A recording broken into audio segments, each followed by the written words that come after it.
everyone, Novels Wonderland here. Thank you all for the love and support you've shown me and the channel. Group Chat of the Dead. Chapter 46 to 71, Yoshikage Kira, you guys, do you think I can survive this wave? 1501 words. Founder of the Golden Spirit, oh, I found it, it's this one. Founder of the Golden Spirit has started a group live stream. Lord of the White Holy Throne has joined the live stream. The moment Jonathan started the stream, Anthony tapped in and joined without a second's hesitation. Fishing time, a rare chance at some genuine entertainment, and he wasn't about to pass it up. Besides, just looking at the lineup was already leaving him at a loss for words. The squad had gone straight to Yoshikage Kira's front door. No bow and arrow as a trump card, no cat grass, no bite the dust. Kira was walking into this with his entire profile exposed, about to face Jonathan Joestar with his stand in full, Joseph Joestar before the senility set in, and Pikara Jotaro Kujo in his prime. Holy sh, bro. I need to see how this plays out. Anthony settled comfortably into his fishing spot, and looked up at the live stream. Let Night City Burn has joined the live stream.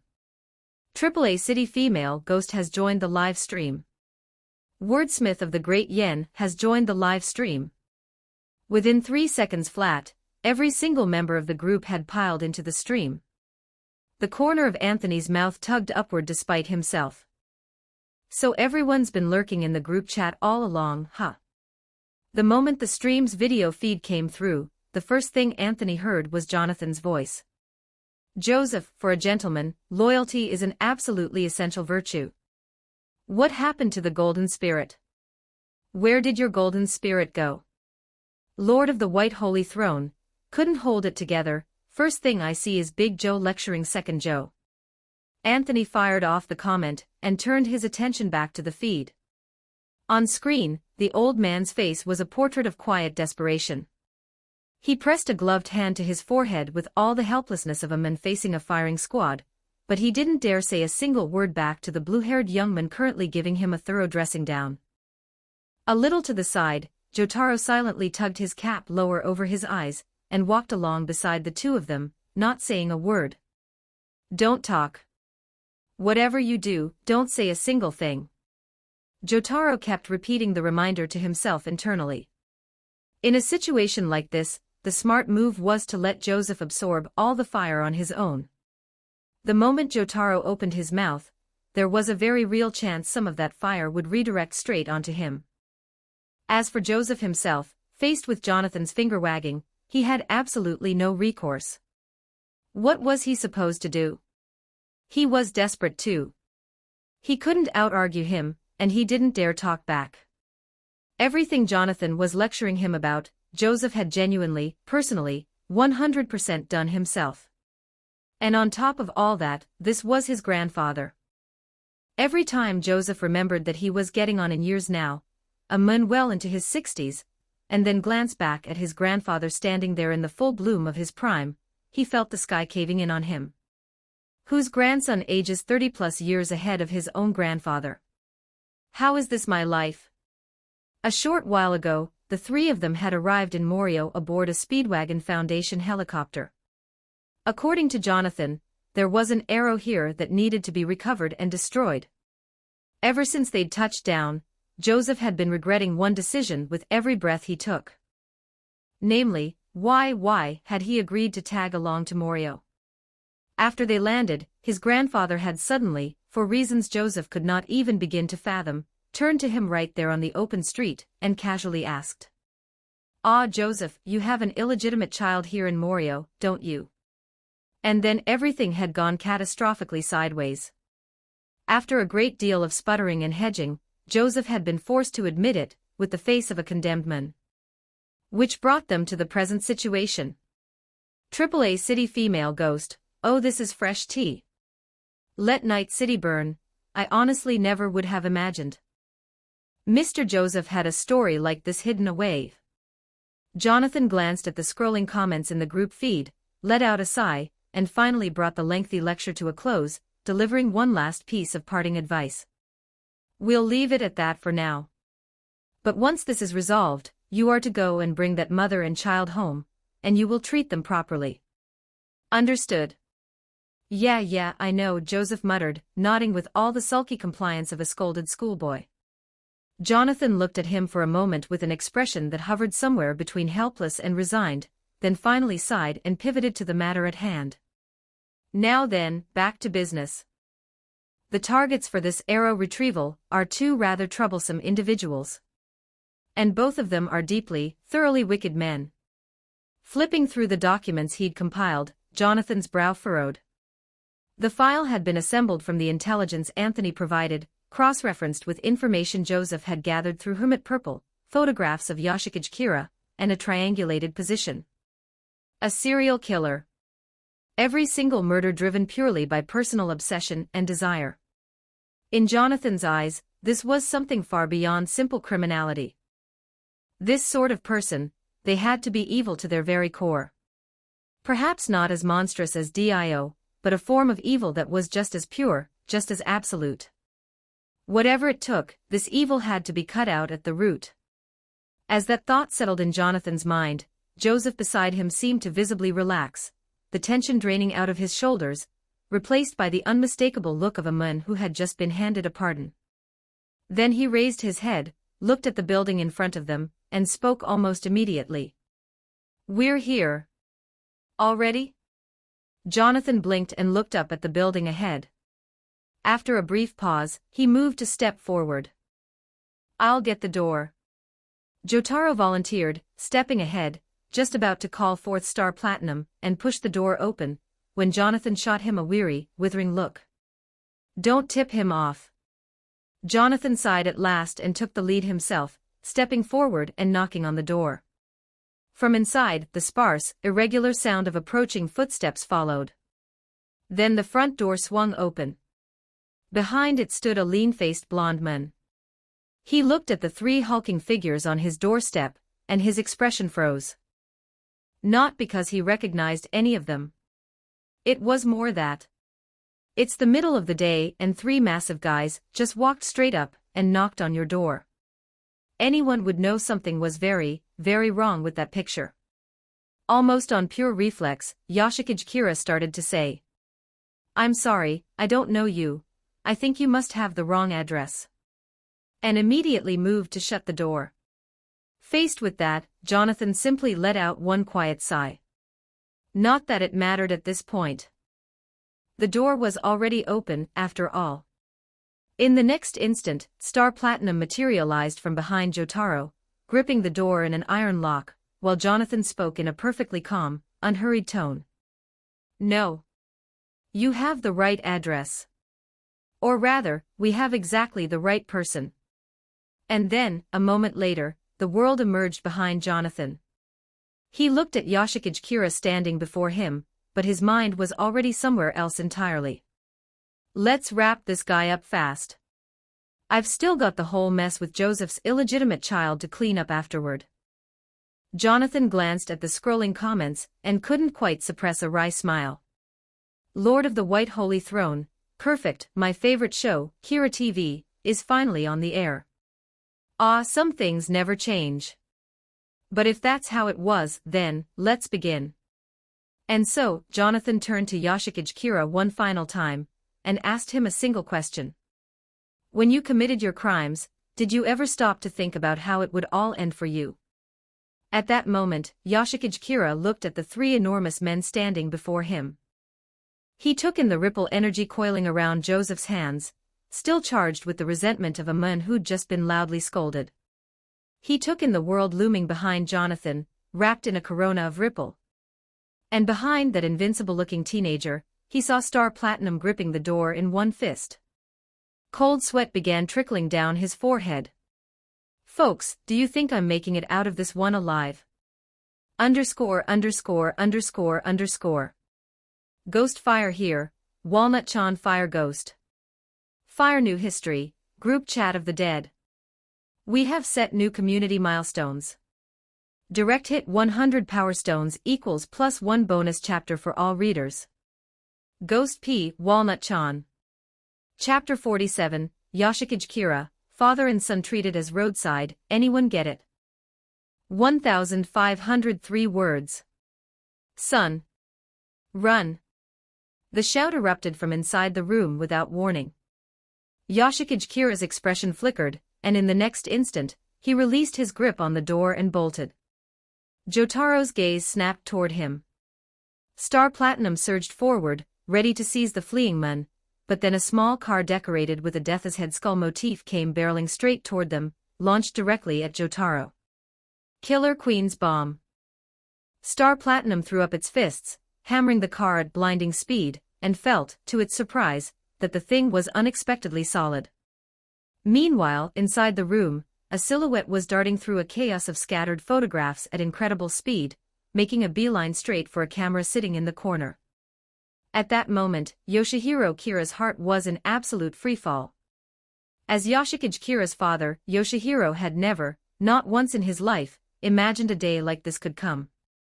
Where had these three men even come from? Did they have some kind of grudge against his son? He nearly spiraled into blind panic. But in the fraction of a second it took to assess the situation, Yoshihiro did what his gut told him to do without hesitation. He opened his mouth and screamed at the top of his lungs, telling his son to run, buying time by keeping these three men occupied himself. There was still a chance. His stand ability, against people who knew nothing about it, it would be devastatingly effective. All he had to do was get a photograph of all three of them with the camera, and after that, they'd be completely helpless. His son would have everything he needed to escape. Za Warudo. Every last one of those plans evaporated with those two words. Gears locked. Click. Click. In an instant, the world drained to a wash of gray and white. Jonathan stepped forward briskly, crossing into the room. The world reached out behind him, and within the frozen stillness of stop time, it plucked the camera from the table, along with the photograph containing Yoshihiro Kira. Timing worked out perfectly. Jonathan gave a small, satisfied nod. Adam Hart, father. The intelligence briefing had covered this one, naturally. An ability that triggers all manner of catastrophe the moment a photograph is taken. Truly a formidable stand user. Jonathan's expression grew grave as the thought settled. No. This ability is far too dangerous to leave unchecked. If left to run free, there was no telling how much havoc it could cause. It had to be neutralized right now. He already had full intelligence on exactly how to deal with this particular stand user, after all. And so, camera in hand, Jonathan turned it toward the photograph of Yoshihiro Kira, and quietly pressed the shutter. No sound. Time resumed. An instant later, a burst of explosive fire detonated outward, and Jonathan watched as the camera in his hand spat out a single photograph, a vivid, perfectly captured portrait of Yoshihiro Kira's face, frozen in a look of pure shock and bewildered confusion. Joseph didn't even spare it a glance. He tossed both the photo and the camera aside, and the world's fists clenched, then ground both items into dust. Yoshihiro Kira, dealt with. The whole sequence had been executed with the effortless, unbroken flow of water, not even half a second wasted. They'd handled Yoshihiro as casually as if they were chatting over hot pot. As the last of the flames from the explosion faded, the room was left in complete disarray. Jotaro walked out through the smoke, but there was no sign of Yoshikage Kira anywhere. It seemed the father's final act of sacrifice had bought at least a little something. Yoshikage Kira had managed to slip away. Joseph. Jonathan scanned the room, then called out. Joseph pulled out a camera from his backpack with the pained expression of a man with a toothache, and hermit purple's vines coiled around it. Psychokinesis fired. The new camera shuddered and dutifully produced a crisp, vivid photograph, a blond man in full, undignified flight, his direction of escape rendered in lifelike detail. Jotaro, come with me. Joseph, recover the arrow from the room. Jonathan said it simply and cleanly, and the three massive figures left the scene, moving at speed in the direction Yoshikage Kira had fled. On the other side of things, Anthony was watching the live stream, and eating popcorn, reeling in his fishing line with one hand while his other hand hovered over the keyboard, absolutely bursting to type out a string of 660 SIXS. Lord of the White Holy Throne, 666, they didn't even bother playing coy, just waltzed in with full dossier in hand and completely stripped them and bare every card on the table. Senseiki era warrior of Frieren, Is this what a stand battle is supposed to look like? It feels very streamlined. Lord of the White Holy Throne, normally, not even close. A proper stand battle usually goes, first encounter, figure out how to gather intel, safely disengage, analyze what you learned, devise a counter-strategy, draw up a plan of attack, and all the while praying the other guy doesn't have some hidden ace up his sleeve waiting to blindside you. Senseiki era warrior of Frieren, so what exactly happened here? AAA city female ghost. For that, you'd have to ask the person who dumped every last piece of intel straight into Mr. Jonathan's hands. Lord of the White Holy Throne, guilty as charged. I'm the one who doxed them. Strictest father of the Demon King, that power like a ripple of chi, it gives off a feeling like sunlight. Strictest father of the Demon King, it's somewhat similar to breathing techniques. I wonder if it could be used to assist in slaying demons. I'd like to look into it when I have the time. After a cheerful round of back and forth with the group in the live stream comments, Anthony turned back to the screen and discovered that in just that brief stretch of distraction, Jonathan and Jotaro had already caught up to Yoshikage Kira again, trailing him at a distance as he ducked into a narrow alley. Kira pressed his back against the wall, chest heaving, gasping for air as his fingers scraped against the brick. I need to set up a bomb. I need to make this place safe. If they corner me here and I can't run, it's all over. He muttered it under his breath, unable to stop himself from glancing back over his shoulder, and then his pupils contracted violently. Standing at the mouth of the alley, clear as day, Jotaro and Jonathan. For a single instant, even his breathing stopped. Stay back. Don't come near me. He set his jaw. Killer Queen materialized at his back, and he moved to detonate the bomb immediately. But Za Warudo. The gears locked with their familiar click, and the world bled back to black and white, and this time, something made Anthony's eye twitch. Jotaro was moving. Actually moving, inside the time stop. Only barely, just a slight shift, but it was real. Jonathan had almost instantly repositioned Jotaro directly in front of Yoshikage Kira, and then, while time was still frozen, Jotaro opened his eyes. Holy SH, that's incredible. The military training DIO never gave you, huh? And here Jonathan's just patching it all in from scratch. The implications cascaded through Anthony's head immediately. If this kept up, wouldn't it eventually turn into Jonathan stopping time, and then Jotaro immediately chaining his own time stop right on top of it? Picturing the two of them stacking time stops back to back, and just endlessly extending the frozen window, Anthony felt the image was so beautifully, catastrophically broken that he almost couldn't bear to look directly at it. Sigh. Well, condolences in advance to whoever ends up fighting these three later. Looking at you, Dio and Pucci.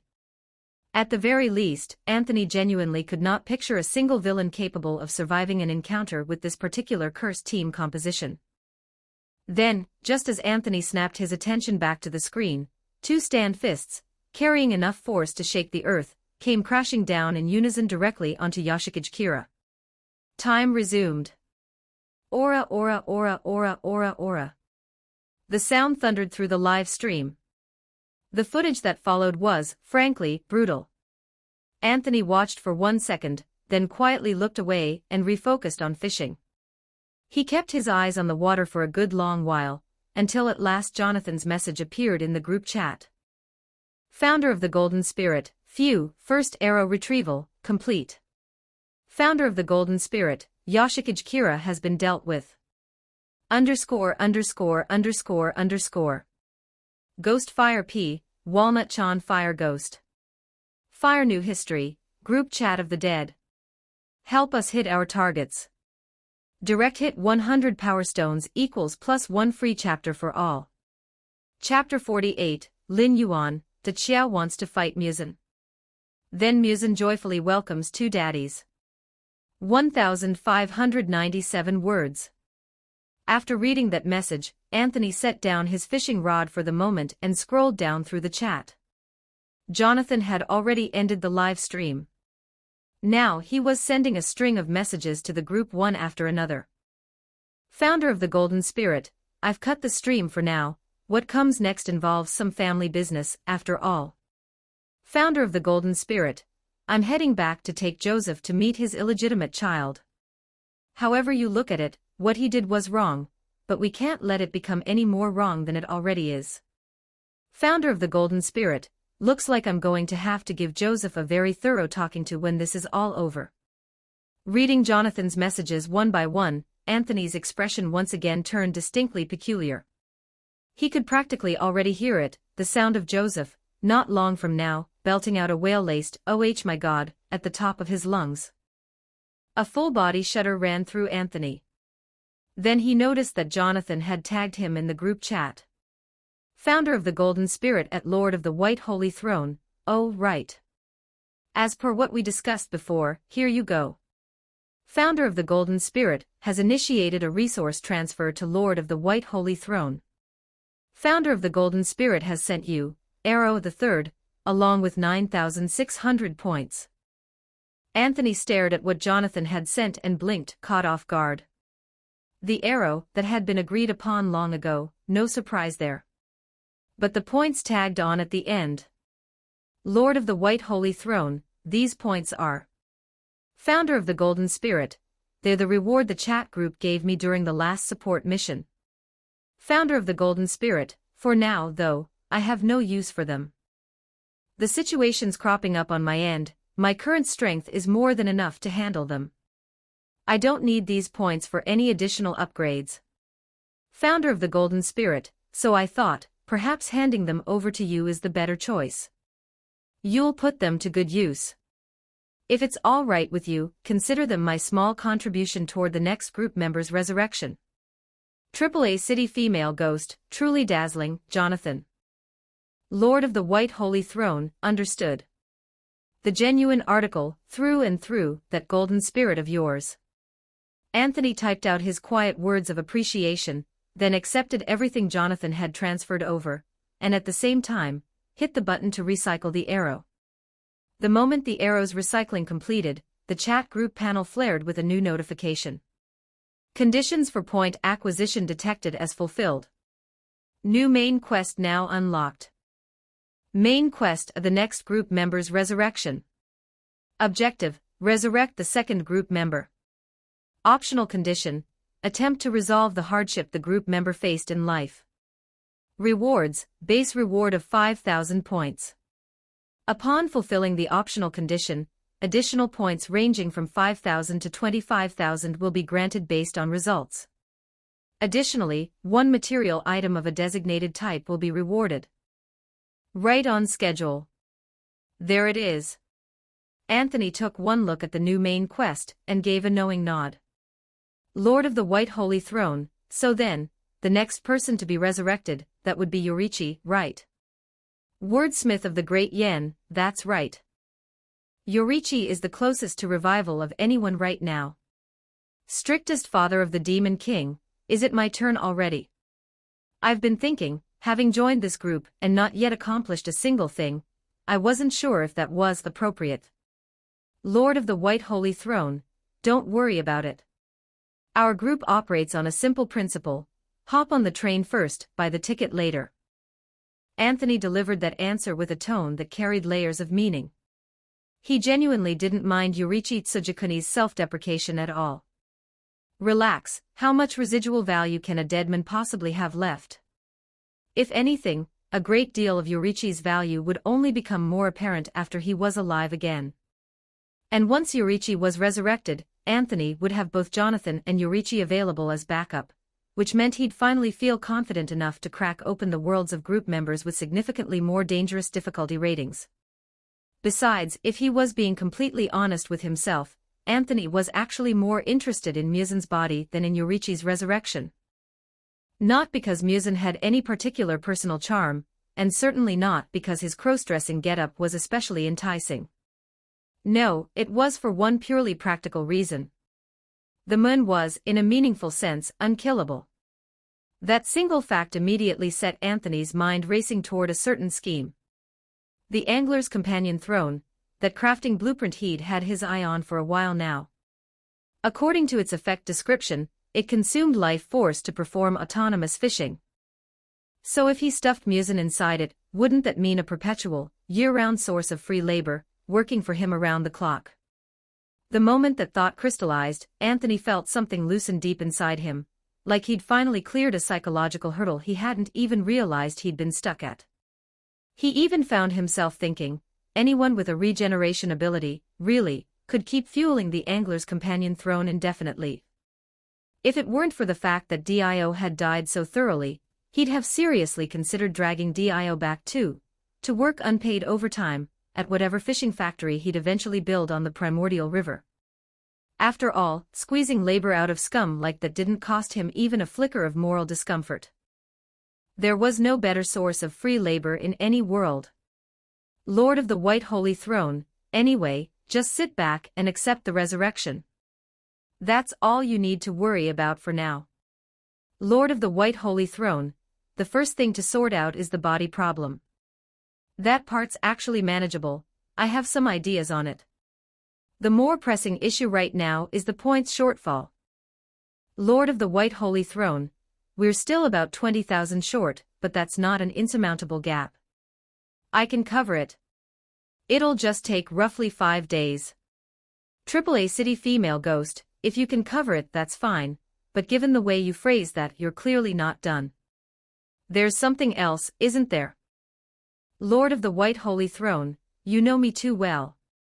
The thing is, we still don't actually know what time period Yurichi's side is currently at, do we?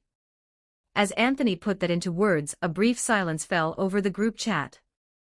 Because he was right. In this group, each member's point of death wasn't necessarily the same as the world's current timeline when they'd first joined. Wordsmith of the Great Yen, then, what if we have Yurichi temporarily manifest to assess the situation?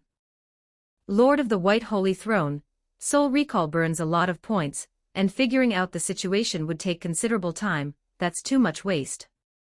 With a 20,000 point gap still to close, burning resources like that seems like a bad idea.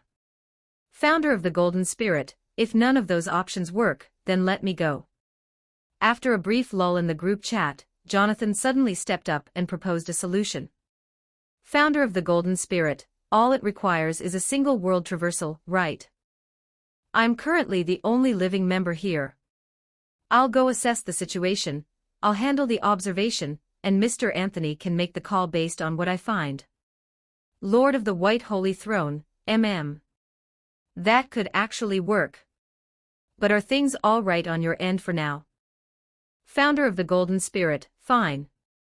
The Speedwagon Foundation and Joseph are busy settling Jasa Higashikata and dealing with the remaining stand users still at large in Morio. With the intelligence we have, they shouldn't run into any serious trouble. And at this point in the timeline, the number of stand users created by Yoshihiro Kira is still relatively small. Founder of the Golden Spirit, before heading to Italy to recover the arrow from Diavolo, I should have a decent stretch of free time. Clearing 5 days is no problem at all. Then, after a brief pause, Jonathan typed out something that made Anthony's expression go slowly, unmistakably strange. Founder of the Golden Spirit, one last point, and the most important one. Founder of the Golden Spirit, a creature like Musin, he's an out-and-out villain, isn't he? Reading that line, Anthony almost lost his composure entirely. It hit him all at once. After sending off the villains from JoJo's later arcs with a moment of silence. And now here he was, preparing to offer Musin a moment of silence as well. He'd just barely seen off Yurichi, the strictest father figure of them all, and now, not long after Yurichi's eventual resurrection, he'd be welcoming Yurichi's dear old dad back into the picture. And then, just as Anthony had finished noting there was a 5-day countdown left on the death warrant, he glanced back at the screen. And found that an even stricter surrogate father than Yurichi, Jonathan Joestar himself, had already arrived at the Musen TV broadcast location. This wave was a double-dad welcome parade. ________. Ghost Fire Walnut Chan Fire Ghost. Fire New History, Re, 0, Wrath Route Yandera Emilia watches the projection. Direct hit 100 Power Stones equals +1 bonus chapter for everyone. Chapter 49, Musen, why does this person resemble the sun? What does it mean that he wants to kill me? 1359 words. Strictest father of the Demon King, Mr. Jonathan, are you going to fight Musen? In the transparent stillness of the world around him, Yorichi Tsujikuni sat with the question for a moment. Strictest father of the Demon King, it does seem rather fitting. Though there is one thing to be mindful of, this creature is extraordinarily skilled at cutting off his own tail to survive. Does Mr. Jonathan have the pursuit ability to keep up with him? Founder of the Golden Spirit, that may be a slight weak point of mine. Lord of the White Holy Throne, don't worry about it. Jonathan can focus on pinning him down first. Once Yorichi is resurrected, the two of them can snipe him together. Doesn't that make the whole thing simple? Founder of the Golden Spirit, when you put it that way, that does make sense. Lord of the White Holy Throne, there is one thing I'd like to ask of you all, though. Lord of the White Holy Throne, if at all possible, I'd prefer Musen taken alive. Lord of the White Holy Throne, when the time comes, I'll find a way to provide support on my end as well. AAA City Female Ghost, I know Musen's no good guy, but watching you all just casually arrange his fate like this, I can't help feeling a little something about it.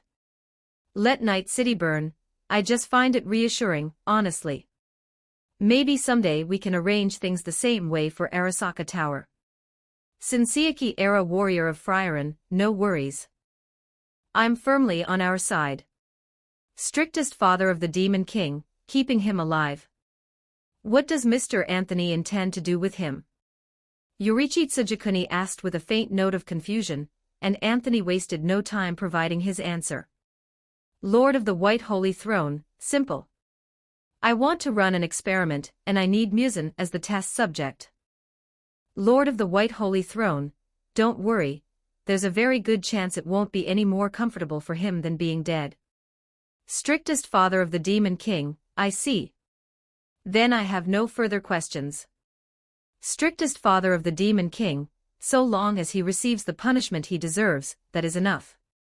Anthony closed the chat group, and something unmistakably wistful flickered through his eyes. If he was being honest, he was genuinely curious what would happen the moment Jonathan laid eyes on Musen. He had no choice but to be curious. Jonathan's base stats were simply obscene. And now he had the bonus of a stand world power set stacked on top. And on top of that, Sunlight Yellow Overdrive, a technique that flat out killed Musen by design. Even by the standards of the most unhinged versus battle debates Anthony had witnessed in his past life, this lineup qualified as a full-scale Musen TV execution. The kind of matchup that had no business existing.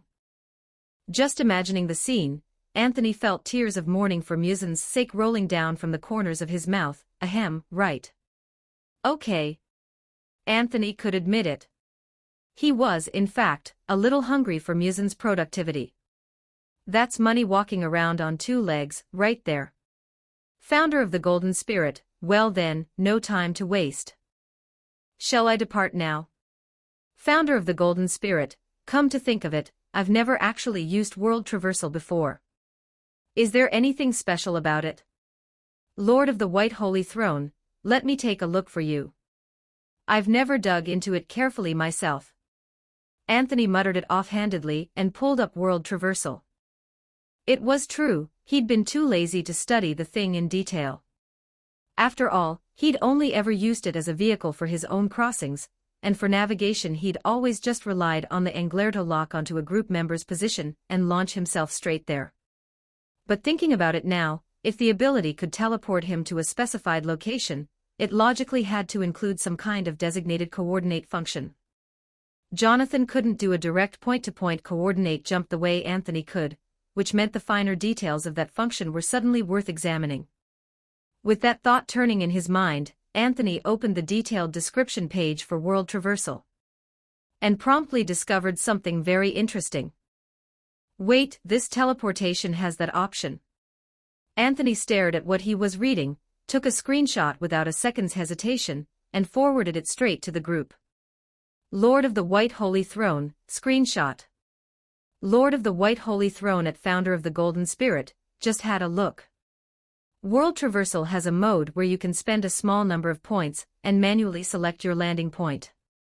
Lord of the White Holy Throne, you can lock onto a specific individual or choose a particular location and drop in directly from above.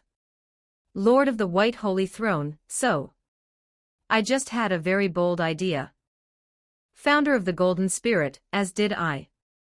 How many points does it cost? Lord of the White Holy Throne, just checked, traversing to land near a designated person only costs 1,000 points. Lord of the White Holy Throne, that's pocket change. Compared to the long-term cost of recalling Yorichi's soul, 1,000 points is nothing, and it won't eat into the resurrection timeline at all. Founder of the Golden Spirit, perfect. Let's do it. Lord of the White Holy Throne has transferred 1,000 points to Founder of the Golden Spirit. Founder of the Golden Spirit has initiated world traversal. Let Night City burn. Hold on, is this actually happening? Are we sending Mr. Jonathan directly to Musen's side? AAA City Female Ghost, seems like it. I think we can go ahead and offer Musen our condolences in advance. Lord of the White Holy Throne at Founder of the Golden Spirit, Jonathan, don't forget to start a live stream when you get there. I genuinely want to see this. Founder of the Golden Spirit, understood. With that single word of acknowledgement, Jonathan, still in Morio, drew a long, slow breath, eyes fixed on the chat group interface. Calmly, deliberately, he pressed the confirm button. World traversal initiated. Landing target specified, individual. Landing target, Kibutsuji Musen. World traversal in progress. Please brace yourself. The instant it activated, Jonathan felt it, as if a roaring freight train had slammed directly into the back of his skull. The world before his eyes dissolved into white noise. His very soul shuddered, just for a heartbeat. Incredibly disorienting. On pure reflex, he channeled the ripple, forcing his breathing back to an even rhythm. The golden glow of the ripple moved across his skin in slow, steady waves. Only after roughly half a minute did the violent wrenching sensation of crossing worlds begin to subside, replaced by a lingering dizziness that hadn't quite finished spinning out. Jonathan held the sunlight yellow ripple steady and cast his gaze around his new surroundings. Then, from somewhere beside him, a voice rang out, edged with unmistakable alarm. Who's there? The shout snapped Jonathan back to full awareness. He didn't even turn around. He simply opened his mouth and asked. Kibutsuji Musen. In that instant, Kibutsuji Musen's mind went completely blank. What the hell? He'd been standing right there, and then, without warning, this figure had materialized out of thin air directly in front of him. But what was worse, what truly stopped him cold, was the man's body was wreathed in a blazing, brilliant radiance. Even looking at it made Musen's eyes ache. This power, like sunlight itself. No, not quite. Similar but not the breathing techniques. So what was it? Waves of vertigo crashed through him. And then he registered something else, something that plunged him into ice-cold dread. Wait. Why does this man, why does he suddenly seem to be radiating killing intent? _______. Ghost Fire P, Walnut Chan Fire Ghost. Fire New History, Re, 0, Wrath Route Yandera Emilia watches the projection. Help us hit our targets. Direct hit 100 Power Stones equals +1 free chapter for all. Chapter 50, Musen, does this broken world still leave me any way to live? 1,415 words. A piercing sting. A chill that cut straight to the bone. Facing killing intent this vivid and a power that blazed like the sun itself, what Musen felt in that moment was a terror no lesser than the terror of Yorichi Tsujikuni's blade. And so, Muzan made the most important decision of his entire life. The moment Jonathan heard Muzan's answer, he immediately turned around, sweeping a quick read of the surrounding environment as he did. Check condition. Check terrain. Confirm everything was in his favor. After that, all he had to do was activate time stop. But the moment the world began to manifest, just as Jonathan was preparing to freeze time, a sudden gust of wind hit him. In the very instant his eyes landed on Muzan, without a single word of warning, detonated himself. In one heartbeat, countless fragments burst outward in every direction. Jonathan's pupils contracted sharply, and then... Za Warudo. Time stopped. Without a moment's hesitation, Jonathan surveyed the more than 3,000 fragments now scattered across his frozen field of vision. His brow furrowed. The world and his own fists alike blazed with a mountain yellow ripple. Sunlight yellow overdrive. The ripple erupted outward like a detonation, weaving and threading its way through the countless drifting fragments. 5 seconds later, time stop ended. Jonathan surged forward immediately.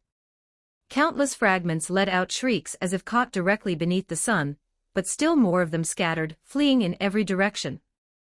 Deep within the chaos, Muzan's mind reeled with shock. How? What just happened? Why have over 2,600 fragments already vanished? He had no choice. Muzan gritted his teeth and kept running. The truth was, in all the years Yorichi Tsujikuni had still been alive, Muzan had, in every sense of the word, been fighting desperately just to stay alive.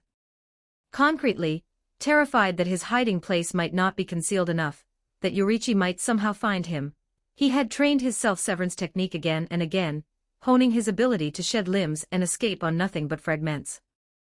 In the decades spent waiting for Yorichi to finally die, Muzan had perhaps made no progress on anything else, but on this one technique, this art of cutting off one's own tail to survive, he had reached the level of a true master. Zero frame activation. A dramatically increased fragment count. The ability to keep splintering himself into finer and finer pieces even mid-flight. As long as he was at full readiness when an encounter began, this technique could be triggered in an instant. He had originally prepared it specifically for the nightmare scenario of accidentally stumbling into Yorichi, and now, against all expectation, he was using it here. And yet, even split into nearly 4,000 fragments, he could still feel it. The bone-deep breath of death creeping toward him. Like a gentle breeze blowing against his face. Like his entire life flashing before him in a single heartbeat. He began splintering further still. With everything he had, run. But the sunlight yellow overdrive kept hammering into him, relentlessly, and Muzan could feel it clearly now. Something invisible was striking him too, landing blow after blow across his being, making his life flash before his eyes ever more vividly with each passing second. He tried to lose his pursuer in the dense forest, darting between the trees, but Jonathan simply cleaved them down with brisk, direct force. Every obstruction in his path felled without a single moment's delay, and came crashing forward. Muzan was barely holding back the urge to spit blood. Within just 10 short seconds, he realized, his fragment count had dropped further. But then Jonathan's assault began to slow. Muzan's heart leapt with desperate relief, only to plunge straight back into weariness in the very next instant. Wrong. This is a trap.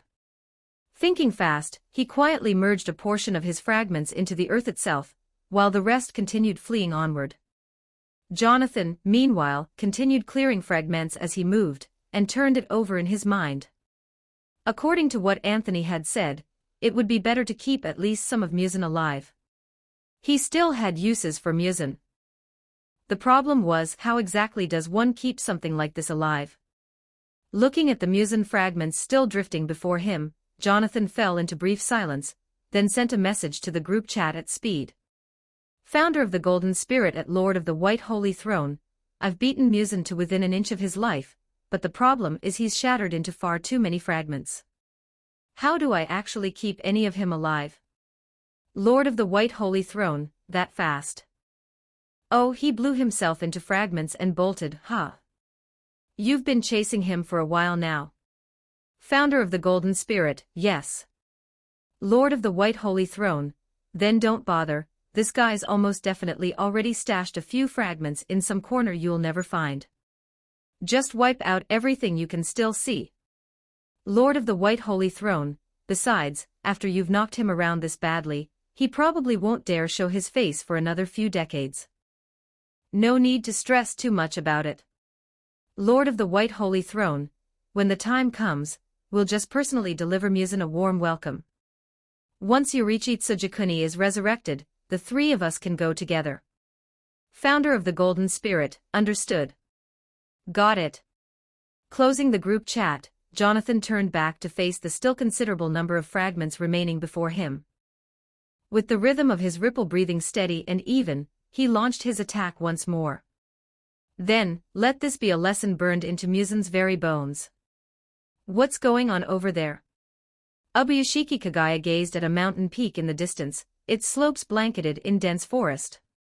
Trees kept falling on its hillside, and the thunderous booms that rolled off it at irregular intervals made his brow crease. He turned his head, looking to the person at his side, Kanroji Mitsuri. That sound had not stopped for a full 10 minutes.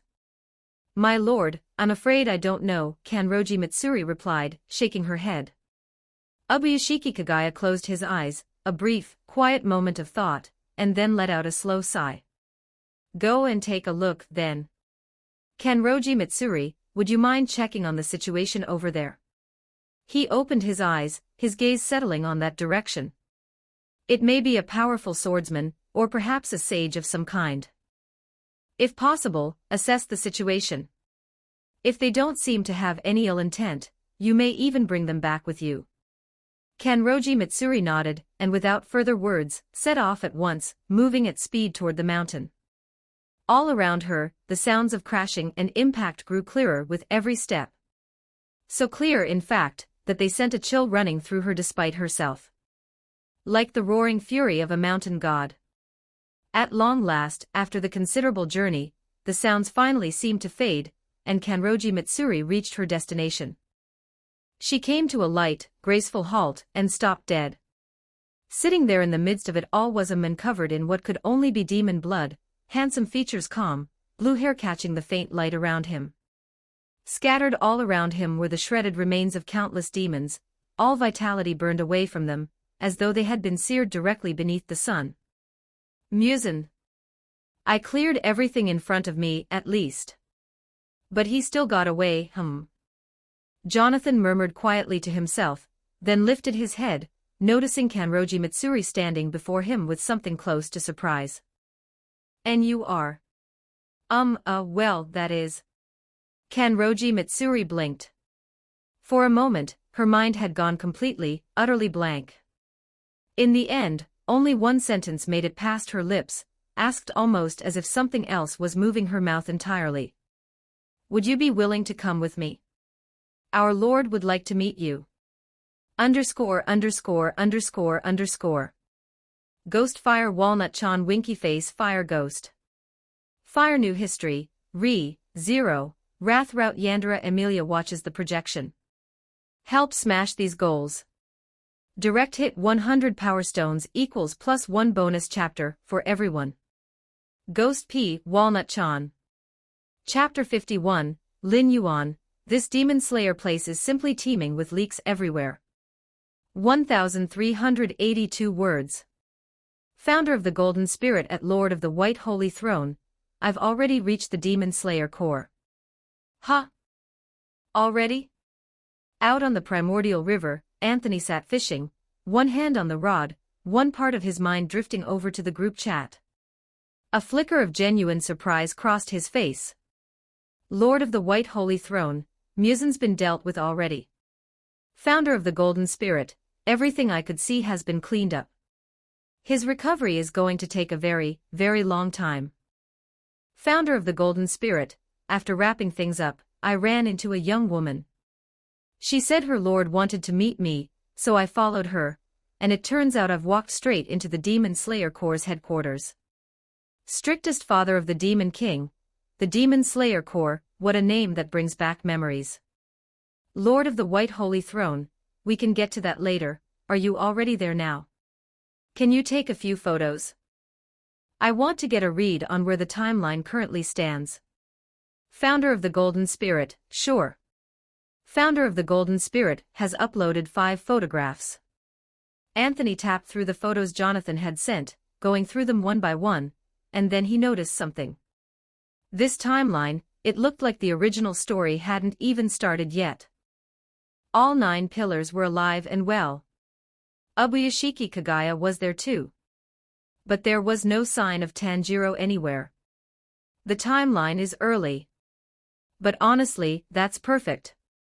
Taking out Muzan at this point in time is absolutely the best possible outcome. Anthony reeled in his line, glanced at his points balance, now sitting at a comfortable 34,000, and typed back to Jonathan. Lord of the White Holy Throne, don't worry about it. Muzan has definitely gone to ground for now, he won't be causing any trouble in the short term. And finding him again when the time comes is simple, we just have Joseph take a photo, and that's that. Old man, your stand is truly the most useful thing about you. The strictest father of all villains who feed on intel has arrived. Lord of the White Holy Throne, anyway, you're heading to meet Ubuyashiki Kagaya right now, yes. Can I come along? Founder of the Golden Spirit, HM. You want to come? Lord of the White Holy Throne, yes, give me a moment. And with that, Anthony poured his consciousness into his avatar. In Great Yen, inside an ancient temple, Wang had been sitting quietly over a game of Go, deep in thought, when the rustle of movement beside him caught his attention. He turned and found Anthony slowly getting to his feet. Heading out? Wang asked. Anthony gave a single nod. 2 things I need to take care of. If the Suzutai asks, cover for me. Wang waved a hand with complete indifference, and in the very instant Anthony stepped out through the temple doorway, his figure vanished without a trace. As for whether the Suzutai would once again let out one of its sharp, piercing alarms, that was entirely outside Anthony's circle of concern. After these past few days, he and Wang had arrived at a remarkably similar attitude toward the matter. Stand recalled. Back on the primordial river, Anthony lowered his eyes and cast his line once more. And in that same moment, the avatar known as Pa was launched, straight into the world of Demon Slayer, Kimetsu no Yaiba. Using the group chat to lock onto Jonathan's position with effortless precision. Lord of the White Holy Throne at Founder of the Golden Spirit, would you mind letting their lord know that a friend of yours is on his way? I'll be there shortly. Leave the talking to me once I arrive. On the other side, Jonathan, who had just stepped inside the estate, saw the message and gave a quiet nod to himself, then turned toward the frail-looking man seated before him. Frail as he was, the man still extended a hand toward Jonathan, and shook it firmly. You must be the formidable swordsman from the mountain earlier. An honor to meet you. I am the current master of the Demon Slayer Corps, you may call me Ubuyashiki Kagaya. Jonathan. Jonathan Joestar. Jonathan clasped Ubuyashiki Kagaya's hand and shook it, then spoke plainly and without preamble. The commotion on the mountain behind your estate, that was my doing. If it caused any disturbance, I apologize in advance. As for everything else, I'm afraid I'm not particularly suited to negotiations. Your meaning being? Ubuyashiki Kagaya's expression shifted slightly, curiosity edging into his voice. I have a friend. I've already told him where I am. He'll be along shortly, I'll leave matters to him. Jonathan finished saying this, and then, just as the words left his mouth, something in his expression paused. He spoke softly. He should be here already. As if on cue, at the entrance of the main hall, a young man slowly pulled aside the door curtain. A smile that seemed to have lived on his face for years was fixed there as he stepped into the room. Once inside, he turned to Ubuyashiki Kagaya, and bowed his head in greeting. Good day, Master Ubuyashiki Kagaya. He spoke in an even, unhurried tone. I am this gentleman Jonathan's friend. You may call me Pa. Since he was no longer on Terra, Anthony had taken the liberty of resetting his avatar's appearance, stripping away the dragonkin features entirely. Ubuyashiki Kagaya looked at the young man before him, and inwardly, his heart gave a startled lurch. How on earth did he get in here? This was the most fortified inner sanctum of the Demon Slayer Corps, and yet he had strolled in openly, without a single pillar noticing, without a single report reaching Ubuyashiki himself. Just what is going on? Meanwhile, Anthony studied Ubuyashiki Kagaya, and the longer he looked, the more delighted he felt. Oh! Ubuyashiki Kagaya. Now this is promising. This, right here, is a prime-grade cash cow. In Demon Slayer, the Demon Slayer Corps was technically a private organization, but its scale was far from small. And that was due in no small part to the Ubuyashiki family, the Corps' founding line. Anthony had a deep and abiding fondness for people with money. At the very minimum, setting up a small worship shrine or two, generating a trickle of points, that was absolutely on the table. Granted, the average person from the Demon Slayer world probably couldn't match a Terran in baseline quality, so the soul energy yield per capita would be somewhat lower, but even a mosquito has meat on it. If the individual yield was modest, you simply made it up in volume. Gazing at this fine specimen of a wealthy patron, at Ubuyashiki Kagaya, Anthony felt the warmth visibly soften his expression. Honestly, seeing such a magnificent cash cow just sitting right here in front of him, Anthony had a nagging feeling that if he didn't squeeze at least a little, it would be an absolute, unforgivable waste of the opportunity. Please have a seat. Ubuyashiki Kagaya, questions churning behind his serene exterior, maintained his composure and gestured for the two of them to sit. Jonathan and Anthony settled side by side, both looking across at Ubuyashiki Kagaya. Ubuyashiki Kagaya seemed to be searching for where to begin, but Anthony got there first. Master Ubuyashiki Kagaya, Anthony said, I think I have a fairly good idea of what you'd like to say, and as it happens, we share a remarkably similar goal. Anthony's eyes narrowed slightly, and he spoke in a quiet, easy tone. So shall we make a deal? A deal. That's right. Anthony smiled, unhurried, and entirely sure of himself. We kill Kibutsuji Muzan. All you need to do is lend a little assistance, a contribution of money and effort. Nothing more. What do you say? _______. Ghost Fire Walnut Chan Fire Ghost. Fire New History, Re, 0, Wrath Route Yandere Emilia watches the projection. Direct hit 100 Power Stones equals +1 bonus chapter for everyone. Chapter 52, Doc's First, Yo, you've escaped to Infinity City. 1,335 words. In that instant, the moment he heard Anthony's words, Ubuyashiki Kagaya's eyes, slightly clouded as they always were, seemed to sharpen just a little. His gaze fixed on Anthony, unmoving. Kill Kibutsuji Muzan. For the Ubuyashiki family, cursed since the moment a demon king like Kibutsuji Muzan had come into existence, this had been the lifelong wish of every single member of the bloodline, generation after generation. And yet, I want nothing more, he said, his gaze moving between the two of them. But how am I to trust you? Anthony smiled warmly. Trusting us won't cost you any flesh off your bones. He gestured lightly toward Jonathan at his side, and continued, besides, you've already seen what my friend here is capable of, haven't you? Surely, at the very least, you'd be willing to believe we have a genuine shot at this. Ubuyashiki Kagaya's gaze passed slowly between the two of them, thoughts turning over in his mind, and then, after a long moment, he simply fell into silence. At last he gave a small, quiet nod. If what you say is true, that you can truly kill Kibutsuji Muzan, and fulfill the wish I have carried my entire life, then any transaction within the means of the Ubuyashiki family is acceptable. If the goal is to kill Kibutsuji Muzan, is there any assistance you would need from us?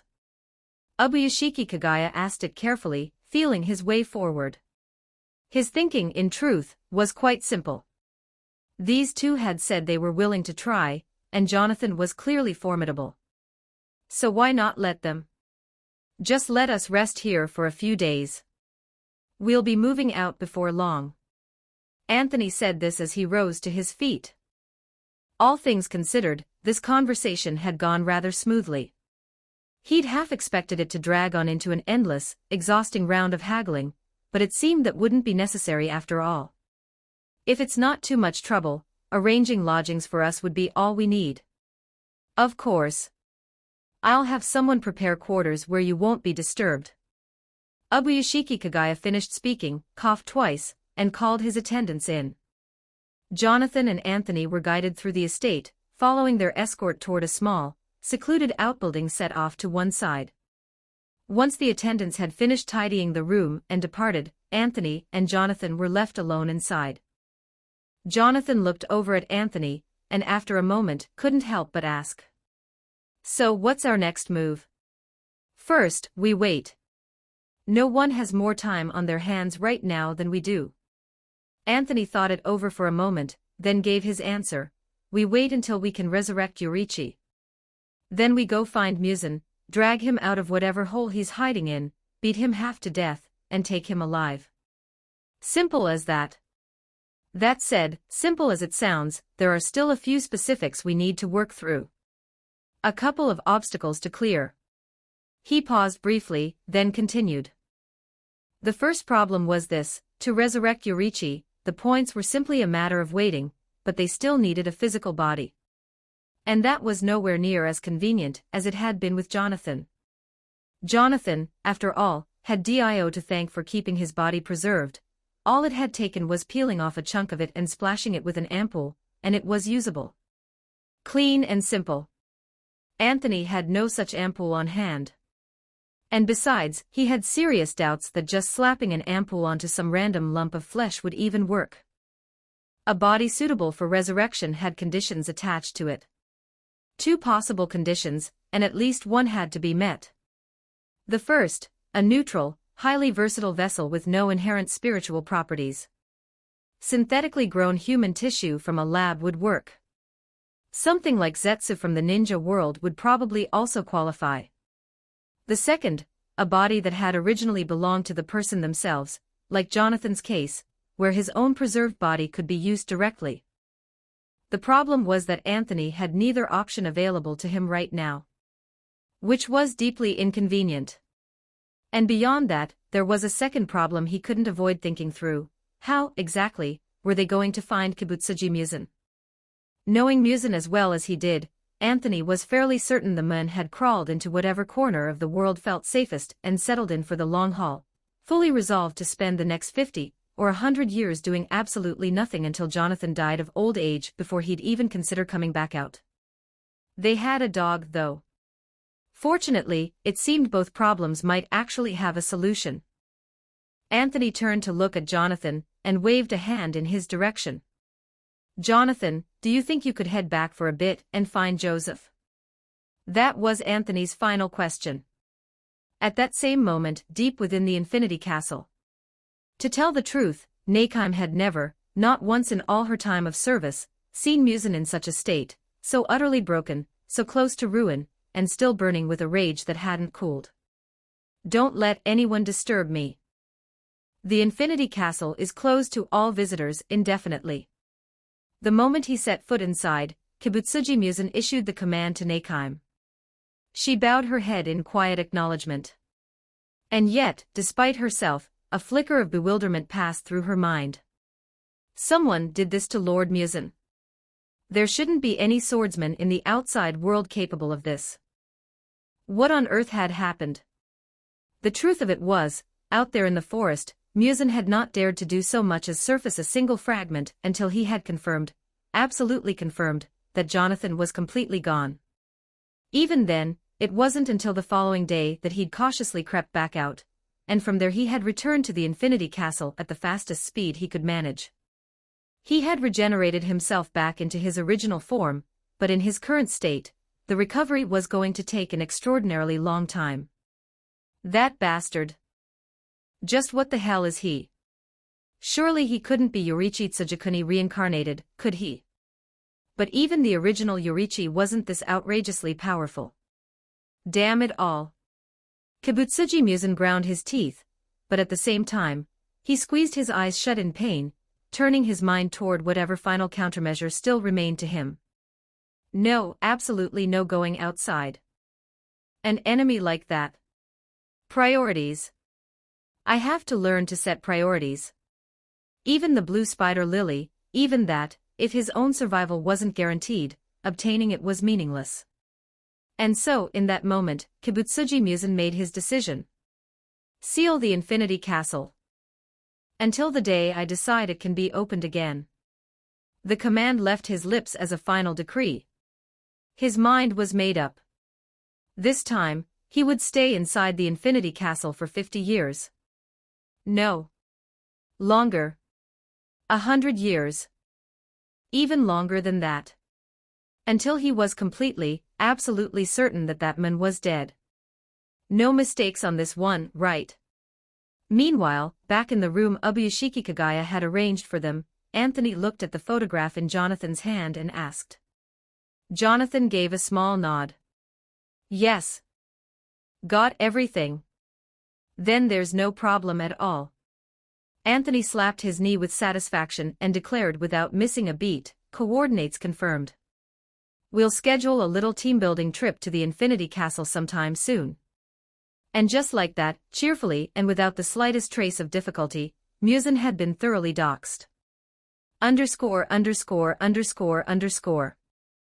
Ghost fire here, Walnut-chan fire ghost. Fire new history, re, 0, Wrathrout Yandere Emilia watches the projection. We have set new community milestones.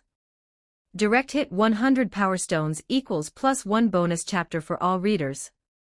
Ghost P. Walnut-chan. Chapter 53, Plan to revive Tsujikuni Yorichi, the Yorichi grave. 1,425 words. Well. Location confirmed. Well. Hermit purple.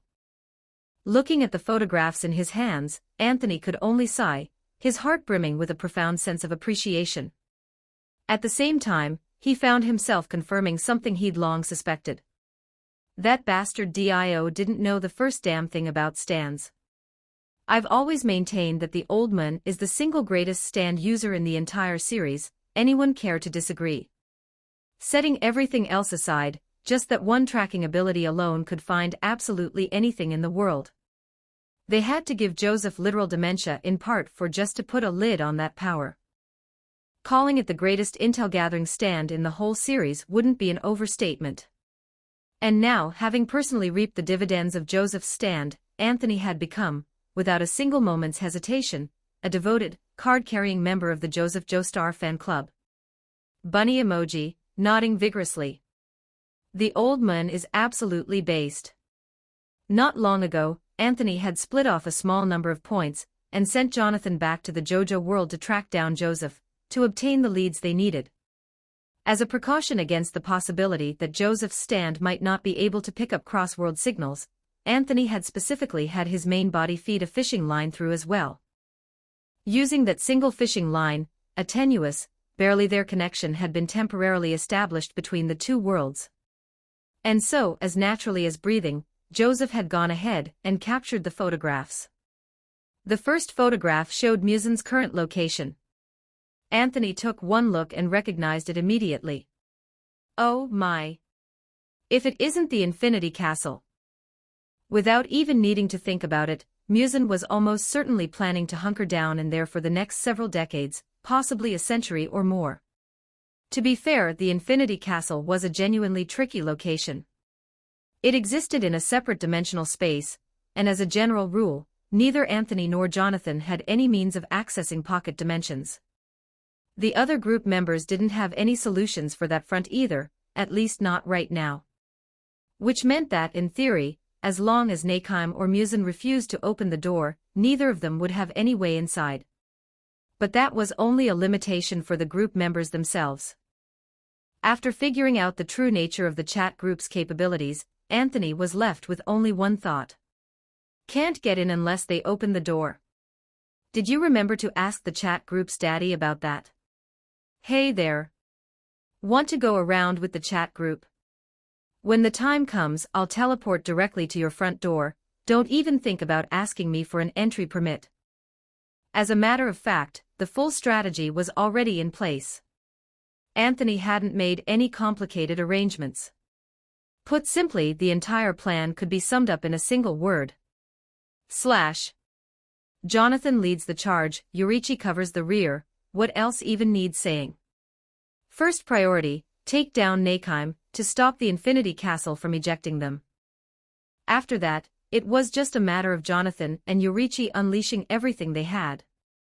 Anthony would stand in the back, cheering both of them on, while waiting to subdue Muzan and take him alive at the very end. With Muzan's current location confirmed, Anthony cheerfully finalized the follow-up arrangements, then turned his attention to the remaining photograph. This was one he'd specifically commissioned, entrusted to Jonathan, who had passed the request along to Joseph. In a sense, it was also the key to Yorichi Tsujikuni's resurrection. The photograph showed a patch of overgrown wasteland. Within it, a small, rounded mound of earth rose gently from the ground, barely noticeable. Anthony took a pen, circled several identifying landmarks on the photograph, and then had someone deliver it to Ubuyashiki Kagaya, with instructions to use those landmarks to locate the spot, and to do so as quickly as possible. So what exactly did you take a photograph of and why? Jonathan looked at Anthony and asked. Anthony answered immediately. Oh, we're going to dig up Yorichi's grave. Hearing those words, Jonathan froze for a moment. Dig up a grave? I've been thinking about it for a while now, and honestly, it's the only solution, isn't it? Anthony wore an expression of utterly unruffled calm. Using the avatar, he walked to the window, narrowed his eyes as he gazed outside, and said quietly. Nobody ever said this particular body can't be used, right? Based on everything Anthony had come to understand about the chat group over this period, he had arrived at one conclusion. Namely, if the chat group hadn't explicitly prohibited something, then in all likelihood, it was permitted.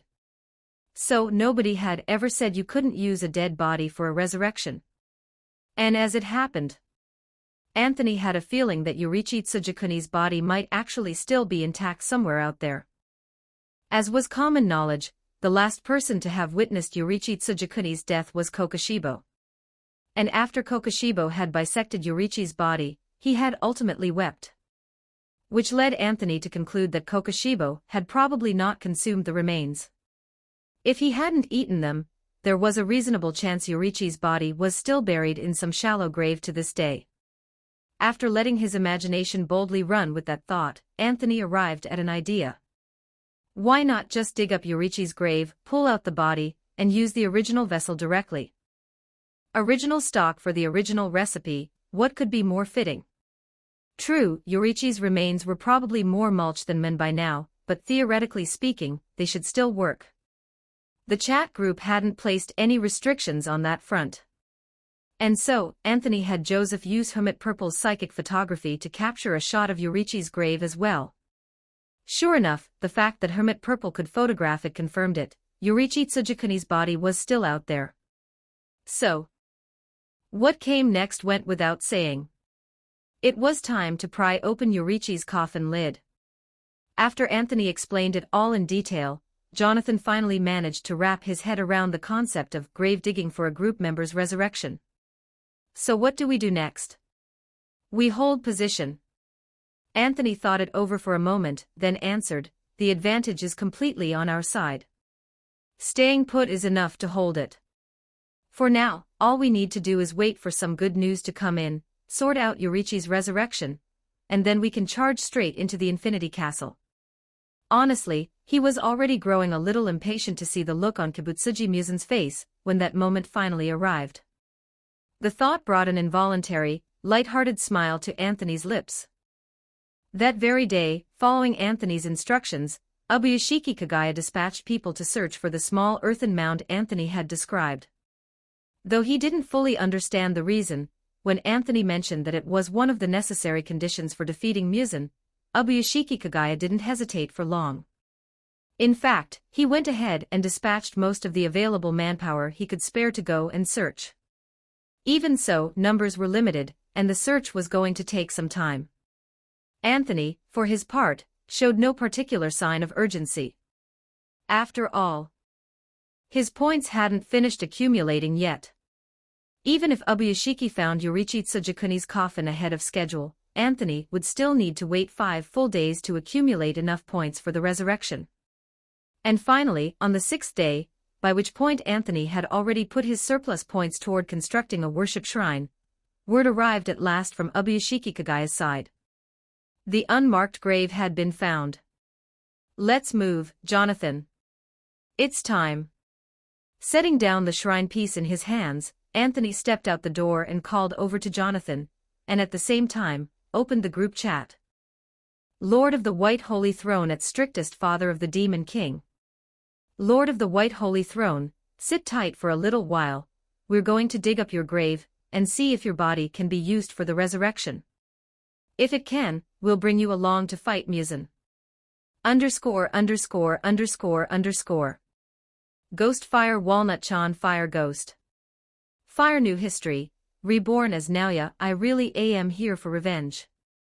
Direct hit 100 Power Stones equals +1 bonus chapter for everyone. Chapter 54, Tsujikuni Yorichi, Muzan Kibutsuji, I'm here to kill you. 1684 words. AAA City Ghost, wait, grave digging. You've finally reached this step. Strictest Father of the Demon King, a grave. I actually have a grave. Let Night City burn, what's a grave? Watching the 3 group members respond in 3 completely different ways, Anthony felt a quiet wave of sentiment wash over him. This was the chat group for you. You could throw out one message, and get back 3 responses that had absolutely nothing to do with each other. Strictest Father of the Demon King, I'm actually rather surprised, someone actually took care of my body. Lord of the White Holy Throne, yeah, Kokoshibo might have been the one who did it. By the way, speaking of which, if you were to meet Kokoshibo again, what would you do? Anthony stepped out of the room, exchanging a brief greeting with the 2 pillars standing in the doorway and Ubuyashiki Kagaya waiting between them, then followed them along the path toward the spot where the small earthen mound had been found. It was dusk. Better pick up the pace a little, linger too long, and the demons would start crawling out under the cover of night. Though with Big Joe right beside him, whatever showed up wasn't really worth worrying about. The thought flickered through Anthony's mind, and then he turned his attention back to the chat group panel. Strictest Father of the Demon King, if I were to see my brother again. Lord of the White Holy Throne, yeah, running into him is basically a given. He's Upper Moon 1 now. Lord of the White Holy Throne, we'll be storming the Infinity Castle soon to go after Muzan. Strictest Father of the Demon King, so that means we'll be facing essentially every Lower Moon, every Upper Moon, and Muzan himself. Lord of the White Holy Throne, yeah, that's right. Strictest Father of the Demon King, then we purge the entire Infinity Castle. Strictest Father of the Demon King, as for my brother, he deserves pity. If at all possible, I would like to give him a death with some dignity, an end to the fallen life he has lived as a demon. Exactly as expected, and exactly the kind of answer Yorichi Tsujikuni would give. The thought passed through Anthony's mind and then, following Jonathan, who had stopped beside him, he came to a halt as well. We're here. This is the spot, Ubuyashiki Kagaya said, gesturing toward the open ground ahead.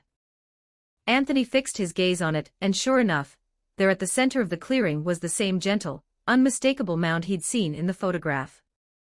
And so, Anthony typed into the chat group. Lord of the White Holy Throne, all right, no more small talk. At strictest Father of the Demon King, get ready. Your resurrection is happening soon. But, Mr. Anthony, I still have a question. Ubuyashiki Kagaya followed Anthony's gaze toward the mound, and the words slipped out before he'd quite decided to voice them. After going through all this trouble to come here, what exactly is buried in this place? Faced with the question, Anthony only smiled. Then he stepped over to the small mound and spoke calmly. Just an unnamed swordsman. You may never have heard his story, but in a certain sense, he truly could be called a legend. A legend? If anything, that was an understatement. He had the highest raw stats of any character in the entire Demon Slayer world. A textbook case of whoever balanced the power scaling, just mashing numbers in with their toes. A legend? Ubuyashiki Kagaya's expression shifted slightly, as if the words hadn't quite registered. An unnamed swordsman's legend. That's right. For instance, Anthony paused.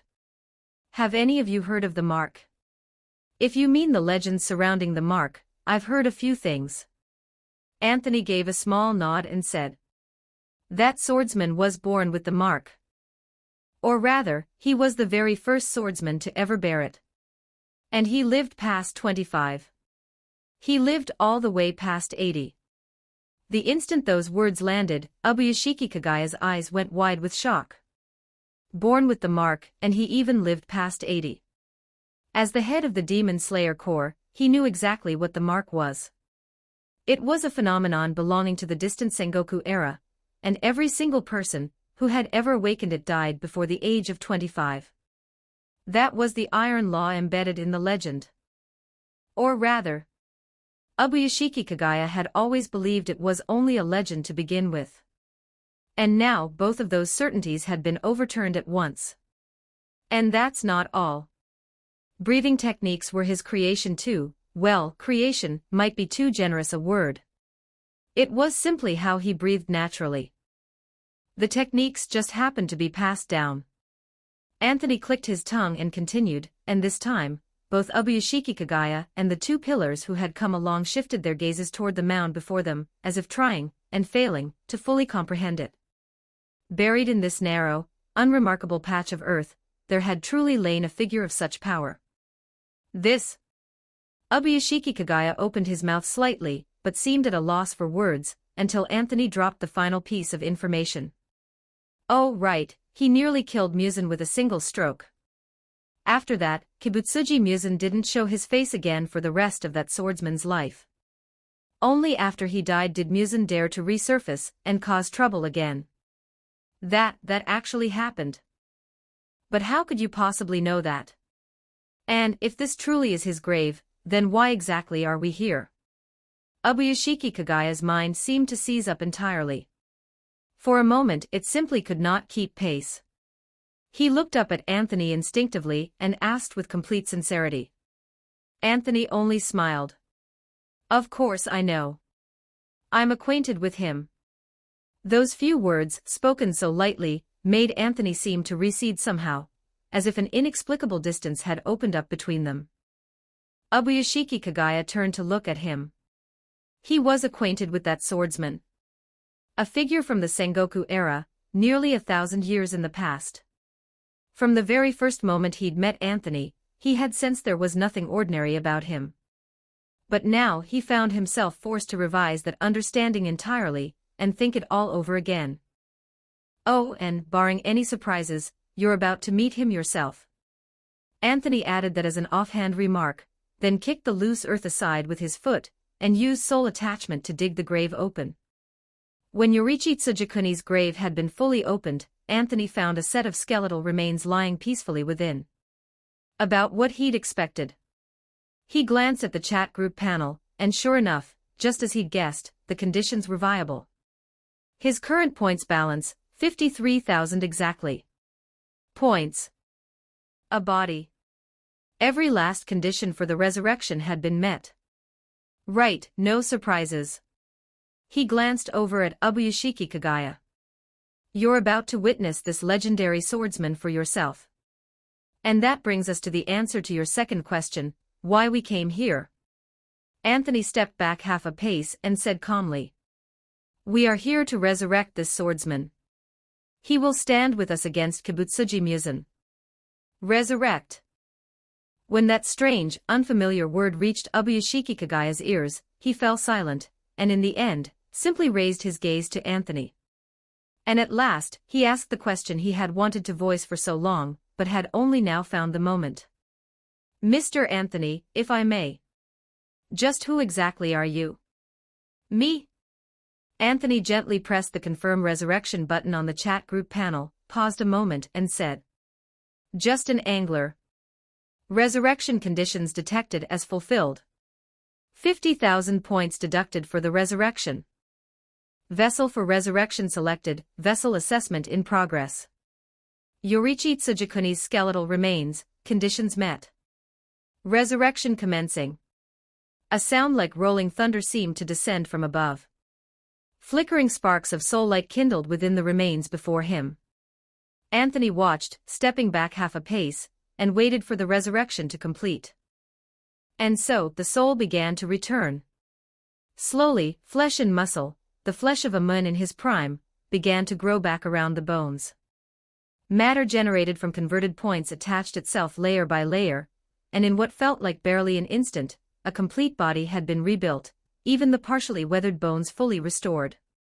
And finally, beneath the light of a sun sinking toward the horizon, the swordsman born with the mark opened his eyes. Without missing a beat, Anthony took a Nicaran blade from one of the people nearby and tossed it to the swordsman. The man caught it in a single motion, and from that grip alone, the blade blazed crimson. Ubuyashiki Kagaya watched, and his eyes went wide almost involuntarily. From grip alone, the blade had turned crimson. What manner of strength was this? And in that moment, he finally believed every word Anthony had told him. Then, he heard the whisper of the young swordsman standing before him. Kibutsuji Muzan. He murmured softly. I've come to kill you. 5th update of the day. Bounty, 18/5 updates today for a grand total of 12,000 characters, delivering them all right here. Today might be on the lighter side, just 5 for now, let me rest up and recharge before going all out again tomorrow. Also, paid release is almost here, and I've got revisions to tackle on top of everything else. Ugh. My annual leave. My precious annual leave. Sigh, please follow for updates. I'm begging you all. _______. Ghost Fire Seek, Walnut Chan Fire Ghost. Fire New History, reborn as Naoya, I really am here for revenge. Let's hit these goals. Direct hit 100 Power Stones equals 1 extra chapter for the public. Chapter 55, Kokoshibo, Yorichi Tsujikuni. Why are you still alive? 1,342 words. Ubuyashiki Kagaya was still reeling from the shock of witnessing a resurrection, when he felt someone tap him gently on the shoulder. He turned and found Anthony smiling at him. For just an instant, having witnessed everything that had just transpired, Ubuyashiki Kagaya felt the figure before him recede, growing distant, even unfathomable. Just wait a little while. Anthony spoke with perfect calm. We'll be back soon. Wait, you're going now? Ubuyashiki Kagaya blinked and Anthony answered with a smile. That's right. The 3 of us are enough. And then, all you need to do is wait for Muzan's head to be delivered. Lord of the White Holy Throne, let's move, teleporting straight into the Infinity Castle. We're going to give Muzan the jump scare of his life. Strictest father of the Demon King, understood. After quickly passing his points to Yorichi Tsujikuni and Jonathan, Anthony activated the world traversal function. Then he manually locked in the target. Lord of the White Holy Throne at Founder of the Golden Spirit, as per the plan, we deal with Nakeim first. We can't afford any surprises.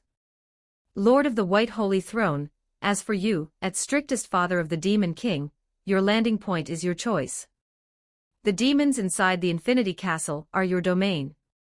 I trust you can handle that. Right? Strictest Father of the Demon King, Understood. World traversal in progress. Please select a landing point. Having finished typing in the group chat, Yorichi Tsujikuni looked at the lines of text appearing before him and fell into thought.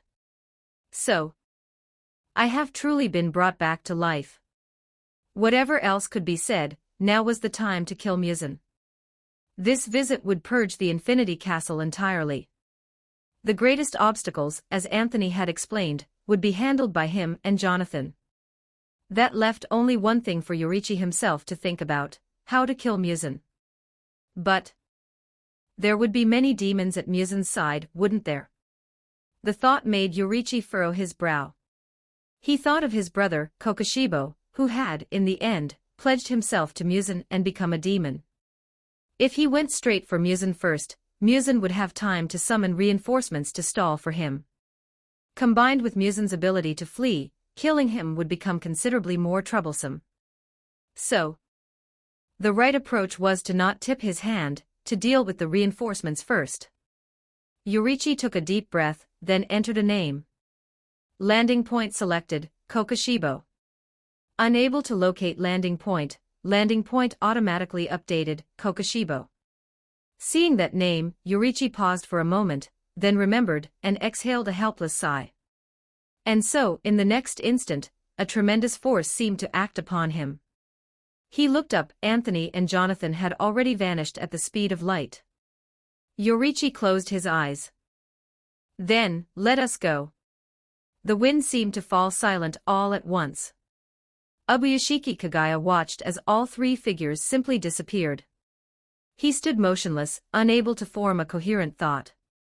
In his heart, only one question remained, the last and the greatest of all. Just who were these people? Deep within the Infinity Castle. His swordsmanship was sharp as winter steel, his movements as graceful as a crane in flight. After some time, how long, he could not say, Kokoshibo finished the sequence and settled back into a seated position on the ground, brow furrowed, lost in thought. As it had been for the past 4 centuries, this session too had yielded no remarkable breakthrough. Every time, it was the same, nothing but the slow, grinding work of wearing down a wall 1 grain of stone at a time. 400 years, already. Kokoshibo murmured under his breath. His eyes fell. His hands tightened. 4 fingers pressed crescents into his own palms. He had fantasized about it countless times, that one training session would bring a sudden flash of enlightenment, a great leap forward. But no matter which attempt it was, every single one had ended in failure. He was not the one born with the most perfect gift. The one with the most perfect gift had already died long ago. And yet, how could anyone ever be content with that? He clenched his jaw and began to replay the battle with Yorichi in his mind, but barely halfway through, he forced himself to stop. Enough. The silent cry tore through him. He had replayed it so many times. Each time, he had tried to extract something from it, some refinement, some improvement to wring from the memory. But every single time, what he ultimately saw was only the gap between himself and his younger brother, a gap 1,000 times over, measured in nothing but raw, absolute talent.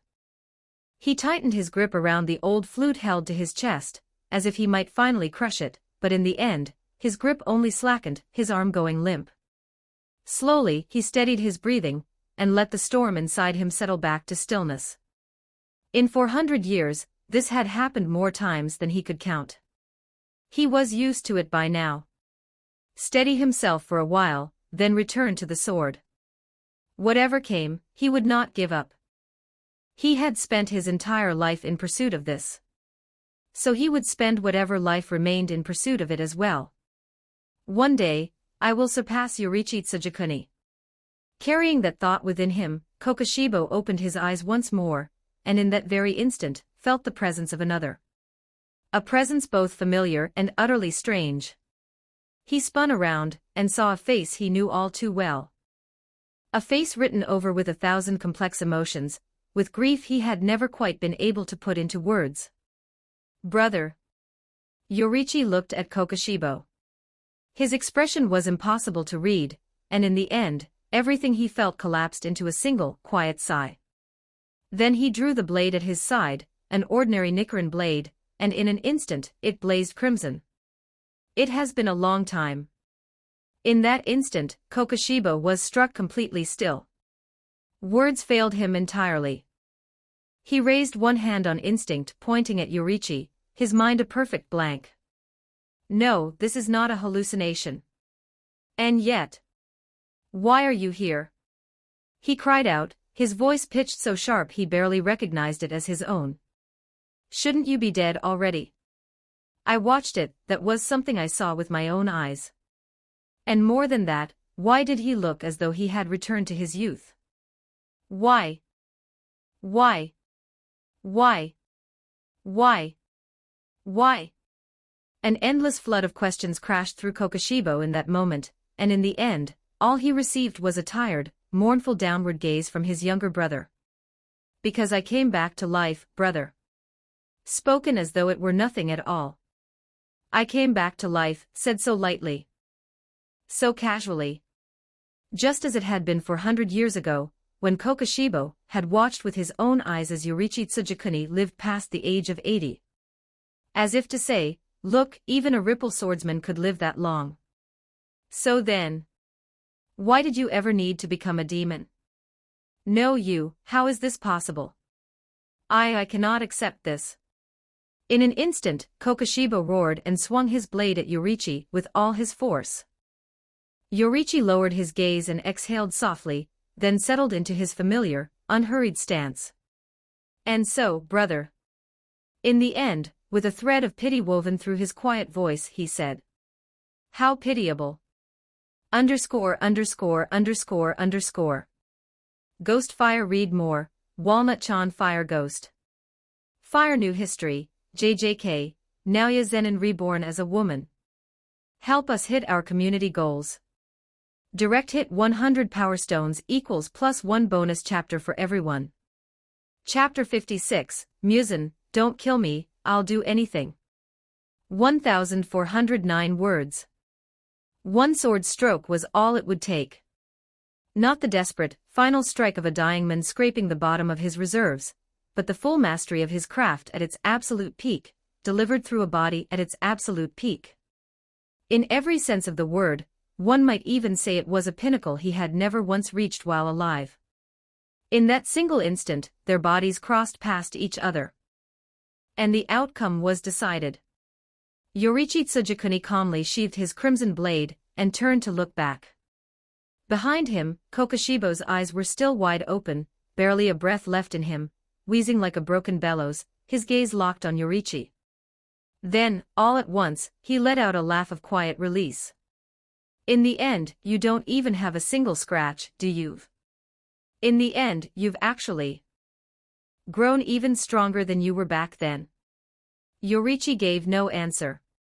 He walked back, step by step, his wooden sandals sending a clear, ethereal echo across the floor. And so he walked until he stood before Kokoshibo. Then he raised the crimson blade. Do you have any last words, brother? He asked in the very moment of the downswing, and Kokoshibo fell silent for just an instant, before finally murmuring softly. Even now. I still wanted to become you, Yorichi. The blade fell at last, without another moment's hesitation. Yorichi Tsujikuni reached down, and closed Kokoshibo's 6 eyes. Then he rose and walked on, making his way through the vast expanse of the Infinity Castle. Lord of the White Holy Throne at strictest Father of the Demon King, how are things on your end? Strictest Father of the Demon King, I gave my brother an ending. Honestly, I don't think he liked it. Strictest Father of the Demon King, but it had to be done in the end. Lord of the White Holy Throne, I won't weigh in on your family affairs. Anyway, Jonathan and I just took down Nakeheim on our end. Lord of the White Holy Throne, now let's push straight to Musen as fast as we can, we'll regroup when we close in on him. Strictest Father of the Demon King, understood. Closing the chat group, Yorichi shook the blood from the blade's edge and pressed forward. As for what lay ahead, there would be no room for mercy. All that was needed now was to kill. To make the one responsible for all of this finally pay the price he should have paid 1,000 years ago. Damn it. I can't regenerate. Meanwhile, deep within a sealed chamber, Kibutsuji Musen ground his teeth, and poured every last effort into trying to heal his wounds. But the moment he let up even slightly, everything he had managed to restore crumbled away like smoke and ash. He was making almost no progress. And seeing that, Kibutsuji Musen felt as though he were on the verge of losing his mind. The wounds wouldn't heal. He was undeniably at his most vulnerable. And then there was the matter of that mysterious warrior outside, he would be stuck hiding here for who knew how many more years. By the time he could finally leave, those wounds might not even be fully healed. The thought made Muzan clench his jaw all over again. The one small mercy left to him, perhaps, was that Yorichi Tsujikuni hadn't come crawling out of his coffin. But where was such luck to be found? Muzan bit down, and right at that moment, he heard it, a polite, rhythmic knocking at the door of the sealed chamber. I said it already, not a single person is to disturb me. Kibutsuji Muzan roared in fury. And then, from beyond the door came a sigh. That sigh, even across the span of 1,000 years, stirred a strange, deep sense of familiarity in Muzan's heart. And something else, an instinctive, bone-deep, full-body shudder. A second later, the door was kicked open, brutal and violent, and Muzan finally saw, from behind it, the polite swordsman who had knocked. He stopped breathing. He nearly blacked out. Yorichi Tsujikuni. Kibutsuji Muzan. Demon King. How long has it been since we last met? Yorichi's gaze swept over him. He shook the blood from the crimson blade in his hand and continued, unhurried. As I recall, we always seem to end up fighting. How are you still alive? Muzan finally snapped back to reality and let out a sharp roar. You were already dead. Dead? But Yorichi seemed almost puzzled. He glanced at Muzan instinctively, with a look of mild bafflement. Strange, you're not running. You're just standing here talking nonsense. But after taking one look at the state of Muzan's injuries, Yorichi understood at once. Ah, I see, you're wounded and can't run. He gave a calm, understanding nod. It seems I'll have to thank Mr. Jonathan again when this is over. But Kibutsuji Muzan's eyes were splitting with rage. How could this be? No, something's wrong. The upper moons. The lower moons. What about Nakheim? How did you even get into the Infinity Castle? He screamed, and Yorichi, with an unusual and almost considerate helpfulness, actually answered. Dead. All of them, of course. He looked at his crimson blade, as if he could see the face of every person he had just cut down, and then smiled with quiet sincerity. I cut my way through to your door. Every last one of them is dead, Kibutsuji Muzan, because to reach you, I had no choice but to clear away whoever stood in the path. Many people have died because of you, Muzan. Many, many more. He raised the crimson blade and said quietly. And so, now it is your turn. No, wait a moment. Muzan shouted, but his face had taken on an expression that was almost pleading. Yorichi's blade paused for just a moment. Seizing that instant, Muzan kept shouting. I don't want to die, don't kill me. Please don't kill me. I can give you anything, anything at all. Just spare my life. No, not give. It's all yours. Whatever you want to do, you can do it. You can have everything. I'll do anything, help you with anything, just let me live, and I'll do anything. He screamed with the desperation of a dying man, but not a trace of wavering appeared on Yorichi's face. He simply raised the Nichiren blade once more and said, with genuine confusion. Is that all you have left to say as your last words? Yorichi had actually wondered whether Muzan might offer some kind of deathbed confession. But it seemed he had been thinking too much. And so he prepared to bring the blade down. The edge, looming ever larger in Muzan's vision, filled him with a sensation he could only call despair. Wait. Stay your blade. But suddenly, an unfamiliar voice rang out. The blade stopped. Muzan froze for just a heartbeat, and then, unbidden, an expression of wild, delirious joy spread across his face. Yorichi turned around, and saw Anthony and Jonathan hurrying toward him. All at once, he recalled something Anthony had said. You still have something to handle, don't you? Yorichi sheathed his crimson blade and asked. And Muzan, upon seeing Jonathan, upon seeing them, felt his heart go cold. But when he caught sight of that smiling young man approaching, he couldn't help feeling as though he'd grabbed hold of a lifeline. Then he watched as the young man crouched down beside him, leaning in close, and said in a voice brimming with excited delight. "You meant what you just said, right?" Said what?" "That thing." He gestured animatedly with both hands, looking for all the world like he couldn't be happier. "That you'd do anything, absolutely anything, as long as you could stay alive. That's what you said, wasn't it?" Staring at the excited young man before him, for reasons he couldn't quite name, Kibutsuji Muzan felt as though he were about to fall into a hell far deeper than death itself.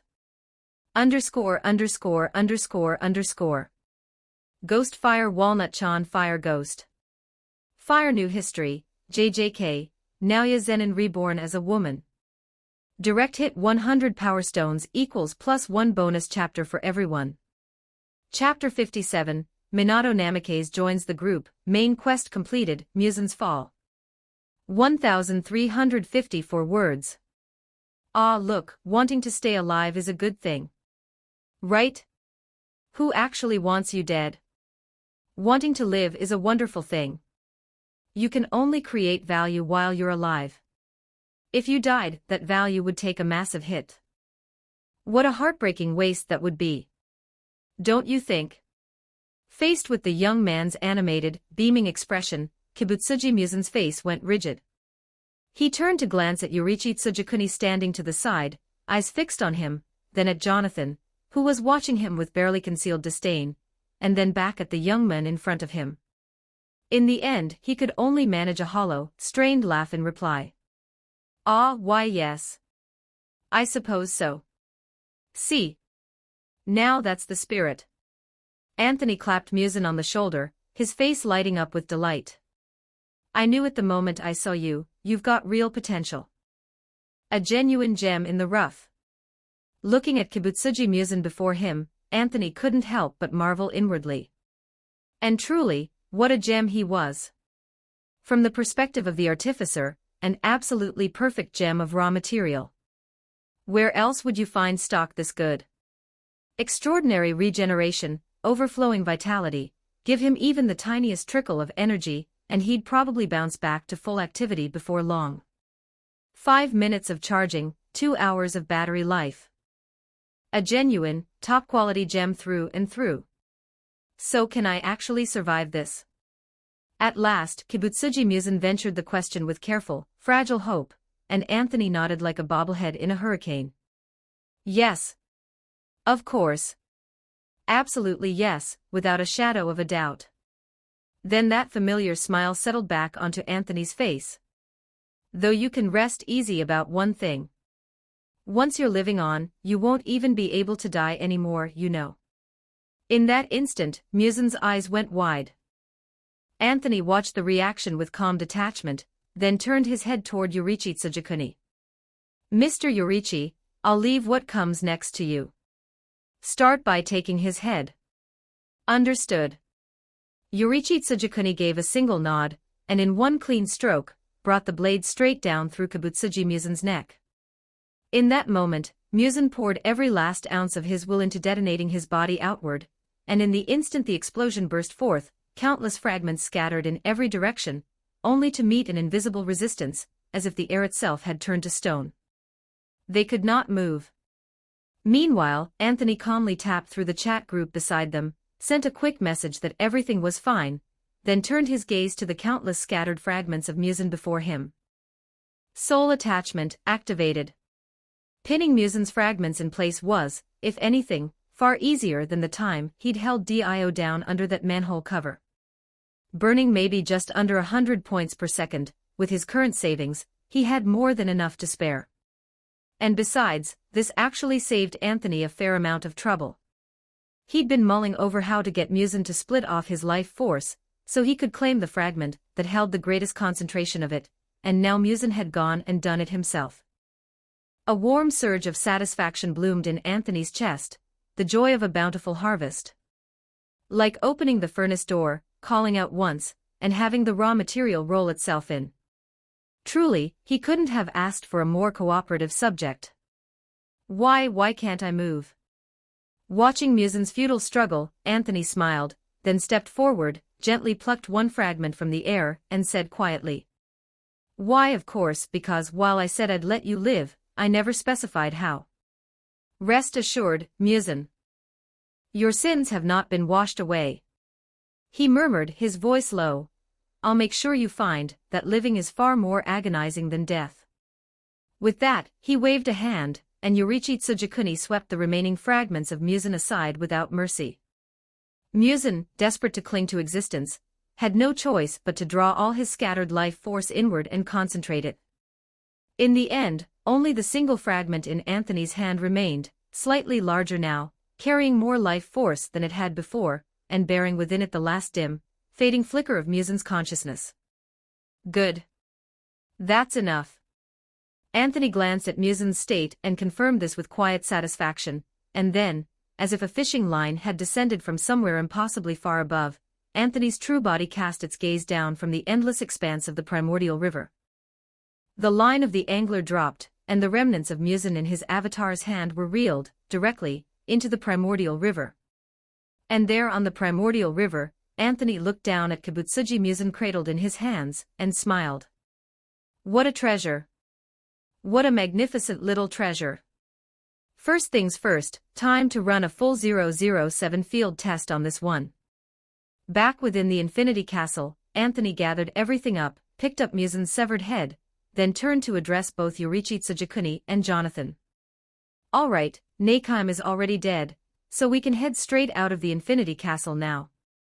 All of the upper and lower moons on this side have been eliminated. Next, we just need to bring this head back to Ubuyashiki Kagaya and report in. Yorichi, you can start your new life now, can't you? Yes, though. Yorichi paused for a moment, brow furrowing slightly. My purpose here is complete. But Anthony only clapped him on the shoulder and said calmly, it's fine. Just hang around and don't die. Find a way to live on into the modern era, your wife will greet you there, reborn into a new life. In an instant, something shifted in Yorichi's expression. Anthony caught it with a glance and smiled. And besides, the chat group may well need your help again someday. I am at your disposal, without hesitation. Yorichi Tsujikuni straightened at once, his answer firm and clear. And so Anthony finally let out a quiet, long breath, head of Musin in hand, and walked toward the exit of the Infinity Castle. Next up, extracting as many benefits as possible from Ubuyashiki Kagaya. Honestly, Anthony was already feeling the itch of anticipation. And at that very moment, the instant Anthony stepped out of the Infinity Castle, everything came, at last, to its end. The era known as Musin had come to a close. Completely. He hadn't died outright, but having been dragged directly into the primordial river by Anthony, in the judgment of the chat group and the world itself. Musin, as a person, was now scarcely distinguishable from dead. All one could say was, such is the might of the primordial river. And so, in the moment he stepped outside, Anthony saw a string of notifications pop up in the chat group. Main quest: a resurrection of the next group member, complete. Exceptional performance detected during this mission. Maximum resource recovery achieved. Highest reward granted accordingly. Reward received, 30,000 points total, plus the ability to designate one specific direction and receive one random material from within that category. Note, material grade is fixed and will not deviate significantly, it will generally be on par with materials suited to your current stage. Yes. The mission was finally complete. Seeing the mission rewards he'd been eyeing for so long, especially that material reward at the bottom, Anthony couldn't help rubbing his hands together in gleeful anticipation. But then he noticed the messages weren't finished yet. Main quest complete. The chat group is now expanding. Recruiting the next group member. Welcome, new member. Yellow flash of the leaf to the group chat. The moment he saw that name, Anthony blinked. That was Namikaze Minato. Holy, now that was hitting the jackpot. Underscore. Ghostfire Walnut-chan in P for more, Fire Ghost. Fire New History, JJK, Naoya Zenin reborn as a woman. Help us unlock these community rewards. Direct hit 100 Power Stones equals +1 bonus chapter for everyone. Chapter 58, Minato Namikaze, Naruto isolated by the village. After I die. 1586 words. Group notification. The Grand Flame Wordsmith has welcomed a new member to the group. AAA City Ghost, welcome to the group, new friend. Interested in hearing about the Seeds of Light project?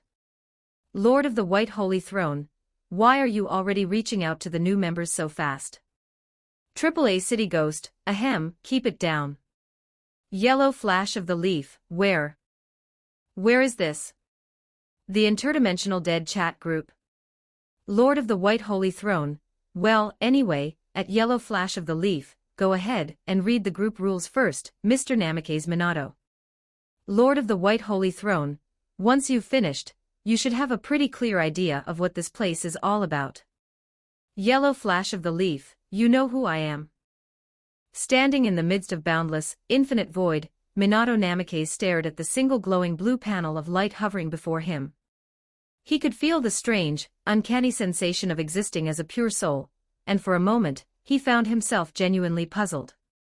He remembered clearly, after activating the dead demon-consuming seal, he should have surrendered his soul to the death god. So then, what was this?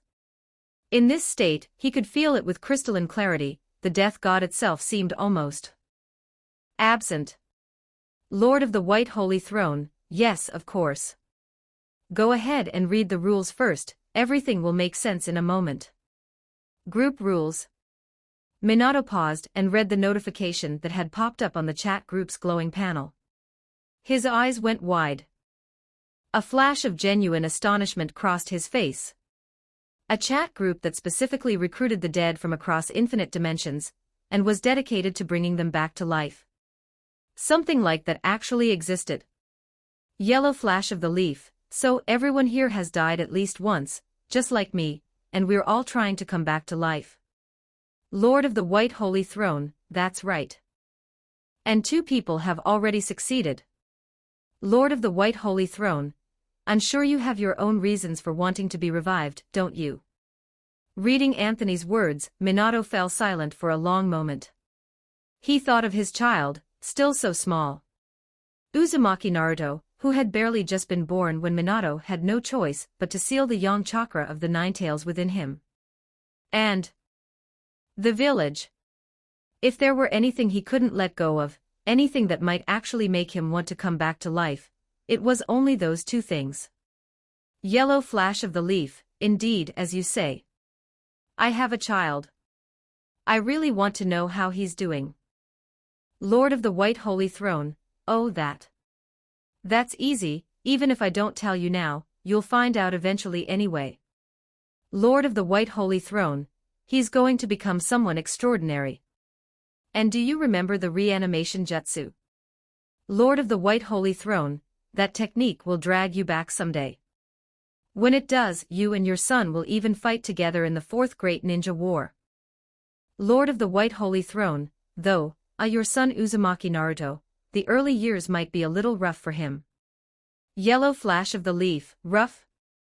Minato stared at Anthony's message, brow furrowing with unease. Yellow Flash of the Leaf, exactly how rough are we talking? Lord of the White Holy Throne, well, roughly speaking, there's the whole village bullying courtesy of Konoha's finest troublemakers, plus the mountain of nearly expired food he scraped together because nobody was looking after him properly. Then there's the 3rd Hokage, who, for reasons I can't quite explain, managed to get into some kind of mutual disaster with Naruto. The end result is that he had a pretty miserable childhood, all things considered. Yellow Flash of the Leaf. Yellow Flash of the Leaf. Lord of the White Holy Throne, timing-wise, it'd be roughly the first few years after your death. Yellow Flash of the Leaf, what? What was the 3rd Hokage doing? Lord of the White Holy Throne, that's hard to say. What he was trying to do was probably good, he just went about it in a kind of awkward way. Anthony thought carefully back through the Naruto storyline, and tugged the corner of his mouth in a wry grimace. Honestly, he didn't really want to dump all of this on the third. Objectively speaking, the mess was more a case of the author not quite threading the needle, the internal logic had some holes, and the end result was that the third ended up looking bad from every angle, pleasing no one. Lord of the White Holy Throne, that said, to be fair, I think the time Naruto spent traveling and training after that was actually a lot happier than his childhood. Lord of the White Holy Throne, and there are probably a lot of things that'll surprise you. For instance, the person you crossed paths with right before you died wasn't the Uchiha Madara you suspected. It was actually your own student, Uchiha Obito. Yellow Flash of the Leaf. Fallen Melodies Friar and Warrior, just got here, what did I walk into? Feels like we've got a new member who's just been hit with some devastating news. Lord of the White Holy Throne, shock is probably the more accurate word. Anyway, let me just bundle up the relevant stuff and send it to you directly, you can go through it when you have time.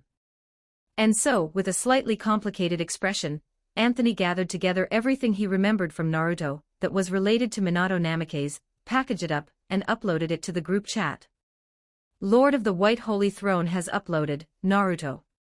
Yellow Flash of the Leaf, thank you. I'll go through this now.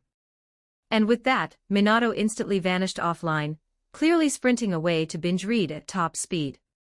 Lord of the White Holy Throne, still, Minato's situation aside, that world really is a good place. AAA City Ghost, oh. How so? Lord of the White Holy Throne, rich in resources. Fertile ground. Lord of the White Holy Throne, you're all welcome to take a look at this file too. I put together a general overview of the worldview and the resource highlights in a separate document. Short version, there are things like the tailed beasts, which are obviously high-value assets the moment you lay eyes on them, and then there's a whole collection of nifty little gadgets and tricks besides. Lord of the White Holy Throne, like that reanimation jutsu I mentioned, honestly, I've had my eye on that one for a while. Fallen Melodies Friar and Warrior, what is it? Lord of the White Holy Throne, a resurrection technique, a bit on the rougher side, but genuinely useful. All it takes is a suitable physical vessel and the jutsu itself, and you can bring someone back. There are a fair number of limitations, of course. AAA City Ghost, that's still extremely high value. Lord of the White Holy Throne, honestly, I think a lot of our group members could make use of it. AAA City Ghost, maybe. Let me read through the document first. The chat group fell quiet again. Anthony closed the window. Once everyone had finished reading the file he'd uploaded, the discussions would no doubt flare back to life, and this round, he suspected, would be particularly explosive. Because it really was that good of a find. Even just sitting there listing out the resource highlights, Anthony had lost count of how many times he'd felt a pang of pure, undisguised envy. All he could say was, wherever he looked in the Naruto world, resources seemed to be blooming out of every corner. Never mind the obviously high-value stuff, the tailed beasts, the Kekkei Genkai, the wild assortment of eyeballs with ridiculous powers, just the reanimation jutsu alone was enough to make Anthony's mouth water.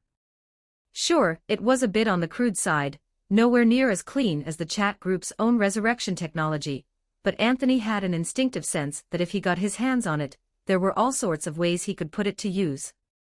At the very least, it could nudge the group members' resurrection timelines along a little. Himmel in particular, that man would love something like this.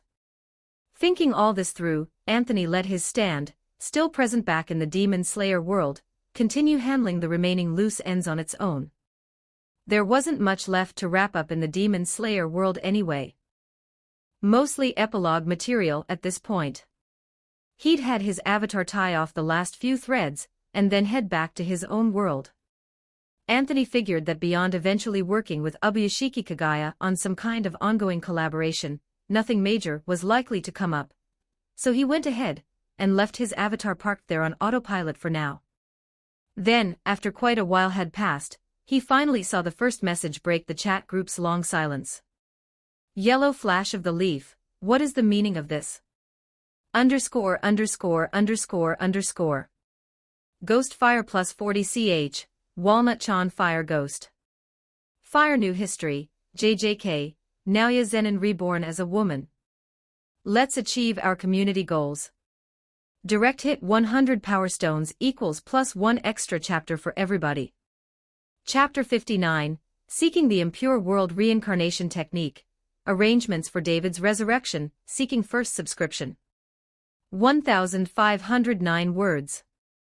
Konoha's Yellow Flash, what does all this mean? Konoha's Yellow Flash, no, seriously, why? Is this really how Konoha operates after I'm gone?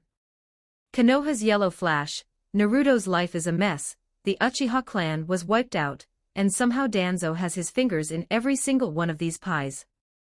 Konoha's Yellow Flash, and then there's Obito. Ugh. Konoha's Yellow Flash, the bullying culture among Konoha's villagers, sometimes I genuinely don't know what to say. The third Hokage is clearly getting old, too. I thought things would be fine without me, but it seems Naruto really can't do without a family looking after him. Watching the rapid-fire messages from Namake's Minato, Anthony found himself at a loss for words as well. Fortunately, right at that moment, Carmen also returned to the group chat. AAA City Ghost, just got back. Honestly, the resources really are substantial. AAA City Ghost at Lord of the White Holy Throne, you've already got a plan in mind, haven't you? Lord of the White Holy Throne, that. I do, actually. Lord of the White Holy Throne at Konoha's Yellow Flash, take a breath first. Either way, now that you've joined this chat group, everything still has a chance to be set right, doesn't it? Konoha's Yellow Flash, you make a fair point, give me a moment to process this.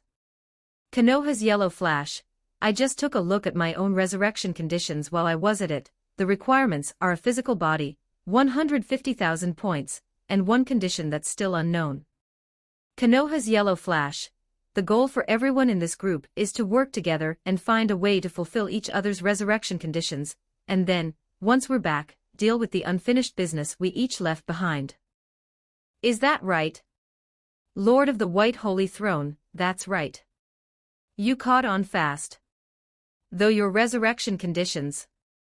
Looking at Namake's Minato's resurrection conditions, Anthony paused for a moment, brow knitting involuntarily. If he was being honest. Minato's resurrection conditions were more troublesome than he'd anticipated. But after thinking it over for a bit, Anthony more or less understood. And when he did, it made perfect sense. For one thing, Namake's Minato's raw power was on a completely different level from the others they'd dealt with before. The sheer numbers involved all but guaranteed the point cost wouldn't be small. For another, Minato's soul, while intercepted by the chat group, was technically still in the custody of the Death God on the Naruto World's End. Anthony had a reasonable suspicion that resurrecting Namake's Minato would probably require giving the Naruto World's Death God a good elbow to the face in the process. Konoha's Yellow Flash, it's very troublesome, isn't it? Lord of the White Holy Throne, yeah. Konoha's Yellow Flash, understood. I'll wait patiently and do what I can to help in the meantime. Lord of the White Holy Throne, actually, you don't have to be too discouraged, there are a few other options available right now. Grand Flame Wordsmith, you mean the reanimation jutsu? Honestly, even I was a little surprised when I first laid eyes on that technique. Lord of the White Holy Throne, right, well, it's a genuine resurrection technique, after all. Konoha's Yellow Flash, you mean? Lord of the White Holy Throne, you saw our discussion. Long story short, your world is probably the wealthiest one available to us right now. Lord of the White Holy Throne, the resurrection conditions being difficult doesn't matter, we can absolutely dive into your world and spend some time farming, gather resources, and figure out a solution to the problems on your end at the same time. Lord of the White Holy Throne, and frankly, I really want to get my hands on the reanimation jutsu. Lord of the White Holy Throne, it's not a perfect resurrection, true, but it should be enough to resolve your current predicament, and probably solve a lot of the other group members' headaches as well, right? Konoha's Yellow Flash, that does seem to be the case. Once he'd connected the dots, Namake's Minato went quiet for a moment, and then a note of genuine excitement crept into his messages.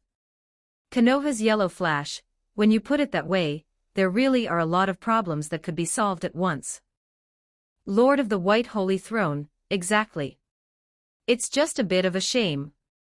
AAA City Ghost, a shame about what? Lord of the White Holy Throne, a shame we can't beat anyone there right now. Typing those words, Anthony couldn't help but feel a surge of helpless frustration. Honestly, was getting the reanimation jutsu hard? Anthony could only say, not remotely. In theory, you beat Orochimaru half to death, and the reanimation jutsu was yours. But the problem was, who exactly was going to be the one beating Orochimaru? None of the people currently resurrected in this chat group were up to the task in terms of raw power.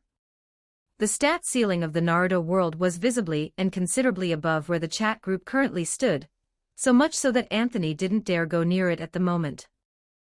The resources were plentiful. The unfortunate part was that every single resource node came with a prerequisite, strength. And with his current strength falling short of that bar, Anthony could only stare at it from a distance and sigh. Konoha's yellow flash. I wish I were still alive. Burn Night City to the ground. So, Anthony, have you come up with a plan already?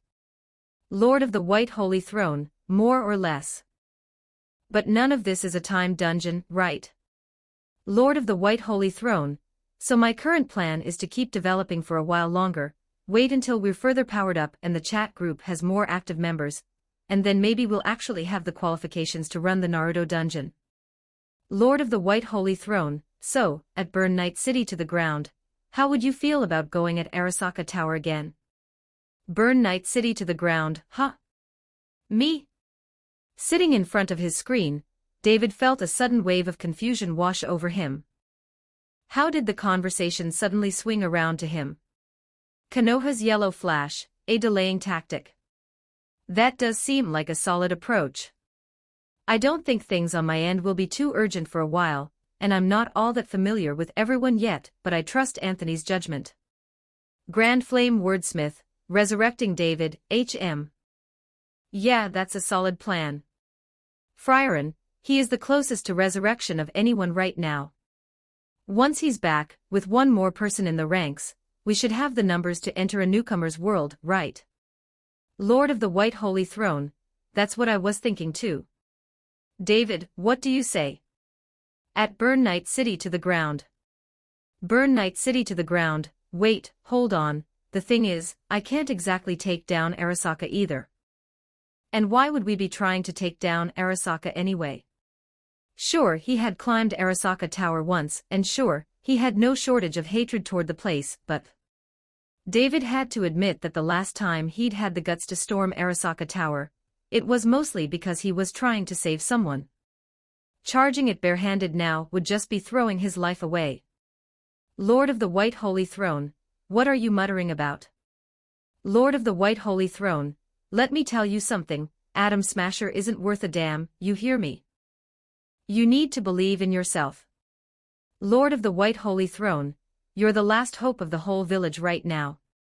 Think about it, Arasaka's got top-of-the-line cyberware everywhere. We go in, hit them big, strip the place clean, and once the points roll in, we'll be absolutely rolling in it. Lord of the White Holy Throne, with enough points, we power up, and then we can head into the Naruto world and snag the reanimation jutsu. Simple as that. Burn Night City to the ground, but can we actually beat Arasaka Tower? Lord of the White Holy Throne, you just focus on fighting. Leave the planning to me. Lord of the White Holy Throne, let me ask you just one question, because to take on Arasaka Tower, you have to be resurrected first. Do you want to be reunited with Lucy, get revenge for everything that happened, and finally live out a happy, peaceful life together with her? Burn Night City to the ground, Lord of the White Holy Throne, are you in or not? Burn Night City to the ground, I'm in. _______. Ghost Fire went more, Walnut-chan Fire Ghost. Fire New History, JJK, Naoya Zenin reborn as a woman. Let's reach these milestones together. Direct hit 100 Power Stones equals +1 free chapter for all readers. Chapter 60, Anthony, are you saying I have to handcraft a mobile city? 1,416 words. Well, yeah. That was exactly right. From what Anthony knew of David, he was certain David would come around in the end. Jokes aside, everyone understood deep down that Anthony would never send them to their deaths. If he was talking this big, he had to have a workable plan, and even if things went sideways, he would at least make sure everyone walked away with their lives. And that was in fact the truth. Setting Anthony himself aside, David had been resurrected and wasn't quite dead anymore. He had vulnerabilities now, but worst case, he could just teleport out, throw his hands up, and watch the cyberpunk crew dissolve into tears of frustration. As for why Anthony had his eye on the cyberpunk world specifically, there was a reason for that. It was a world where farming was a colossal headache, but outright robbing the place was laughably easy. Anthony called it a bank. Opening a bank? Enormously complicated, you'd have to play mind games with all sorts of people, and it could take months before you saw a single return. But if it took months just to start turning a profit, what was the point of the place to Anthony in the first place? But robbing a bank? All you needed was enough firepower. Comparing the two, Anthony genuinely felt the second option was a good bit easier in the world of 2077. Burn Night City to the ground. That said, even if we're doing this, I'm not sure my combat power is up to it. Burn Night City to the ground. Should I ask Mr. Jonathan and Mr. Yorichi to help? Lord of the White Holy Throne, they're both plenty strong, but I'm afraid they might still fall a little short. Lord of the White Holy Throne, the main issue is that they can't really be buffed any further. Anthony thought it over for a moment and gave that reply. He believed Jonathan and Yorichi Tsujikuni could handle smaller companies and street gangs just fine. But the ultimate target was finding a way to raid Arasaka Tower, and the more points they could extract the better. In that scenario, the Joestars and Yorichi's combat power might genuinely not be enough. Although, come to think of it, Lord of the White Holy Throne, aren't you actually pretty solid for this? Burn Night City to the ground, me. Lord of the White Holy Throne, yeah, you're a born and bred Night City native. Worst case, we resurrect you and deck you out in some cyberware. Burn Night City to the ground, the problem is, I still wouldn't be able to beat Atom Smasher like that. The guy's at 97% cyberware modification. Lord of the White Holy Throne, you just don't know enough. There are people out there at 100% cyberware modification who haven't gone cyberpsycho. Burn Night City to the ground. Lord of the White Holy Throne, ahem. Anyway, leave that part to me to figure out. Let me finish tallying up my gains on this end first, then I'll come deal with things on your side. Lord of the White Holy Throne, when the time comes, you play muscle, logistics and power boosting, leave all that to me. Anthony glanced over his artificer upgrade tree, and his soul ability tree, and felt a decent amount of confidence. You could question his head-on combat ability all you liked, but nobody, absolutely nobody, got to question his logistical ability. With the chat group's next development plan settled, Anthony turned his attention back to wrapping up the gains left over from the Demon Slayer world. First, the business on the Demon Slayer side. Father Pucci's mission had gone off without a hitch. When Musen's head was delivered to the Ubuyashiki estate, Ubuyashiki Kagaya immediately felt the curse lift from him, and overwhelmed with gratitude, threw a grand feast to celebrate Father Pucci, Yorichi Tsujikuni, and the entire Demon Slayer corps. As for the conditions Father Pucci had put forward, Ubuyashiki Kagaya agreed to them without a second thought. The only caveat was that, given the Ubuyashiki family's ties to the religious authorities, the whole affair couldn't be made too public. But Anthony accepted that readily enough. The pleasant surprise was this: apparently because Anthony had brought people back from the dead, Ubuyashiki Kagaya had come to see Anthony as some kind of mythical figure, one of the 8 million gods of Takamagara, sent down from the heavens expressly to deal with the matter of Kibutsuji Musen. And after Anthony had, accidentally, let slip a glimpse of his dragon tail and dragon horns, Ubuyashiki Kagaya became even more convinced of it. And so, several shrines dedicated to the gods of Takamagara were erected, and in each one, a ritual shrine personally forged by Anthony's hand was installed. Thanks to this elevated status, Anthony ended up with a few more shrines than he'd originally expected, and even received a steady stream of offerings to push forward his resurrection progress. The gains were modest but still better than nothing. As for the actual returns, the souls of the Demon Slayer world's common folk were on the lower end in terms of quality, but once Anthony ran the numbers, he found that his daily points income from the ritual shrines alone had more than doubled, jumping all the way to a full 3,000 points per day. Once all of that was sorted out, Anthony sent Father Pucci back to Terra to sit in the shrine. Given the sudden and dramatic nature of his departure, which was, of course, taken as another divine miracle, it generated a very generous spike of points for Anthony. And of course, through all of this, the one who probably suffered the most was Sasuotai, but no one particularly cared. With the Demon Slayer world wrapped up, Anthony turned his attention to tallying the mission's rewards in a light and cheerful mood. 30,000 points, quite a haul. Enough for Anthony to unlock a number of abilities.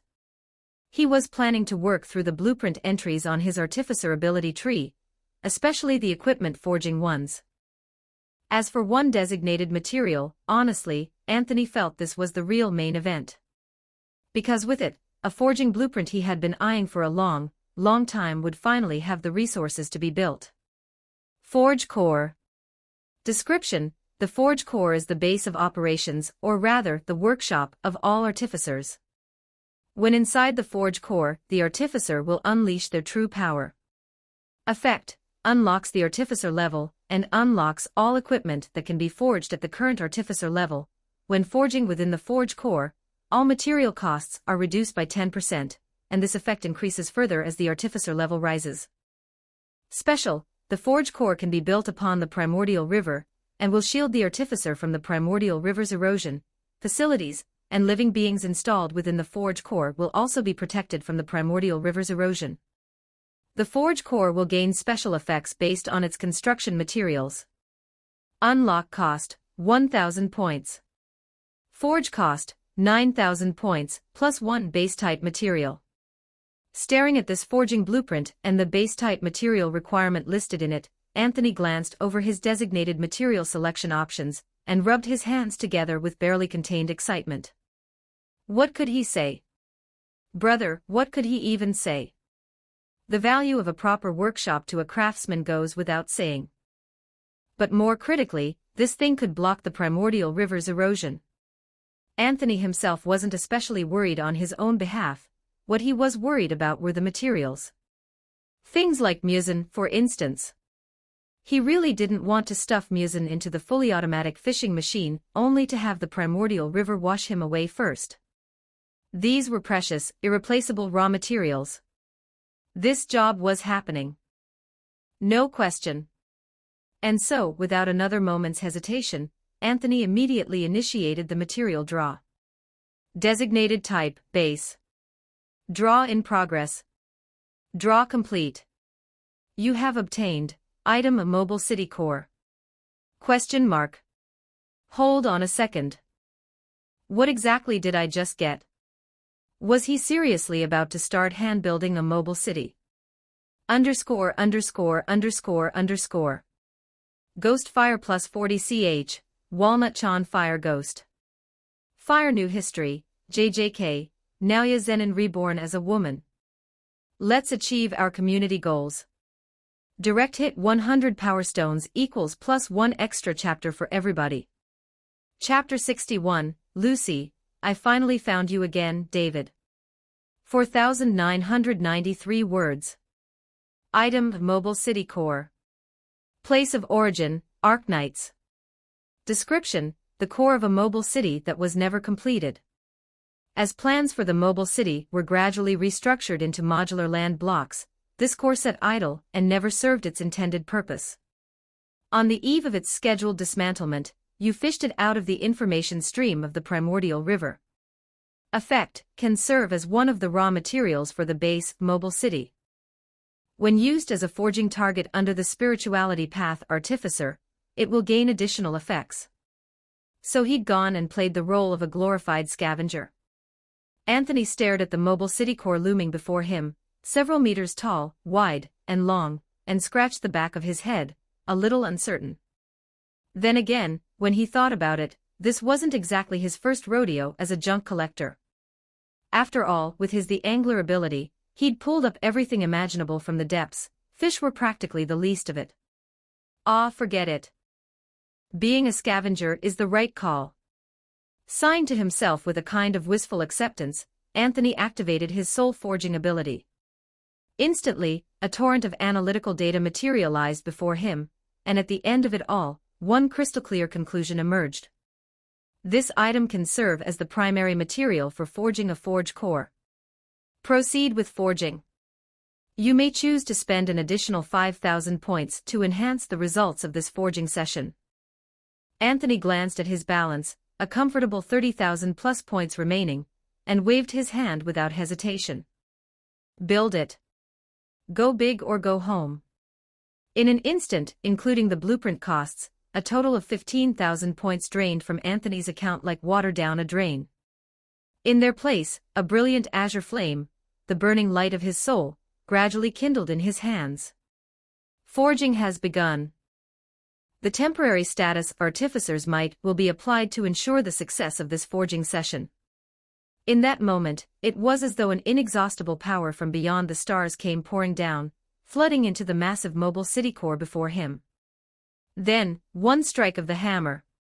Clang! The thunderous ring resounded like a great bell being struck. Then, another blow. Unlike the casual, toy-crafting feeling he'd had when forging the ritual shrine, this time, with points spent through the chat group, Anthony truly felt it. This was the Artificer's power. The power to reshape heaven and earth itself. To regard all of creation as raw material. To see everything under heaven as common clay, to be hammered and beaten into shape, to have great force applied until it bent to the will of the Maker's heart. Such immensity. Such magnificent, awe-inspiring grandeur. The bright white day, the sun itself pressed into service as a furnace. For a moment, Anthony was completely lost in an almost intoxicated state, as though the entire world lay cupped in the palm of his hand. He could perceive the underlying structure of reality with perfect clarity, and bend it, adjust it, reshape it until it conformed entirely to his wishes. In those few brief seconds, Anthony understood. This was the effect of the temporary status Artificer's Might. He hesitated no longer. The soul flame was released in full, blazing against the mobile city core before him. A full half-hour later, Anthony finally and somewhat reluctantly withdrew from that extraordinary state of mind. At the same time, he looked at what had once been a mobile city core, and was now a land-going battleship, and his chest flooded with excitement. This was his true reward for 15,000 points spent. His very own, one-of-a-kind, forge core. Please name your forge core. A name. Let's call it the Styx Arkansas. Anthony smacked his forehead as he looked at the enormous hull before him, then spoke those words aloud and immediately began reviewing the forge core's effects. Forge core Styx Arc. Current Artificer level. 1. Artificer level will increase as the forge core's facilities are filled and the host is upgraded. The following forging blueprints are now available to unlock: Artificer's Body Series, Basic Resource Extraction Series, Forge Core Upgrade Series. Current forge core footprint, approximately 10,000 square meters. Facilities within the forge core: Angler's Throne, Bronze. Effect: within the forge core, forging loss is reduced by 10%. Additionally, because a mobile city was used as the foundational forging material for this forge core gains a special effect. You may pilot the forge core Styx Arc to move through the primordial river. Furthermore, this forge core may enter other worlds via world traversal, though a 2-hour time limit applies and additional points must be consumed.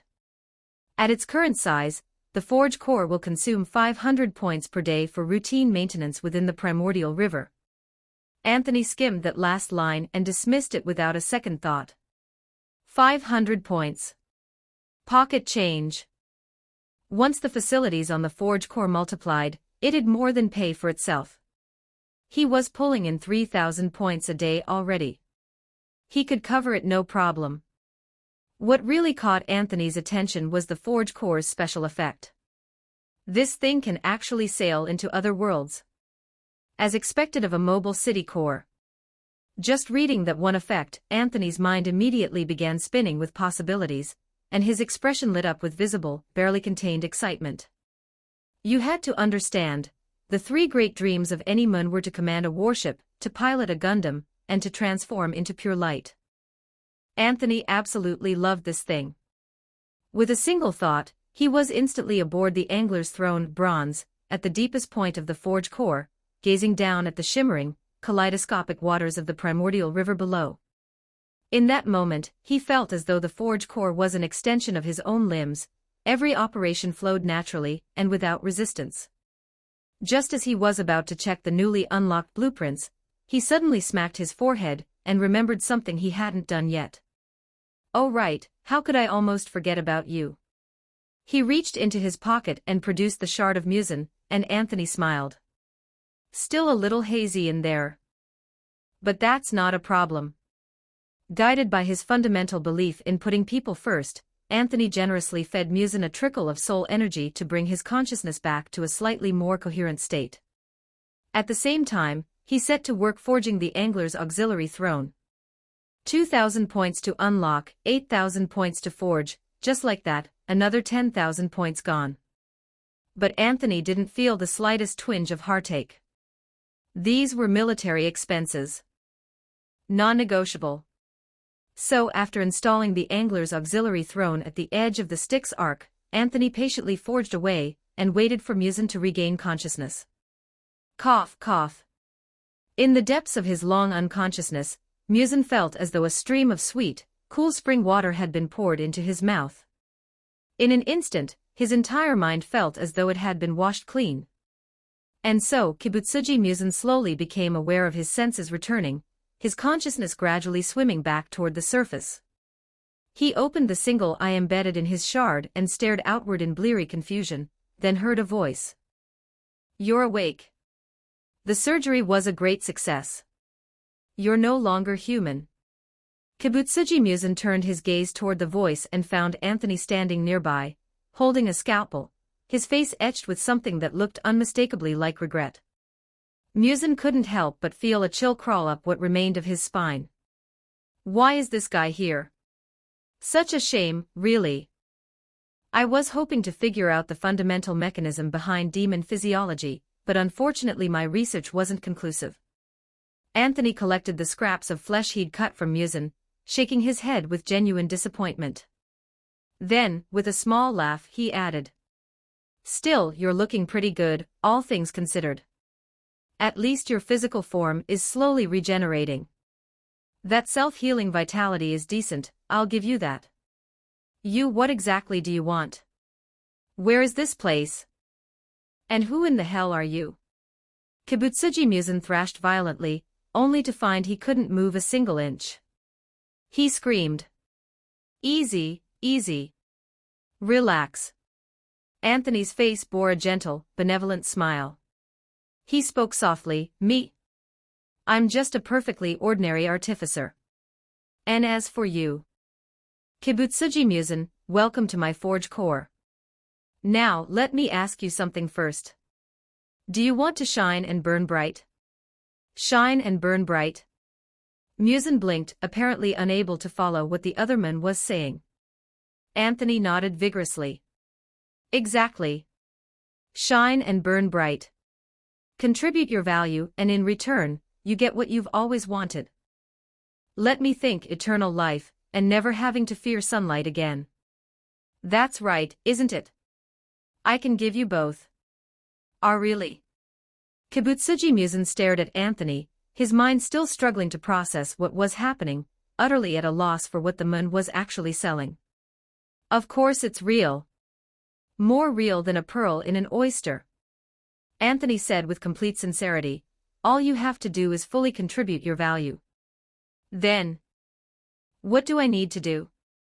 I'm not exactly in a position to contribute anything in this state, am I? Kibutsuji Mucin attempted to assess his current condition, but then he saw Anthony stand up, turn toward him, and slowly shake his head. No, Mucin. This is actually the ideal state. Anthony said those words, then continued, a fine gem like yourself, in this condition, you're nothing short of perfect. Now come with me. He reached out and picked up Kibutsuji Musen. And then, Kibutsuji Musen saw it. A toilet. What the hell is that? Wait. I don't need any of this. Let me go. Let me go. On pure instinct, Kibutsuji Musen felt an overwhelming surge of existential dread. He screamed, only to hear Anthony's light, easy chuckle in response. Easy there, Musen. We artificers are the most people-oriented professionals there are. He said it with absolute conviction. Then, gently, he released Musen. And so Kibutsuji Musen watched helplessly as he dropped straight into the toilet. The next instant, past the water in the bowl, he felt as though he'd been plunged into a cramped, overcrowded tank. But what awaited him in that tank was not suffocation. It was endless, relentless fire. The flames scorched and seared the very life of Kibutsuji Musen, wringing from him a piercing, agonized scream. Every moment. Without pause. Without end. Like the Avicii hell itself, and it would continue for eternity. At the same time, as though sensing the addition of fuel, the angler's auxiliary throne let out a satisfied, resonant hum. Anthony pulled up a display screen, and looking upon the angler's auxiliary throne now operating at full capacity, he broke into a brilliant grin. Then, thoughtfully, he knocked on the lid of the tank and spoke to Kibutsuji Musen inside. Don't worry, Musen. Your 2 wishes, we've decided to grant them both in one shot. How's that for a surprise? There's no day or night in here, so you'll never have to worry about the threat of sunlight ever again, because there simply is northwest sun in this place.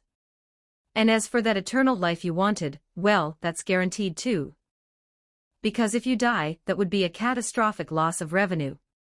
Anthony declared this with the air of a man standing on the highest moral ground, then, suddenly, his tone shifted into something almost sheepish. It's just, could I ask you to work the 996 lifestyle for just a little while longer? Not for long. Roughly until your next life. There was no response from inside the tank. Anthony had specifically muted all sound from within. Well. Looks like no objections. I'll take that as automatic consent, then. Anthony nodded to himself with satisfied approval, then got to work adjusting the parameters of the angler's auxiliary throne. Honestly, with Musen in there as fuel, this thing was practically a perpetual motion machine at this point. Anthony's thinking was simple. He configured the angler's auxiliary throne to continuously fish for items from the cyberpunk side, hoping to reel in some singularity tier technology every now and then. Anything that wasn't singularity technology was set to auto-recycle.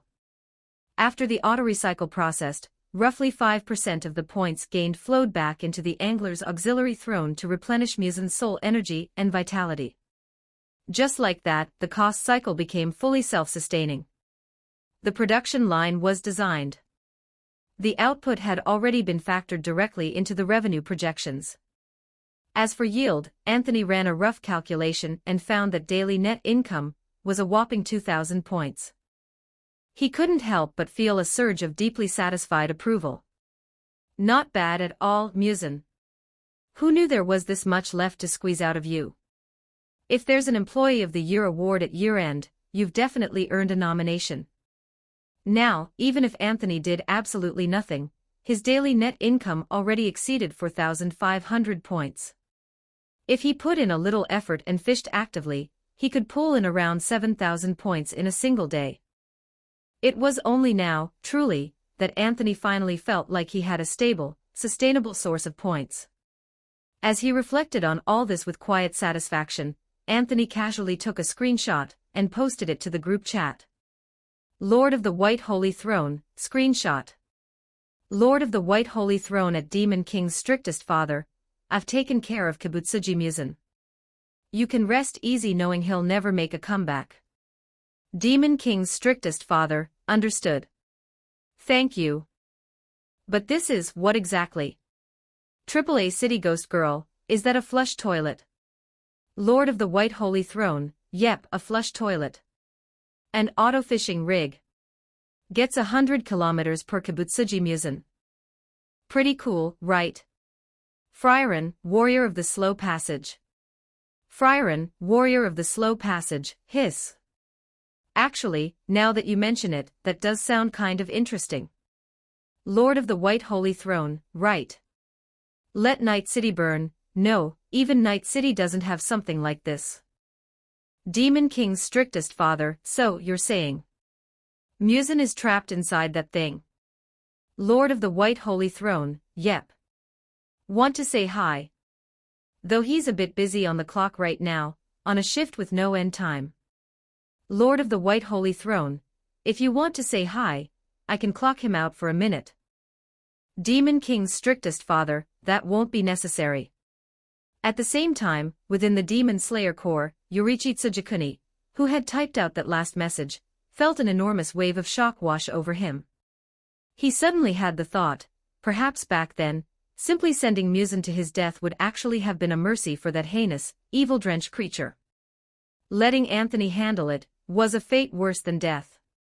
But after thinking it over carefully, Yorichi Tsujikuni typed out another message to Anthony anyway. Demon King's strictest father, that said, well done. Demon King's strictest father, under absolutely no circumstances should you release him. Feel free to lift the lid and check on his condition from time to time. Do not show mercy. There is no need for such feelings towards someone like him. Demon King's strictest father, you may also play recordings of the atrocities he committed during his lifetime, on a continuous loop, until he shows genuine remorse. Lord of the White Holy Throne, damn, I'm starting to feel like you might be a little more extreme than me. Anyway, let's move on from that topic. After reading Yorichi Tsujikuni's messages, Anthony's eyes lit up at first. Hiss, that does sound kind of interesting, he genuinely never tried that before. Wait, hold on. Then, as realization caught up with him, Anthony felt a quiet jolt of alarm in his heart. How had his moral sensibilities slipped this far without him even noticing? Ahem. It had to be Yorichi's influence. Time to change the subject. Lord of the White Holy Throne at Let Night City Burn, next up, let's deal with your situation. Let Night City burn, You've already wrapped everything up on your end. Lord of the White Holy Throne, yeah, pretty much. Anthony swept his gaze across the vast but empty expanse of the Forge Core, and let out a sigh, then began typing. There was plenty more he could do with the Forge Core, honestly, but the obvious problem was that Anthony simply didn't have enough points left. One Forge Core and one Angler's Auxiliary Throne had cost a grand total of 25,000 points. Anthony was left with only 5,000 points to his name.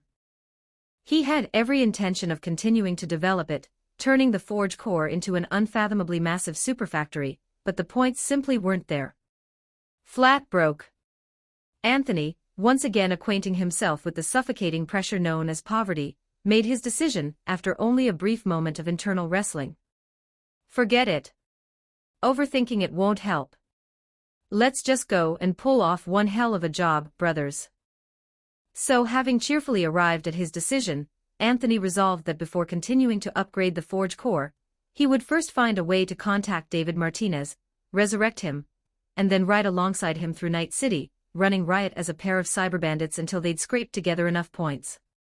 Besides, he had a feeling that for the upcoming trip into 2077, the Forge Core Styx arc might just come in handy.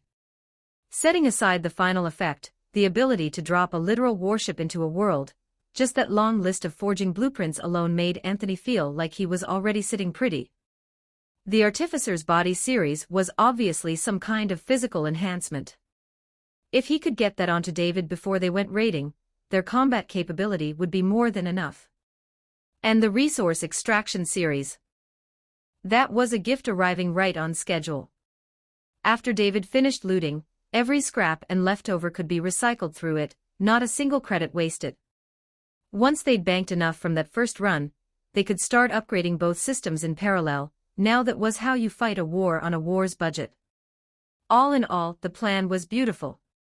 All that was left was to execute it in the 2077 world, and resurrect David along the way. Which brought him to the actual problem: how exactly to resurrect David. Lord of the White Holy Throne, the current issue is that we still need to scrape together the 100,000 points for your resurrection. Let Night City burn. Yeah, that's true. I mean, I did agree to help pull this job, but it's kind of a prerequisite that I actually be able to do something right. Let Night City burn. At the end of the day, I'm still a ghost with no ability to physically interact with the outside world. Lord of the White Holy Throne, hey, hold on, something just occurred to me. Lord of the White Holy Throne, even if you can't directly interfere for now, Lucy should be able to, right? Let Night City burn. Wait. Lord of the White Holy Throne, David, you know what I'm getting at. Lord of the White Holy Throne, and don't worry, I have a comprehensive plan in place to guarantee her safety. On top of that, the final call rests entirely with you and Lucy. Lord of the White Holy Throne, so, what are your thoughts? Let Night City burn. Let me ask Lucy's opinion first. Lord of the White Holy Throne, that works for me. I'll head over in person and transfer soul energy to you face to face, so you can actually meet with Lucy. Lord of the White Holy Throne, while I'm at it, I'll walk you through the specifics: what we're stealing, who we're stealing from, how we pull it off. We need a solid plan. Let Night City burn. Okay. Well, that was about as settled as it was going to get. Anthony stroked his chin, musing to himself as he read the group chat messages. In truth, he wasn't particularly worried about Lucy's answer. He was 100% confident he could bring her around, and beyond that, he had every preparation in place to ensure Lucy wouldn't run into any unexpected trouble. In that case, everything was ready. All that was missing was the final step. Time to head into the cyberpunk world. Come on then. Let's burn Night City to the ground. So the next instant, Anthony instinctively clicked on the avatar of his incarnation, intending to send him back into the Arknight's world for another detour through the 2077 next door. But in the very next second, he caught himself, and a flicker of hesitation crossed his face. That doesn't quite work, does it? He scratched his head, suddenly remembering, Ko's established identity in the open was still the 13th of the Sasuitai bloodline, and on top of that, he'd disappeared without a trace just recently. If he vanished again so soon? Anthony couldn't speak for anyone else, but he was pretty sure Sasuitai was going to completely lose it. Factoring in Sasuitai's blood pressure and all the cascading complications that might follow, Anthony ultimately changed his mind. Fine. Poe's died on the clock enough times already. Time to pinch out a new angler individual. He obligingly navigated into the angler ability tree, and after a bit of browsing, located the stand ability upgrade for dimensional fishing. Now that he was actually looking carefully, he hadn't noticed before, but his stand's growth potential was a staggering A rank. Precisely because of that A rank growth potential, the points required to expand the angler's individual capacity for the first time weren't actually that steep. A mere 3,000 was enough. So, after spending 3,000 points, Anthony looked at his remaining balance of 2,000 and silently mourned his poverty for exactly 1 second. The very next moment, he watched as a brand new angler individual took shape before him. He studied it in quiet contemplation for a while, then bestowed upon it a new face. A figure appeared before him, golden hair, blue eyes, and at the corner of the brow, a mark that looked remarkably like a cybernetic implant scar. Anthony deliberated briefly, then gave it a name. Change of plans. We're going to loot Night City clean. I'll call you Smith. The next moment, Anthony swept his hand down, soul splitting activated, and the eyes of Smith standing before him came alive with a spark of awareness. Anthony then shifted the primary weight of his consciousness into Smith. World traversal, activated. Once more, accompanied by that same overwhelming, club to the back of the head dizziness, Anthony hurtled toward the cyberpunk 2077 world. And in the group chat, new text appeared. World traversal in progress detected. The target world of this world traversal contains a group member whose resurrection tournament has not yet been completed. Assessing current conditions. Conditions met. Issuing emergency support mission. Mission reward has been updated to reflect the current needs of the group member. Support mission save Private David. Mission overview: it's time to bring liberation to David's soul, and then make a grand, glorious debut on the stage of Night City. Mission reward: 50,000 points, one-time use item skill adaptation device, can remodel one skill into a form compatible with your own abilities. Night City. The pinnacle of Night City remained, as always, ablaze in splendor. Red lights, green neon, the glow of 1,000 signs flooding the sky above the city in dazzling, gaudy brilliance. And yet, those neon lights never reached into the sewers below. They never touched the rats or the bodies slowly rotting in the dark, gnawed at and forgotten. The corpses no one cared about. This was Night City, a city made for revelry and legend. For the last time, Lucy looked out over the city she had come to know so intimately, from her perch on the windowsill. She was silent for a long while. The tip of her slender cigarette scattered small sparks into the night air.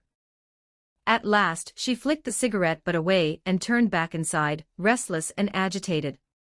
It had been a month since she'd returned to Night City from the moon. Thinking back over how she had spent that month, Lucy couldn't help but let out, from the very bottom of her heart, a long, slow breath of exhaustion. A shadow of melancholy settled in her eyes. For the past month, she had been searching for any trace of David. Always searching. But where are you, David? She tilted her head back, as though she could see through the sky above, long since too polluted to be anything but murky, and catch a glimpse of David, wherever he might be. A month. Ever since that moment on the rocket, when she had tossed her earring to David and watched him disappear with it, an entire month had passed. And from the moment it happened, Lucy had held to one belief, deep in the core of herself. David was alive.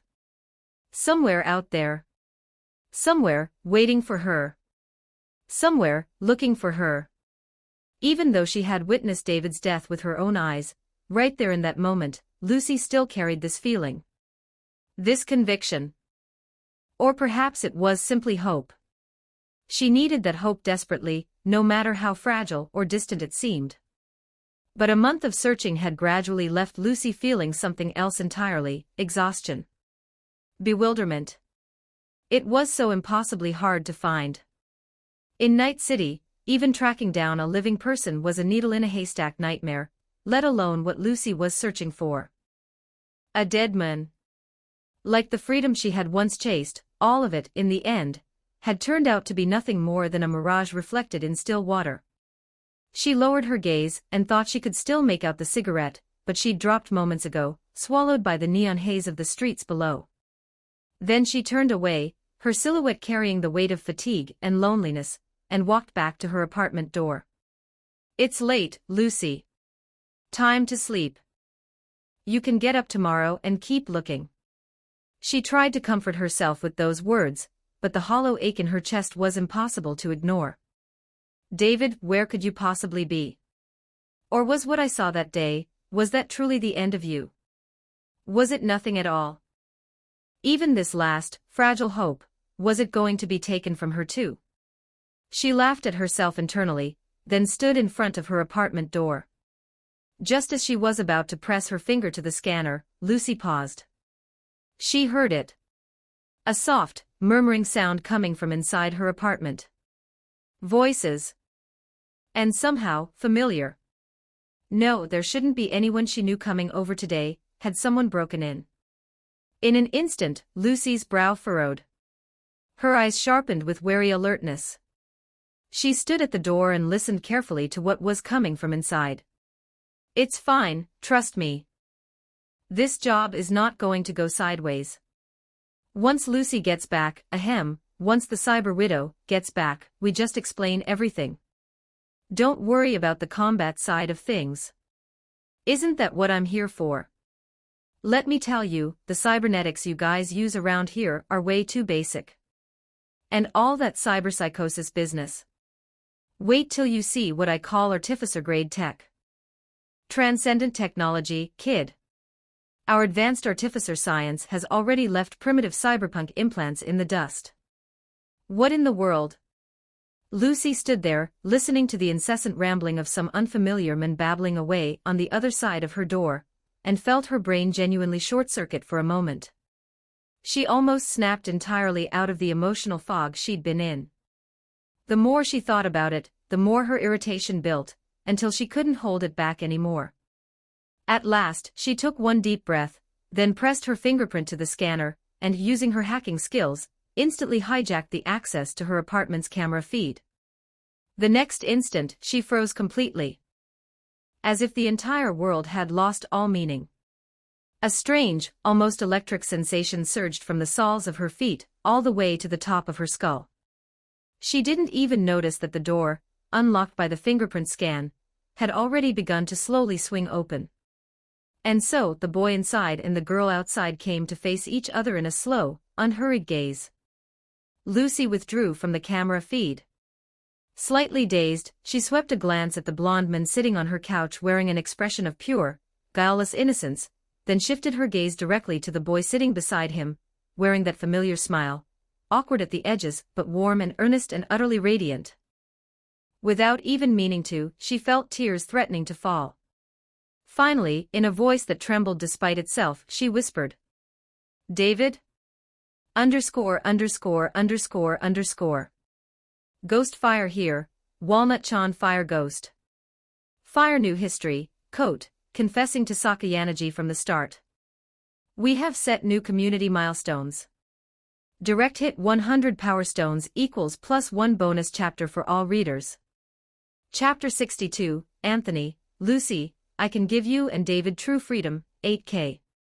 4,683 words. David? The word came out trembling, shot through with the urge to cry, spoken to the soul that had reappeared before her eyes. As though a single name could hold everything, all the wandering, all the grief of more than a month apart. David blinked, looking a little dazed. Then, as if searching for the right words, he went quiet. Lucy stood where she was, something unnameable rising in her chest. Over to one side, Anthony watched the scene unfold. He narrowed his eyes, quietly rose from the sofa, and drifted back to lean against the far wall.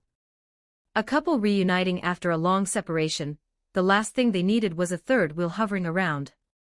There were things he needed to talk to Lucy about, sure. But not right now. Besides, even if Anthony was technically the one who had engineered this whole moment, he hadn't forgotten that he was currently squatting in someone else's apartment. Breaking and entering. Hopefully Lucy wouldn't mind. So, with that thought, he pulled up the chat group and settled in to watch from a distance. Lord of the White Holy Throne has started a live stream. Grand Flame Wordsmith has joined the stream. City Ghost of AAA has joined the stream. Himmel's Friaren Warrior has joined the stream. Anthony swept his gaze over the viewers flooding in, and let out a sigh. Still peeping at other people's screens. Still hunting for entertainment. Getting everyone resurrected needed to move up the priority list, and fast. Living like this wasn't a long-term solution for anyone. City Ghost of AAA, what's happening? Are the lovebirds finally getting together? Konoha's yellow flash, the chemistry is practically dripping off the screen. Young love like this, it's almost nostalgic. Lord of the White Holy Throne, show patient. I'm recording this first. Lord of the White Holy Throne, this moment matters a lot to David. Anthony quietly activated the stream recording, then turned his full attention back to the two people reunited after so long. David's soul gazed at Lucy in silence. After a long moment, a brilliant smile broke across his face. Hey, Lucy. Long time no see. In an instant, emotion tore through what remained of Lucy's composure, and every ounce of longing she had bottled up came flooding out at once. She closed her eyes softly. She crossed the room in quick steps and threw her arms around him, and immediately felt it. The unreality of him. Her arms found nothing solid. She couldn't hold him. Because the person in front of her didn't truly exist in this world yet. But it was enough. It was enough. That was what Lucy told herself, as she stood there embracing the air, maintaining the shape of a hug even though there was no warmth to be felt. "Ah, Lucy." David spoke softly, a little uncertain. But Lucy just shook her head. "It's okay, David. Let me just settle down for a bit." "Okay." David went quiet. After a moment, he said it gently. And so they stood, held in an embrace that neither could feel, and waited together in silence, letting the weight of over a month dissolve between them. "I missed you, David." At last, Lucy spoke quietly. "Yeah. I missed you too." No hesitation. No pretense. David answered her almost immediately, and meant every word. A light smile bloomed across Lucy's face. "I'm so glad I got to see you again." She murmured the words and tried to rest her head against David's shoulder, but when she touched only the intangible substance of a soul, she had to hold that position by her own will alone. In the end, it's still like this. The thought drifted through her mind unbidden, and a shadow of sorrow crossed her face. But she composed herself quickly. Even so, just this was already so much more than nothing.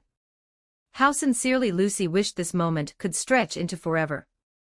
Even if she couldn't actually touch David, as long as she could keep seeing him like this, hearing his voice, exchanging a few words with him in the course of an ordinary day, in this city, in the midst of their tragedy, that was already a treasure beyond price.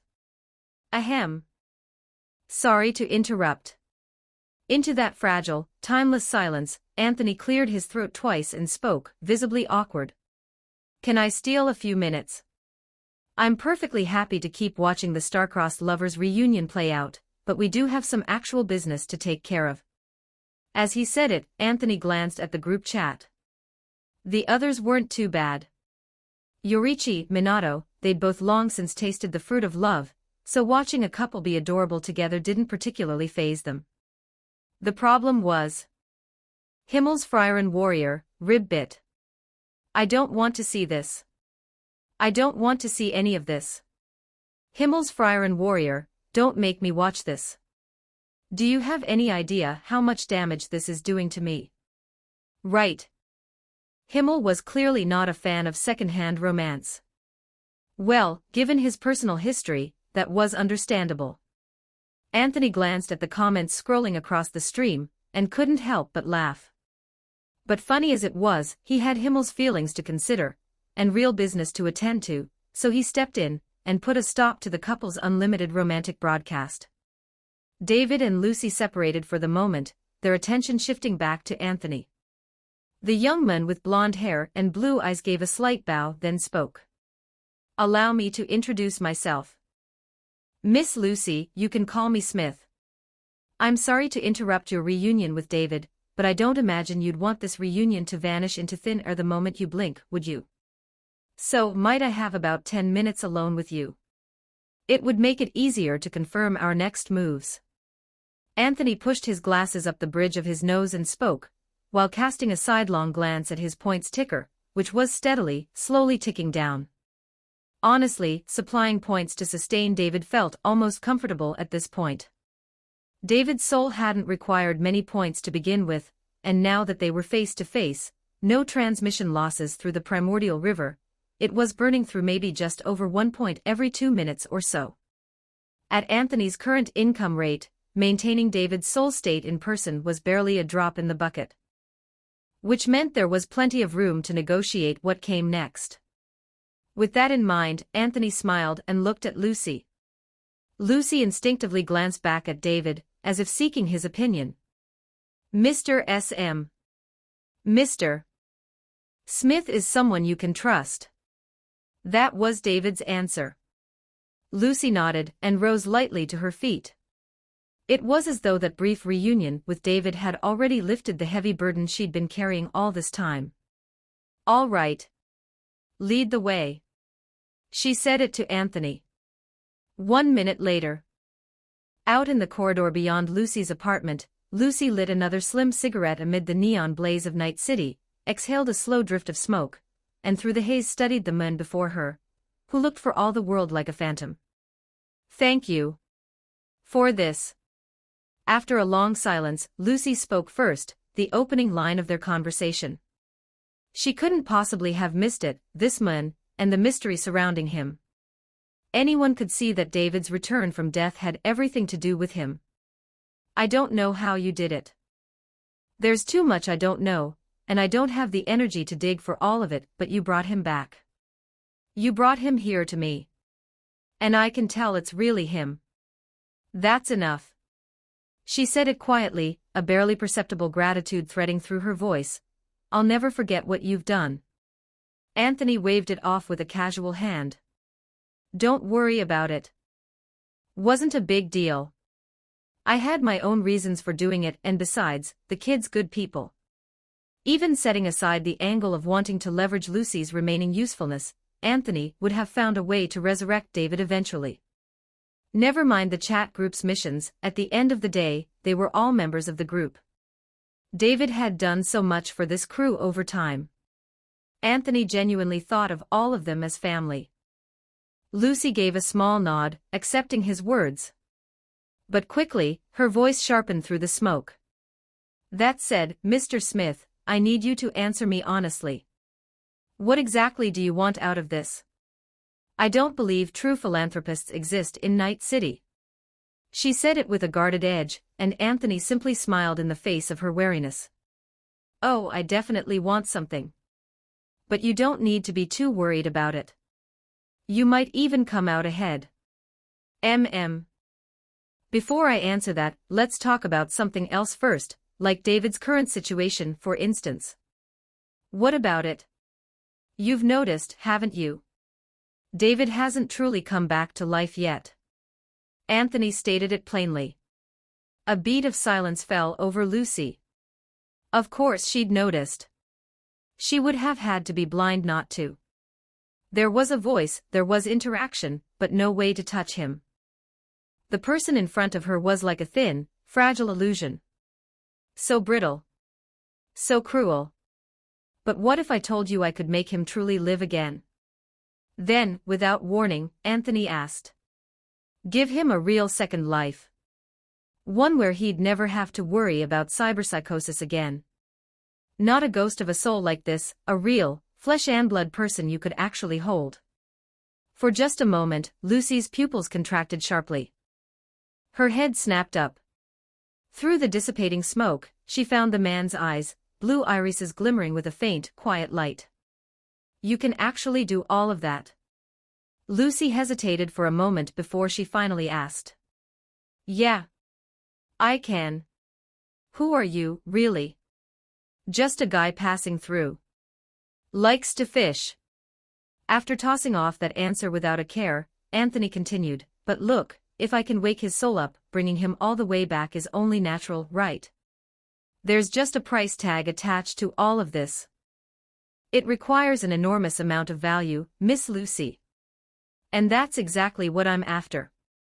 If you want him alive again, I can make it happen, but I'll need you to supply enough value to cover the cost of his resurrection. Anthony spread his hands. Lucy's expression shifted, and then, involuntarily, her brow furrowed, and the light in her eyes dimmed again. There were still so many problems. Even at this point, there were still so many problems. The most obvious one being, even if he came back, then what?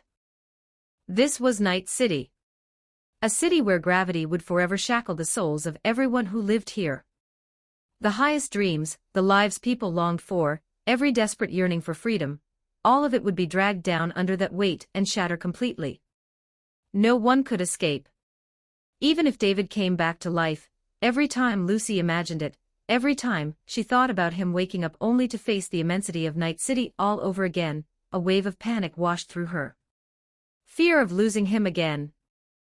Fear that she would bring him back but have no good life to offer him. Anthony watched Lucy hesitate. Drawing on everything he knew about the two of them, he thought for barely a moment before he spoke. You're worried about Night City, aren't you? You can put that to rest. Because I have another proposal for you. For example, Miss Lucy, do you want true freedom? True freedom. Hearing those words, a flicker of confusion passed through Lucy's eyes. Of course she wanted it. She'd been dreaming of it her whole life. The moon, that was why she'd set her sights on the moon. Because it was a world she longed for. A place that could be free. No corporations. No any of this. But it hadn't been real. She'd been to the moon. The freedom she was looking for wasn't there. I can give it to you. And yet the man in front of her said it so lightly. When this is all over, I can take you and David somewhere else entirely. A place that is truly free. No Arasaka. No military-grade tech. No night city. Nothing like any of this. For a moment, Lucy just stared at him. But then, thinking about the resurrection she had just witnessed with her own eyes, she thought maybe it wasn't so absurd. This Anthony was wrapped in so many mysteries that nothing he said seemed all that strange anymore. But I'm afraid I can't pay that kind of money. In the end, Lucy raised the last question, hesitantly, and was met with Anthony's most enthusiastic response yet. Hey now, don't be a stranger. Who said anything about you paying? Anthony smiled brightly, obviously, whoever has money pays. Huh? Lucy blinked, thrown off. Then she watched as the blonde man thrust out one arm, pointing excitedly down at Night City below. Look! The maelstrom down there, the military hardware over there, Arasaka Tower right there, and, what's that small corp? Don't recognize them, but whatever, bottom line is the same. Everyone's wallet can be your wallet. Lucy stared at the man who had, without warning, become extremely animated, and felt her brain struggling to keep up. She wasn't entirely sure she was following him. I mean, none of these people are exactly good guys, right? So robbing thieves is fine, yeah? Anthony smiled, flashing a row of very white, very sharp teeth. Money is all about circulation. It flows from your wallet into mine, so all you have to do is find a way to make it flow from their wallets into yours first. Simple. Okay, wait, hold on, I don't actually mind doing this, but I'm nowhere near strong enough. I'd get disassembled for parts before I finished half of it. Don't worry about that. Anthony rubbed his hands together, barely containing his excitement. I'll handle all the enhancement problems. Remote support too. As long as you're willing to work, I guarantee you won't die. One question, are you in? Under Anthony's intensely expectant gaze, Lucy swallowed. And then, lured in by a certain dog's irresistible sales pitch, she nodded. I'm in. A short while later, David, sitting on the sofa, watched Anthony and Lucy return to the room. All sorted out already? David jumped up and asked, then took in Anthony's expression, which was noticeably energized. Yep, all taken care of. Now we move into hands-on operations. Anthony glanced back at Lucy and said, go find me some anesthetic, would you? I need to perform a little enhancement surgery on Miss Lucy here. Sure. David nodded, then looked at Lucy, who had followed Anthony in, and added a reassuring word, relax, Lucy. I'll be there to help you before long. After all, according to Anthony's rough plan, Lucy alone wouldn't be enough to crack Arasaka Tower. The idea was to farm the surrounding areas first, grind up some levels, wait for David's full resurrection, and then once the two of them were fully kit out, make the push for the top. Lucy gave a solemn nod, then lay back on the sofa, which, Anthony had informed her, would serve as the operating table. She didn't entirely understand the logic, but she went along with it. David quickly located the anesthetic. As Anthony retrieved it and loaded it into a syringe, he spoke. Right then, final rundown of the plan. I'll be performing an enhancement surgery on Miss Lucy's body. Going forward, Lucy handles the muscle work, David, as a soul, provides communication channels and scouting, and I handle logistics, recovery, and follow-up enhancements. Once the first enhancement surgery is done, the two of you can start prepping for the first score tomorrow morning. Don't worry. It'll be a pretty good time. Anthony said it with a smile, and injected the anesthetic. Lucy soon felt a creeping heaviness pulling her toward sleep. After a long moment, she closed her eyes. Where do we start with the enhancements? David turned to ask Anthony. Anthony didn't answer immediately, he stood there in quiet thought. He checked the inventory dock to the angler's throne. Unfortunately, he hadn't fished up anything like a K shard or a W serum, otherwise he could have kicked Lucy out like a proper street samurai. With a regretful sigh, Anthony turned to the artificer's frame blueprints, and let a concrete plan take shape in his mind. Then, when he got to the basic resource extraction series blueprints, his eyes lit up, and a few more mischievous ideas occurred to him. Lucy runs a Netrunner build, let's focus on pushing that further. That way she'll be able to hold on to more assets relatively intact as we go. I've still got around 9,000 points on hand, which should cover the basic kit for that path, and leave a little breathing room for me to slip in a small personal touch. Anthony snapped his fingers. 2 forging blueprints unlocked immediately, burning 2,000 points. Then he reached out his hand, and vivid blue soul flame ignited, burning through Lucy's body before him. Through it he could see, as if gazing past flesh and bone, the soul within. Small. Battered. Barely a flicker of strength to its name. That wasn't surprising, if anything, it was exactly what you'd expect from the cyberpunk world. Under the long, grinding toll that cyberware took on the soul, the fact that Lucy's had held together even to this degree, rough-shaped but more or less intact, was already something Anthony respected. But if it's the universal condition, then I know exactly what to do about it. Anthony looked over the blueprint he'd just unlocked and let out a low whistle. The artificer's frame was divided into 3 broad series. The first was Earth, oriented toward raw power. The second was Starfield, the agility and versatility route. And then there was a third, specialized path that Anthony was genuinely curious about, except he hadn't unlocked it yet. A first-level Forge core could only unlock the first tier of Artificer's frame blueprints, the foundational versions. Skimming upward, Anthony found the Forge core appeared to have at least 5 tiers total. For Lucy, what Anthony had chosen was a piece of equipment from the Starfield series. Artificer's frame, Starfield sequence, Eye of True Sight. Category, Soul equipment, can be equipped directly onto the soul. Description, the first-tier foundational eye slot equipment of the Starfield sequence. Possesses the ability to visualize souls. Has multiple upgrade paths and templates available downstream. Also grants a rudimentary soul interference capability. Effect, renders souls visible, expands and fortifies the user's soul strength, unlocks the ability Soul Shatter. Soul Shatter, upon making eye contact with a target, expend a set amount of soul energy to launch a soul-based attack that directly damages the target's soul. Blueprint unlock cost, 1,000 points. Forge cost, 5,000 points. Special note, for the living, sufficiently high soul strength determines soul resistance and the soul's tolerance for modification. After reading through the full list of effects, Anthony knew at first glance, this was exactly what he needed. In a world like Cyberpunk's, where cyberware was universal and cyberpsychosis ran rampant, where souls were fragile as paper, this eye was a silver bullet. He'd said it before, those garbage cyberpunk implants. The Artificer series had already left them in the dust by a wide margin. Do you have any idea what it means when transcendent craftsmanship is the real deal, kid? So, with the soul flame blazing, let the forging begin. It was as though the heavens and earth were cupped once again in his hands. As soul energy gathered and slowly settled, the ethereal and formless condensed into something real and tangible.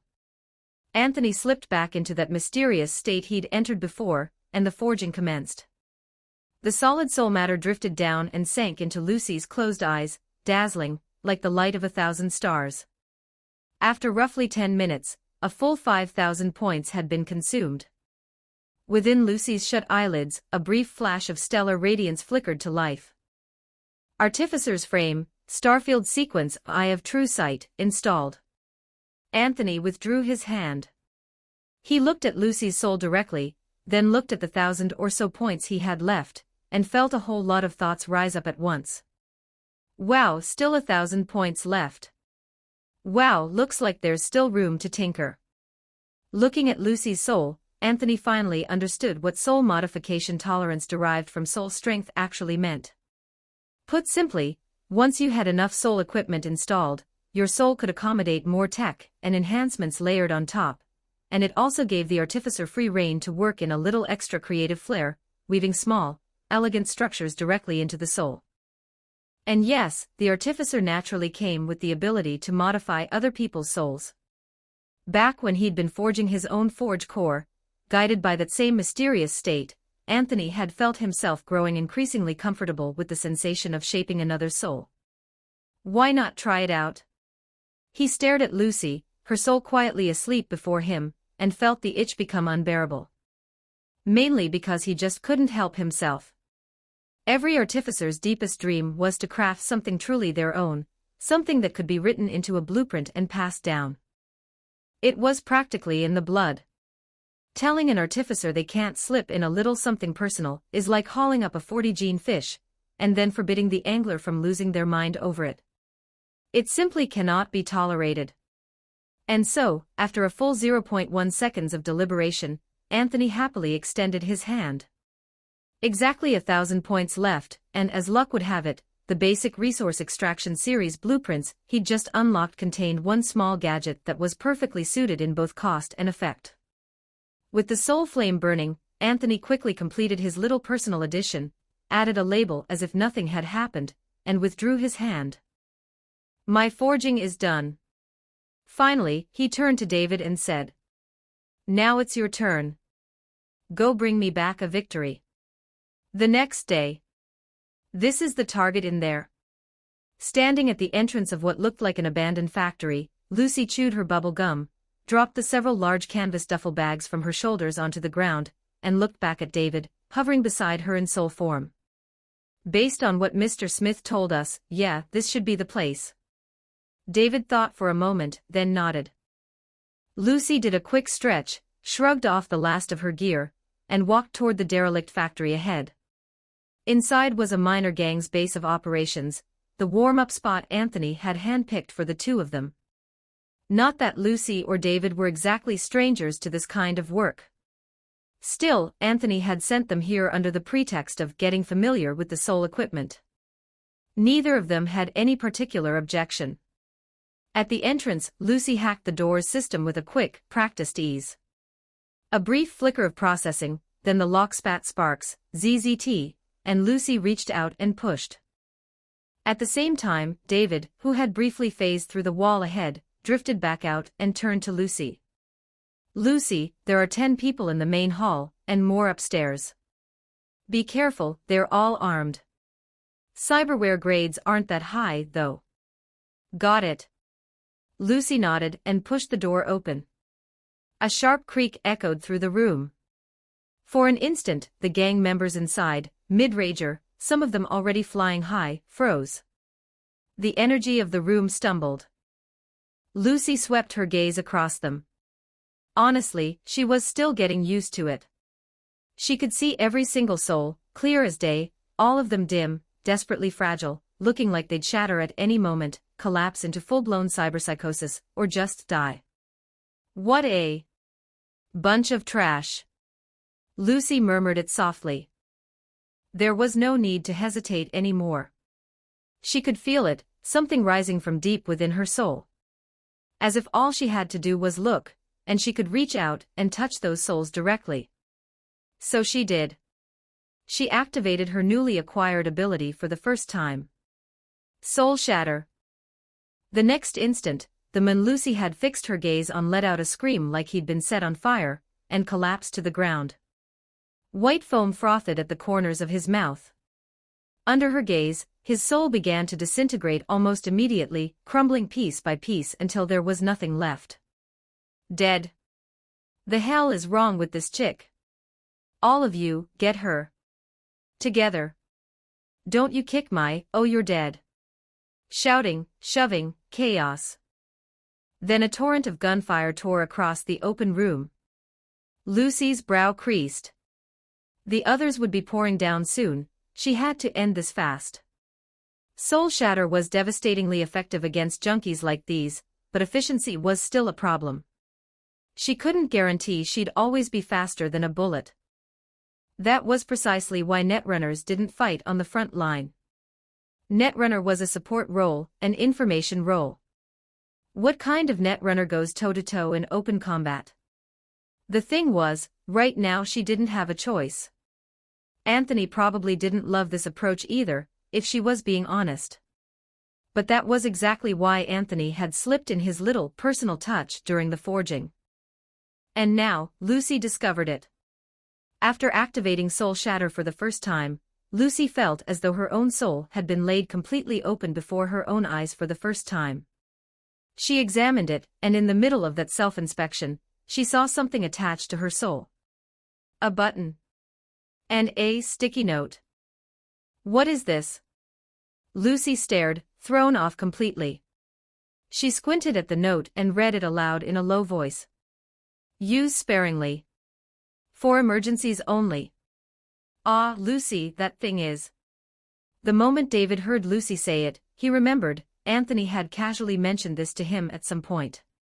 He was about to explain, but found that Lucy had already gone still. By her own judgment, this situation had, in fact, qualified as an emergency. If it didn't say what it could handle, it probably handled most things, right?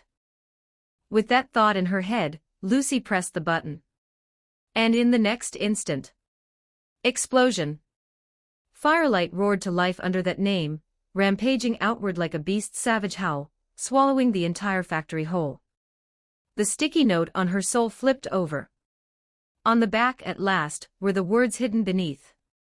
I installed a little something in your soul, nothing too major, just a small toy from the Artificer's basic resource extraction series. A teeny tiny bomb. Capable of blowing up an entire factory. If something doesn't satisfy you, remember to detonate directly. After all, art is an explosion. _______. Ghost Fire He. Walnut Chan for more chapters, Fire Ghost. Fire New History, Coat, confessing to Sakayanaji from the start. Help us reach these goals. Direct hit 100 Power Stones equals +1 Universal Bonus Chapter. Chapter 63, Anthony, David, ready to hammer Adam hard. 8K. 4,855 words. When the blaze of the explosion spread and swallowed everything whole, Lucy stared at the scene in a daze. It took a long while before she finally came back to herself, and when she did, she found herself sinking into a deep, profound confusion. This is what you called use sparingly. What the hell did you stuff into my soul? She didn't even have time to wonder how she'd walked away completely unscathed from an explosion that violent. Lucy's first reaction was pure, blank bewilderment. And really, that was understandable. For someone like Lucy, this scene was simply too absurd to process. In fact, the very first time Anthony had laid eyes on this thing, his reaction had been exactly the same, specifically. You people, you artificers, you actually call this the basic resource extraction series. What's basic about it?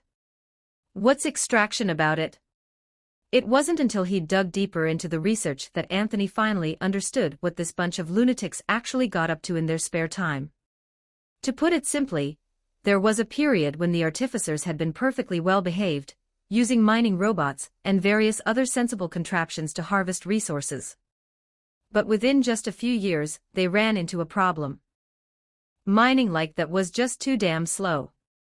Faced with the utterly offensive inefficiency of tools constrained by their own mechanical structures and physical laws, the artificers eventually arrived at a singular conclusion. The most efficient method of resource acquisition was blowing things up. And so the collective artificer mindset began its long, steady slide, from small bombs to large nukes, with every conceivable explosive concept spawning its own forging blueprint. But all of it orbited a single core question. Hey, what if I just blasted this resource deposit and scooped up the pieces? And so, through the tireless iteration of generations of artificers, the basic resource extraction series blueprints came to contain one thing, and one thing only: explosives of every conceivable variety. They called it efficiency. And as the most fundamental of all crafted items, the internal competition had reached utterly insane heights. Those madmen had competed on blast radius, then blast intensity. Once they maxed out intensity, they competed on cost. Once cost was optimized, they competed on functionality. And when even functionality had been thoroughly exhausted, they started brainstorming ways to make the thing double as fireworks. By the time the blueprints landed in Anthony's hands, the version he held, Lacamius's Roar, had been refined to a degree that beggared belief. In terms of blast radius and destructive yield, it had already wrung out nearly every last drop of performance possible from a bomb costing 1,000 points. And on top of that, those lunatics had somehow also produced a soul-compatible version of the thing. It could attach directly to a soul, using it as camouflage. As for the concern that an explosion might destroy the very resources it was meant to extract, the generations of artificers had apparently anticipated that problem long ago. Lacamius's Roar even came with a built-in friendly fire identification system. Its detonation would cause 0 damage to the one who triggered it, and likewise, it would leave completely untouched anything that had been designated as having value. At its core, this was an explosion targeted at the souls of living beings and inanimate objects alike. The visible blast was merely the surface presentation. Sneaky didn't even begin to cover it. After reading through that long list of effects and iterative improvement notes, Anthony had nothing left in his heart but a profound sense of admiration for the artificers, followed immediately by the decisive action of stuffing the thing into Lucy's head. He had exactly 1,000 points left over, after all. No point wasting them. It was a perfect opportunity to field test the bomb's actual potency.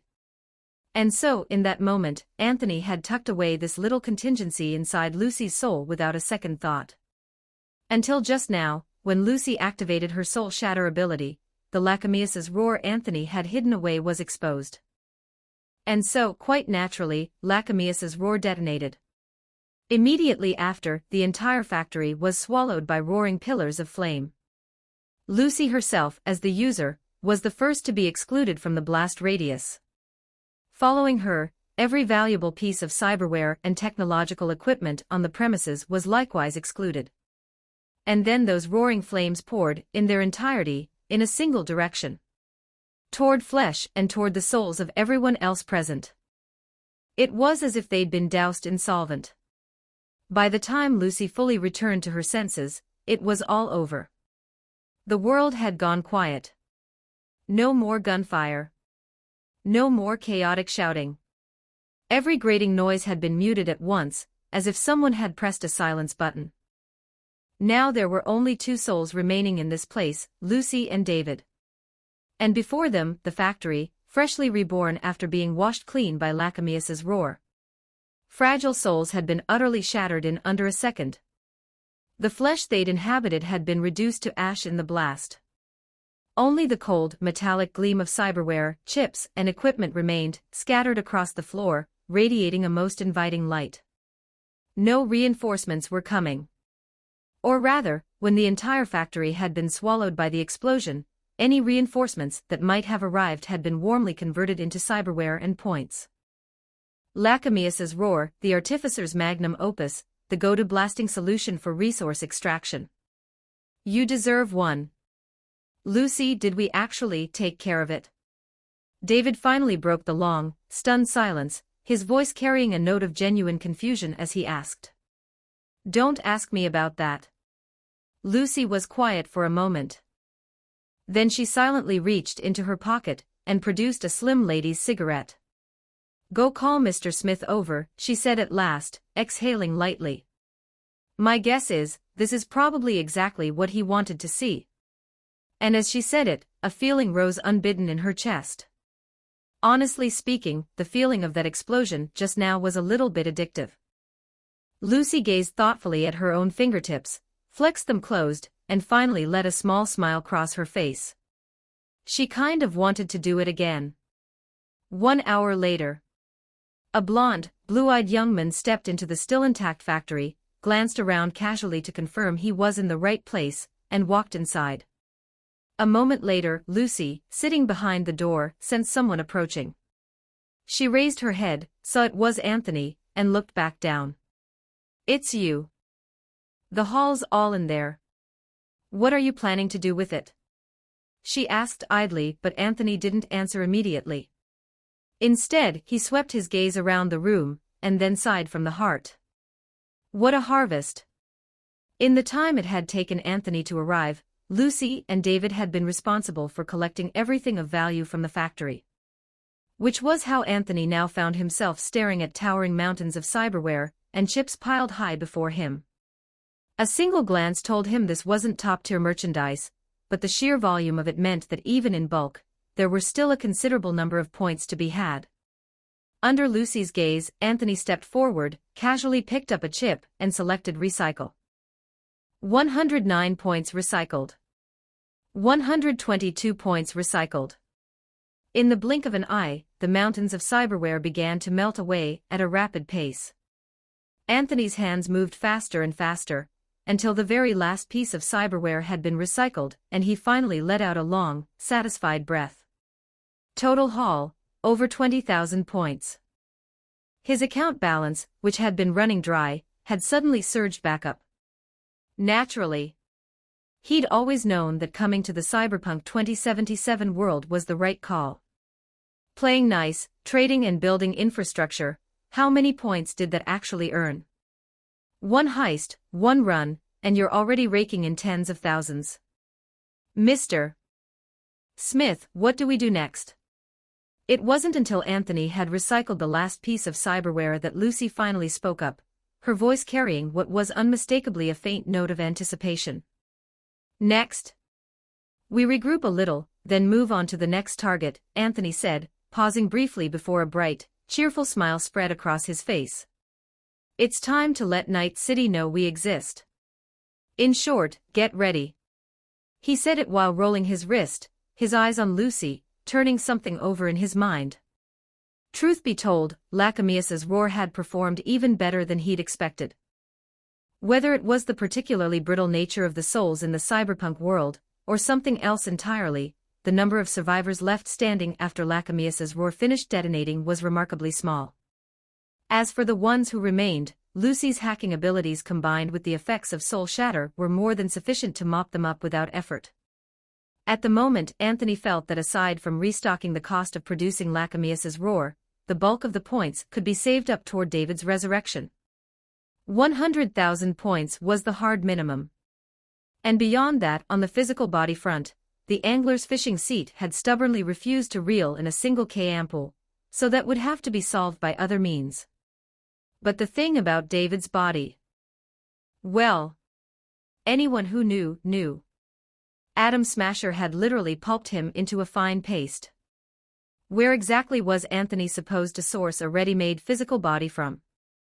And so, after turning it over repeatedly in his mind, Anthony had eventually arrived at an unexpected solution. What if he just handcrafted a body for David himself? Under normal circumstances, Anthony wasn't sure this plan would work on just anyone, but at the end of the day, the person standing here right now was David. What made David special was this: being a native of the cyberpunk world meant that, under the chat group's assessment parameters, his soul and cyberware had already begun to show signs of mutual adaptation. Which meant that David's perfect resurrection didn't necessarily require a flesh-and-blood body. Instead, it was entirely possible to skip straight to mechanical ascension, a pure cyberware resurrection. Yes, a 100% cyberware modification rate would normally cause cyberpsychosis. But who said Anthony had to use cyberpunk brand cyberware? This was exactly where the Artificer's technological advantage made itself known. Back when David had still thought V's 100% modification rate was an outrageous impossibility, now Anthony was about to demonstrate for him personally what actually possible looked like. Complete Soul Equipment, Artificer's Frame Series, Terra Full Set. When equipped, converts all body parts of the user into soul equipment. While massively amplifying soul strength, it also dramatically enhances the user's physical capabilities. It additionally includes a variety of extraordinary functions, making it the Artificer's Frame series' most combat-oriented equipment set. Unlocking all the blueprints plus the forging costs came to a grand total of 50,000 points.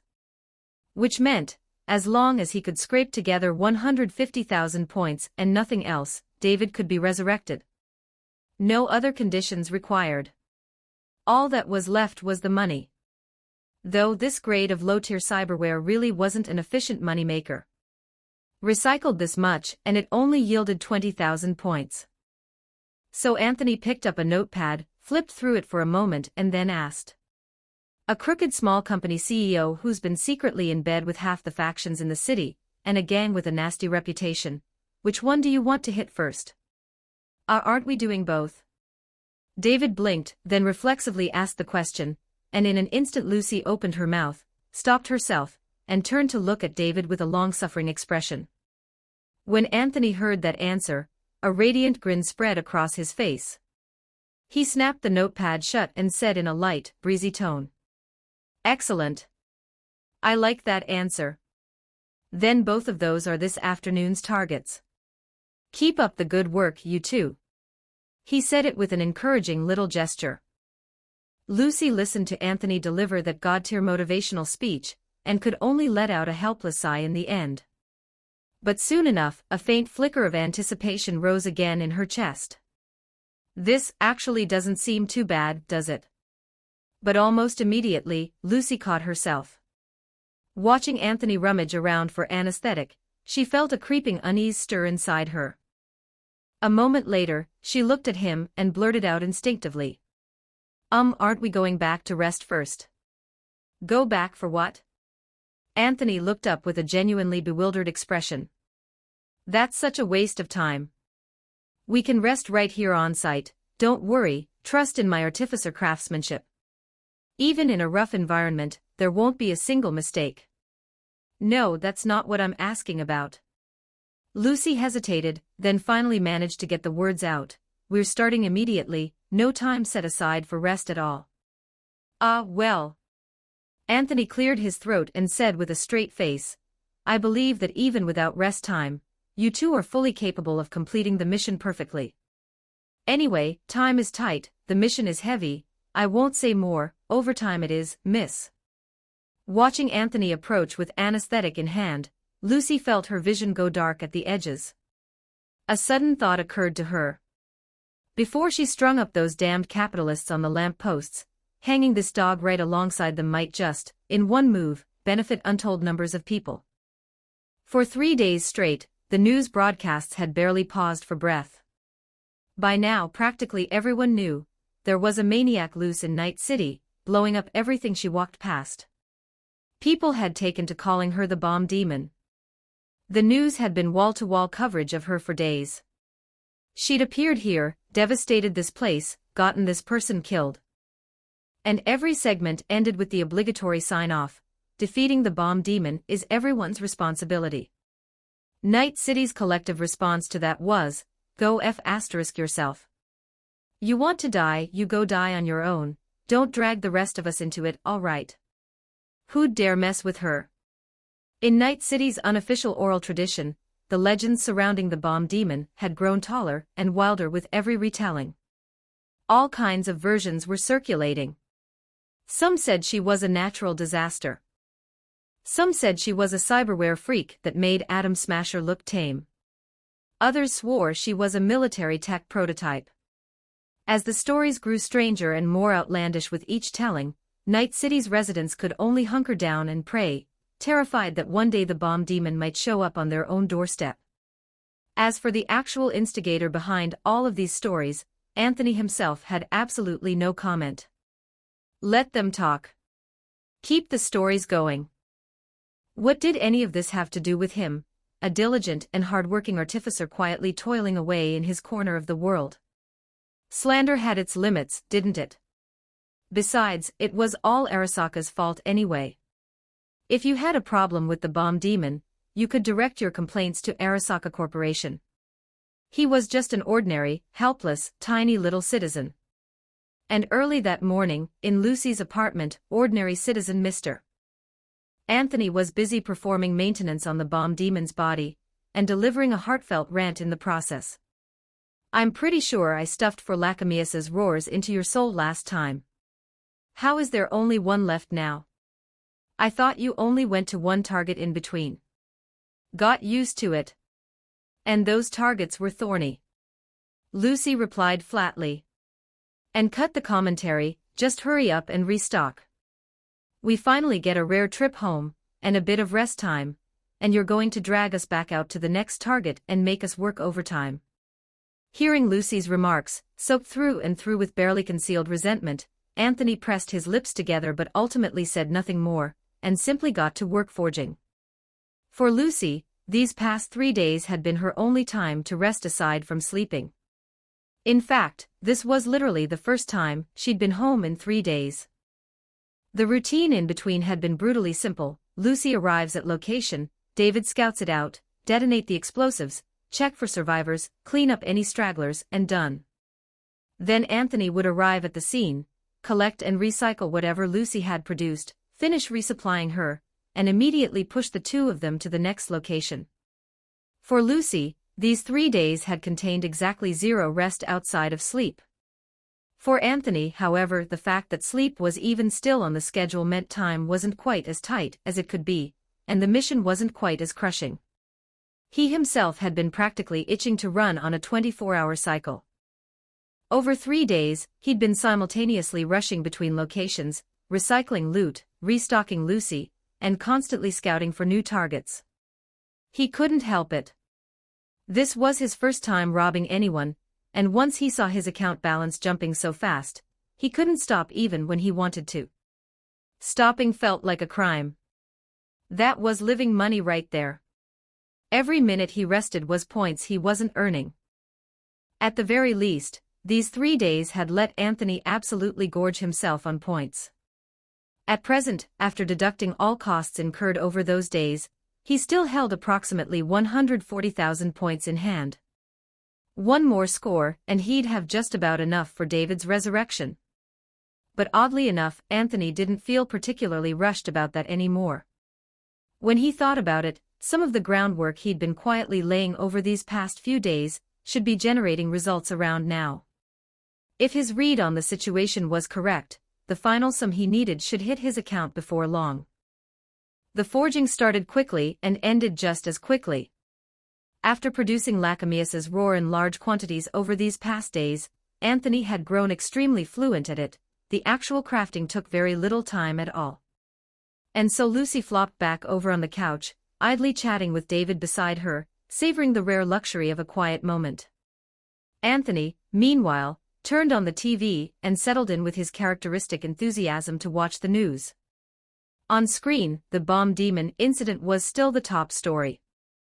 Lucy glanced at the near non-stop coverage that had filled the screen for days, fell silent for a moment, and then, seemingly puzzled, turned to Anthony and asked, "By the way, Mr. Smith, there's something I've never quite understood." "Which part?" Anthony turned his head to look at her. "Why make our actions so public in the first place?" Lucy asked softly. "If you'd wanted to, you could have covered your tracks, handled all of this in the shadows without anyone noticing, right?" "Ah, certainly." Anthony nodded, understanding immediately. "If I wanted to do that, it'd be easy enough. It just wasn't necessary." "Not necessary?" Lucy listened, puzzled, unable to quite figure out what Anthony was getting at. But then she noticed Anthony looking at her, calculating something. Timing-wise, it should be just about time. Suddenly, Anthony spoke, in words that meant nothing to Lucy. She blinked, just opening her mouth to say something, when her vision flickered black for a half-second.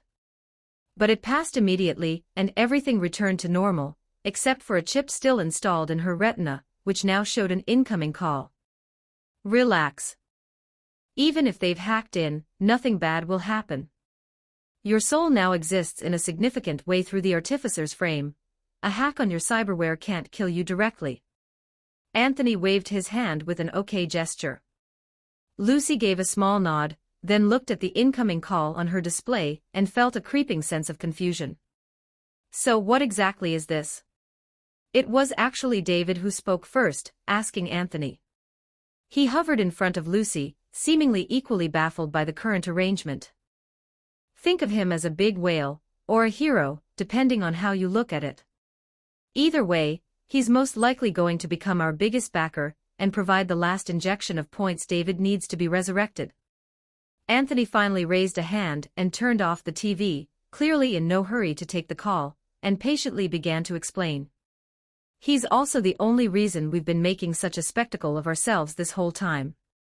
Simply put, everything we've been doing so loudly and openly was to attract his attention. After that, things would take their natural course.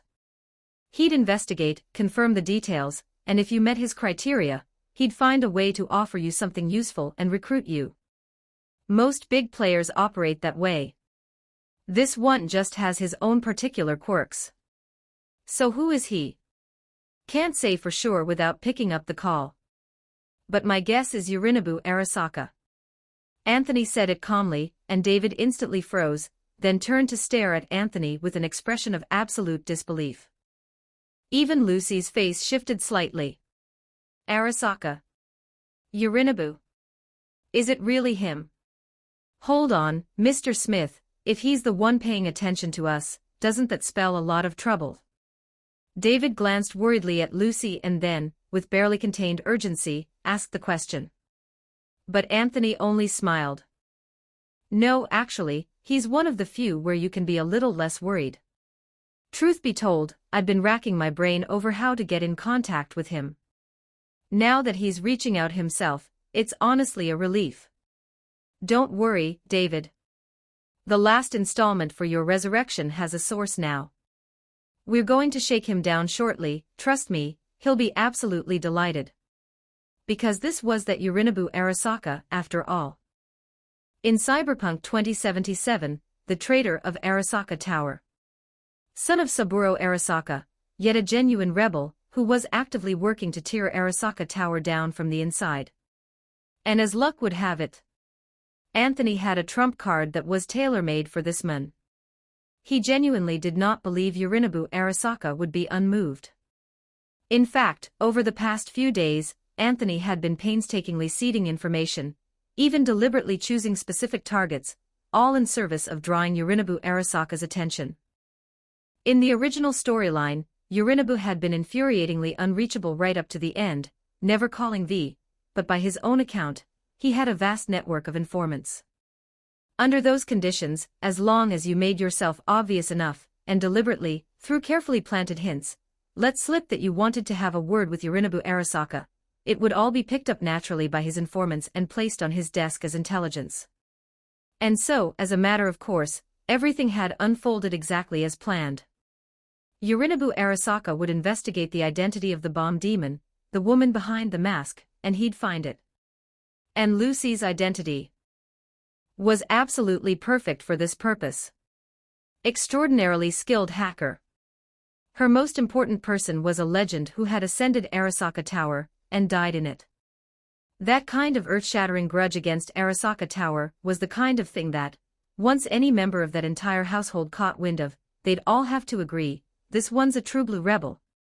About as pure-blooded as they come. If Yorinobu Arasaka genuinely noticed her, Anthony was confident this man couldn't not at least entertain the thought of developing her as an informant.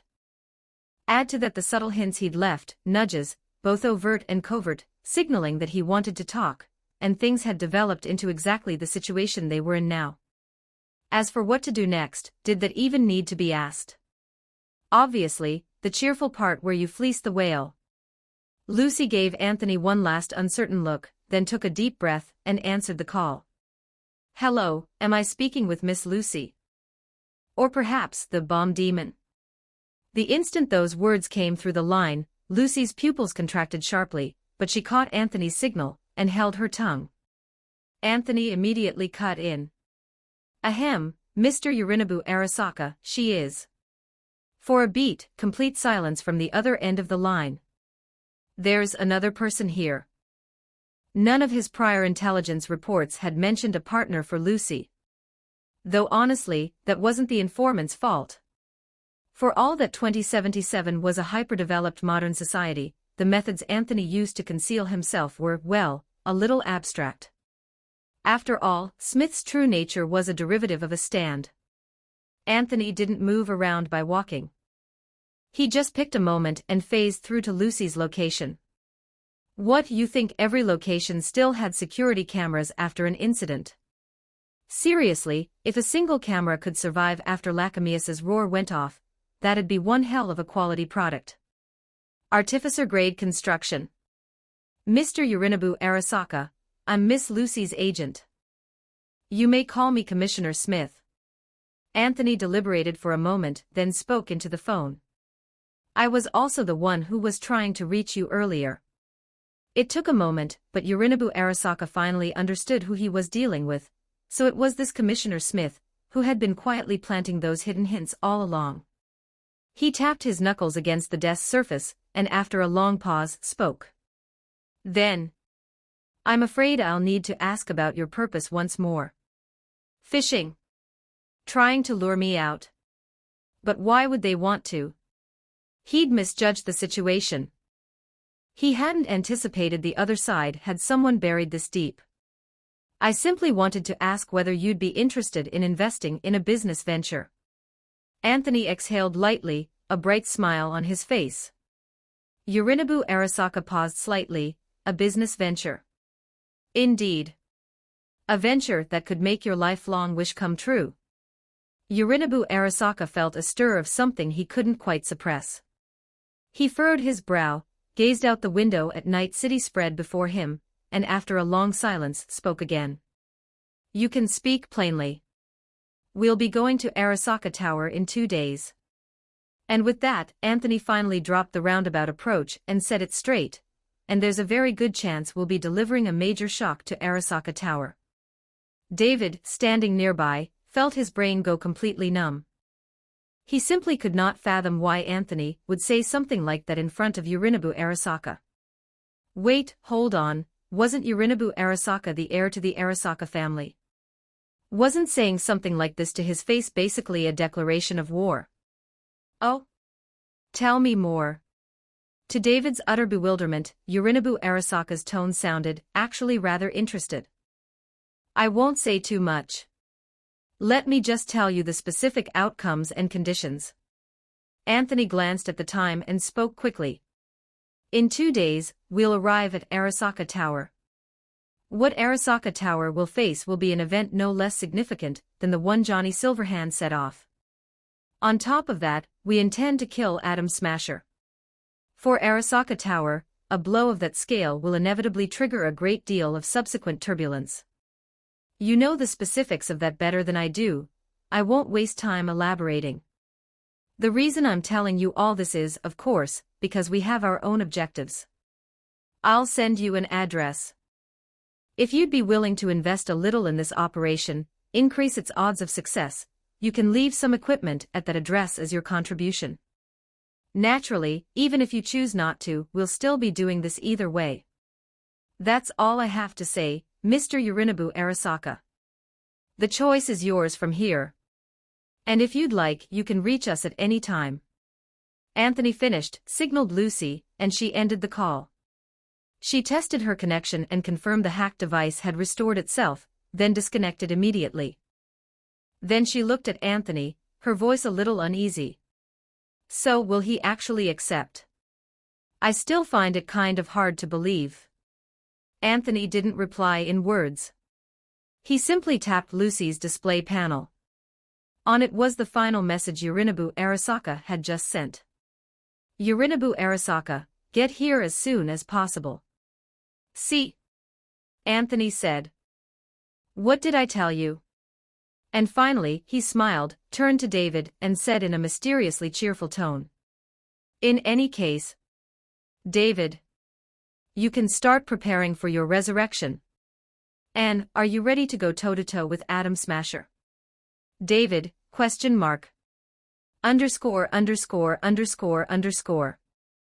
Ghost Fire Walnut Chan in P for more, Fire Ghost. Fire New History, Coat, confessing to Sakayanaji from the start. Help us unlock these community rewards. Direct hit 100 Power Stones equals +1 bonus chapter for everyone. Chapter 64, David's 6 God Equipment Revival, Top Secret Arasaka Tower Search Strike. 5,257 words. For real. You want me to go hammer Adam Smasher? David stared at Anthony's face, pointed at himself, still looking a little dazed. Again? Anthony gave a firm, vigorous nod. Yep. For a moment, David opened his mouth as if to say something, then thought better of it. Anthony clapped him on the shoulder and spoke. Relax. You can definitely take him this time. You didn't win last time, which means Adam Smasher has gotten cocky. And pride always comes before a fall. So you've got this. Apparently sensing that this simple bit of motivational spin wasn't going to cut it, Anthony paused for a moment, then pressed on. That said, sending you in is genuinely a last resort, so I'll do everything I can to make sure your support situation is completely sorted out beforehand. Won't the same trick from before work? Lucy suddenly chimed in, and Anthony responded with a helpless look. It wasn't that it wouldn't work at all, it was that he didn't dare gamble on it. This was Adam Smasher, after all. A monster with a 97% cyberware modification rate, and 0 signs of cyberpsychosis.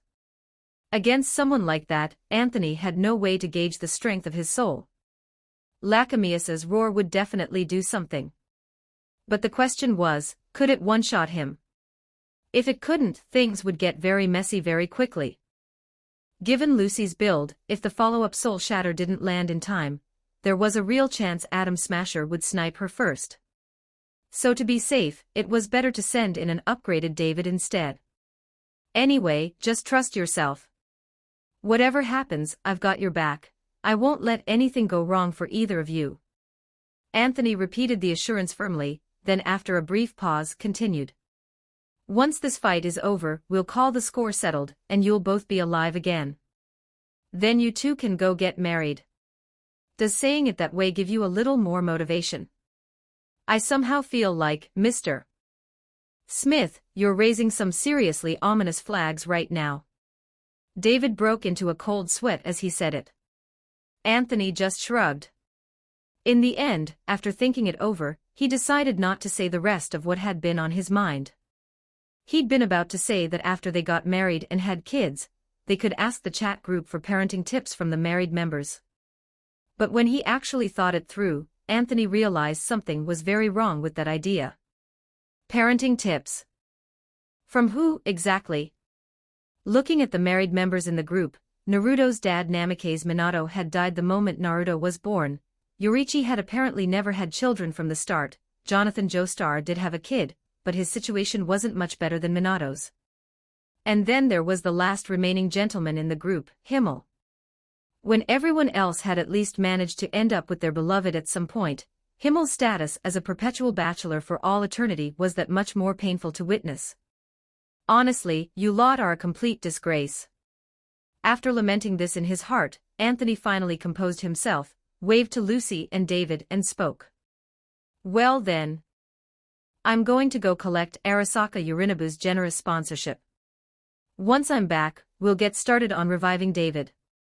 And after that, we'll sit down and have a proper talk about the plan to blow up Arasaka Tower. Anthony finished speaking with a cheerful smile spreading across his face. Then his form flickered, and the stand known as Smith vanished from where he had been standing. Boss Yorinobu Arasaka, generous to a fault. Boss Yorinobu Arasaka, an absolute legend. When, 3 hours later, the payment from Yorinobu Arasaka arrived, those were the only thoughts left in Anthony's head.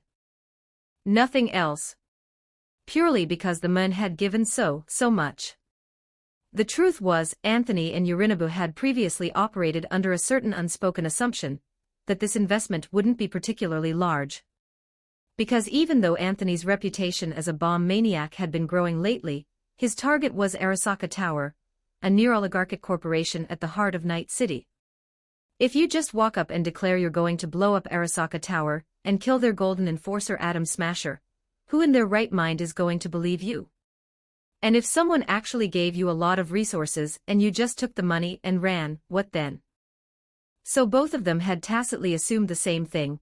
This investment would be Yorinobu tossing out a casual, throwaway amount, just letting a little slip through the cracks of his fingers. The kind of deal where, if it worked, you'd be laughing all the way to the bank, and if it didn't, you'd barely notice the loss. But that was exactly where the problem lay. It was painfully obvious that Anthony and Yorinobu had a very significant information gap on the specific definition of a little slipping through the cracks.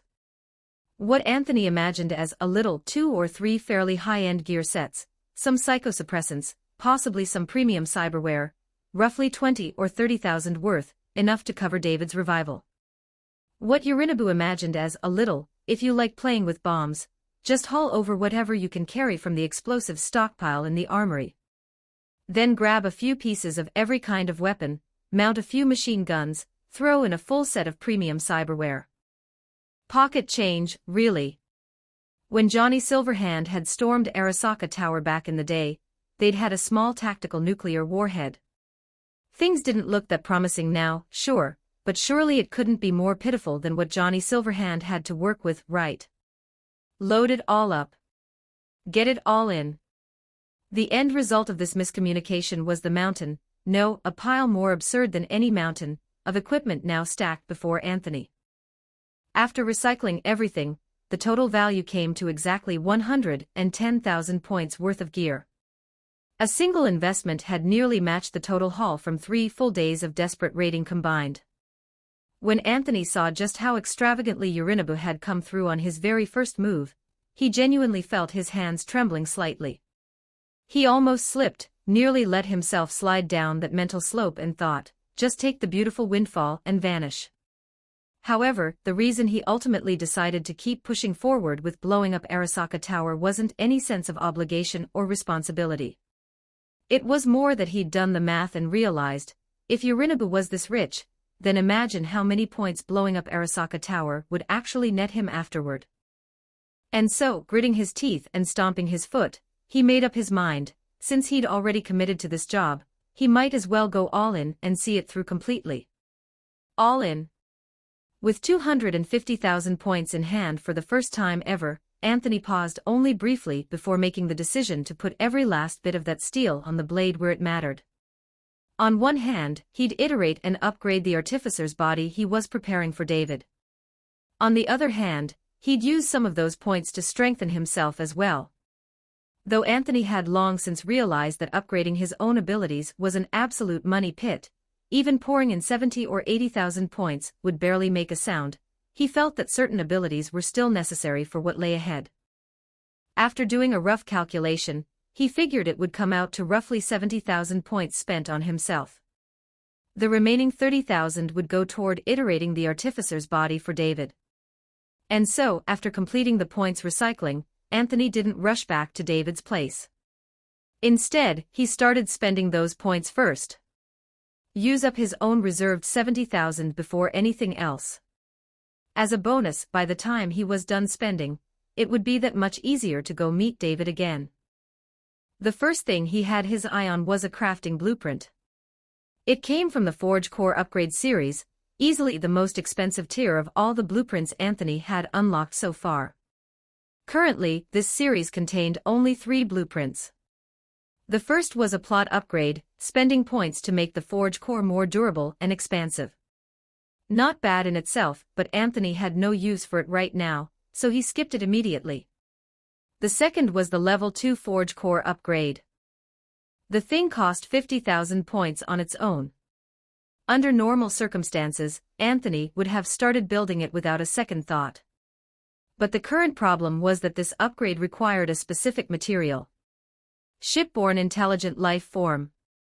Only by meeting that condition could the Level 2 upgrade of the River Styx Forge Core be completed. So, despite being willing, Anthony found himself currently unable. And so his gaze naturally fell on the third and final item. Phase Teleportation Engine.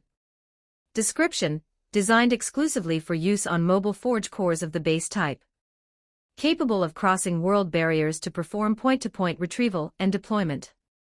Effect: once forged, splits into a beacon and an engine. By dispatching beacons and spending points, objects can be two-way teleported between a beacon's location and the engine. Blueprint unlock price, 5,000 points. Forging price, 25,000 points.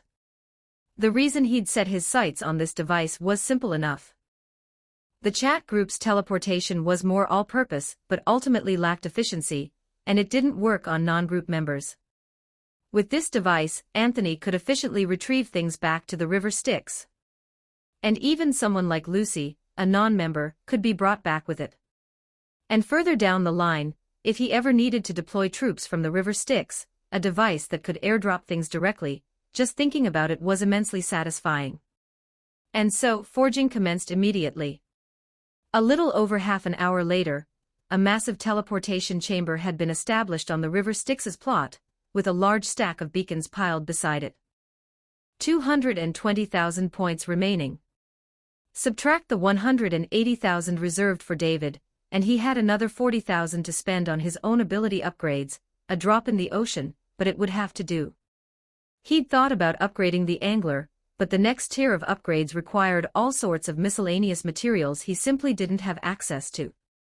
In the end, after going back and forth, he decided to return to upgrading his artificer abilities. Though he'd originally planned to boost some stats, right now in Night City, he couldn't think of a good reason to strengthen his soul force. He could leave that for later, right before heading into the Naruto world. A last-minute cram session to raise his soul strength would still be in time. So, reserve about 10,000 points. Use 30,000 to push his artificer abilities up one tier. Looking at the artificer ability panel, in the vast gray expanse beyond the blueprints, a single ability was lit up. Anthony exhaled slowly and pressed it. Artificer ability awakening, a origin. Effect: awakens your exclusive artificer ability. Upgrade cost, 30,000 points. In an instant, the moment Anthony's finger pressed down, he felt as though a massive hammer had slammed into his very soul. Involuntarily, his vision went dark. When his sight finally returned, he looked around in a daze, and found himself standing in the middle of a vast and dark sea of stars. And before him, something more immense than even that stellar sea, a giant with no discernible form or face, as if using the star sea as an anvil and the cosmos itself as raw material, was forging the very heavens and earth as its own creation. Then, as if catching sight of Anthony's gaze, the giant, who had existed in ages past and long since faded away, let the hammer fall, driving words one by one into Anthony's heart. And so, like a symphonic hymn, a chant rose in Anthony's mind. That which is vast and unyielding, what shall the artificer forge from it? We who forge, let the furnace be our song. The great hammer fell again, and once more Anthony watched the scene before him shift. Phantom light and shadow drifted in, forming image after image in front of him.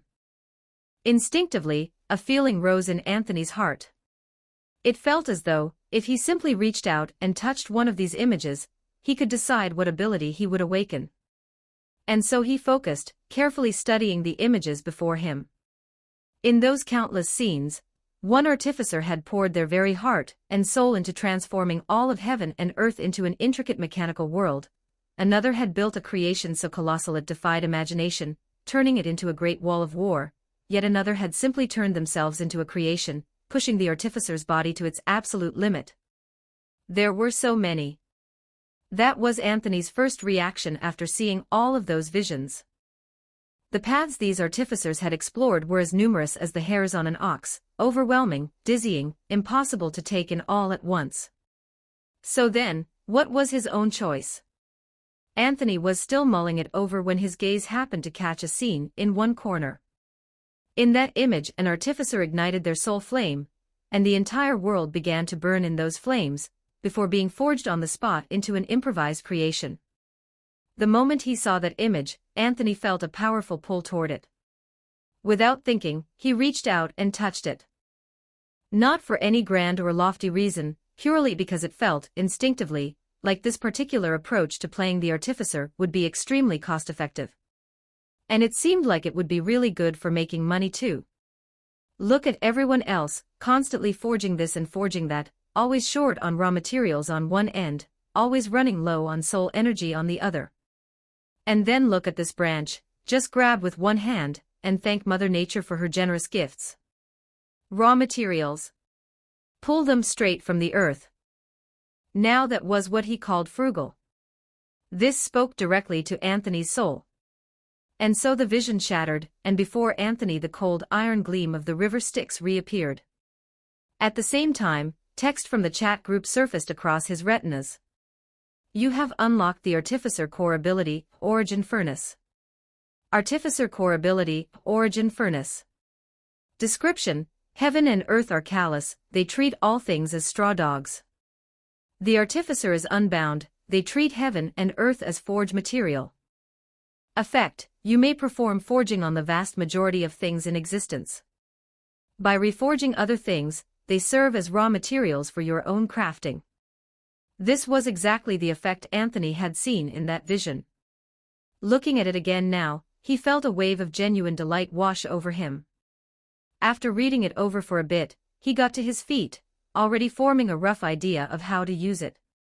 Honestly speaking, here in Night City, there seemed to be no shortage of things to squeeze some residual value out of. Anthony walked up beside the phase teleportation engine, picked up a beacon from the floor, and cast his gaze toward Night City where his smith stand was currently operating. He narrowed his eyes. Ready? Let's go take a look at that residual value. Hasn't Mr. Smith come back yet? In the room, Lucy and David were waiting. After a long stretch of silence, Lucy suddenly spoke up. David blinked, thought about it for a moment. Should be soon, right? The words had barely left his mouth when they both heard a thunderous, explosion-like hum. In an instant, smoke and dust billowed through the air. What the hell is that? Lucy spun around sharply, and saw a beacon glowing with orange-yellow light slam down onto the floor, a small slip of paper stuck to its surface.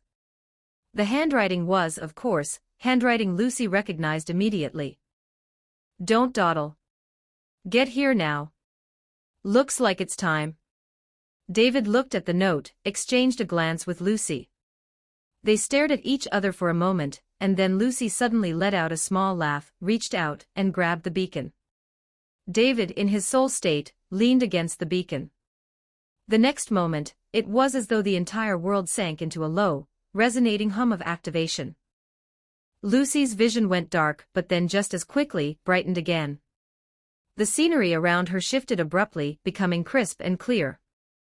It was like stripping away Night City's hazy, hallucinatory smog and arriving somewhere dreamlike and distant, somewhere real.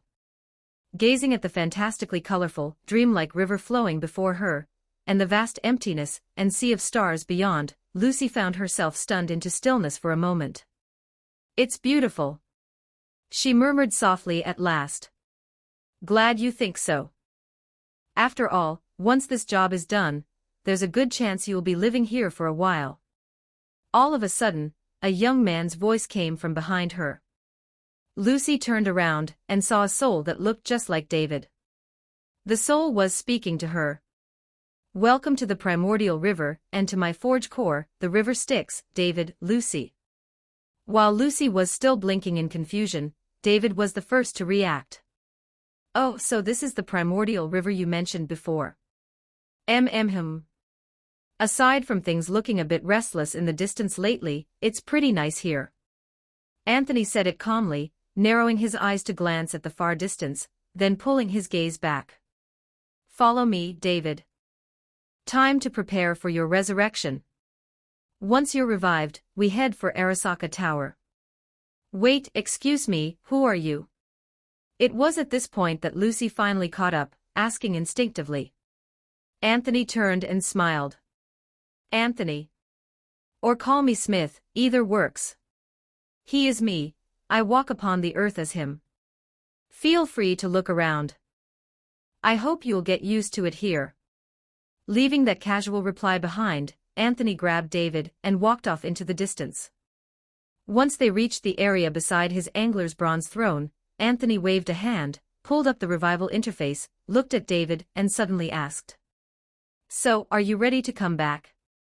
Ready. David answered without hesitation, with no idea whatsoever what kind of spectacle was waiting for him on the other side. And so Anthony gave a nod and pressed the revival key. In an instant, David felt as though his consciousness plunged into dead silence.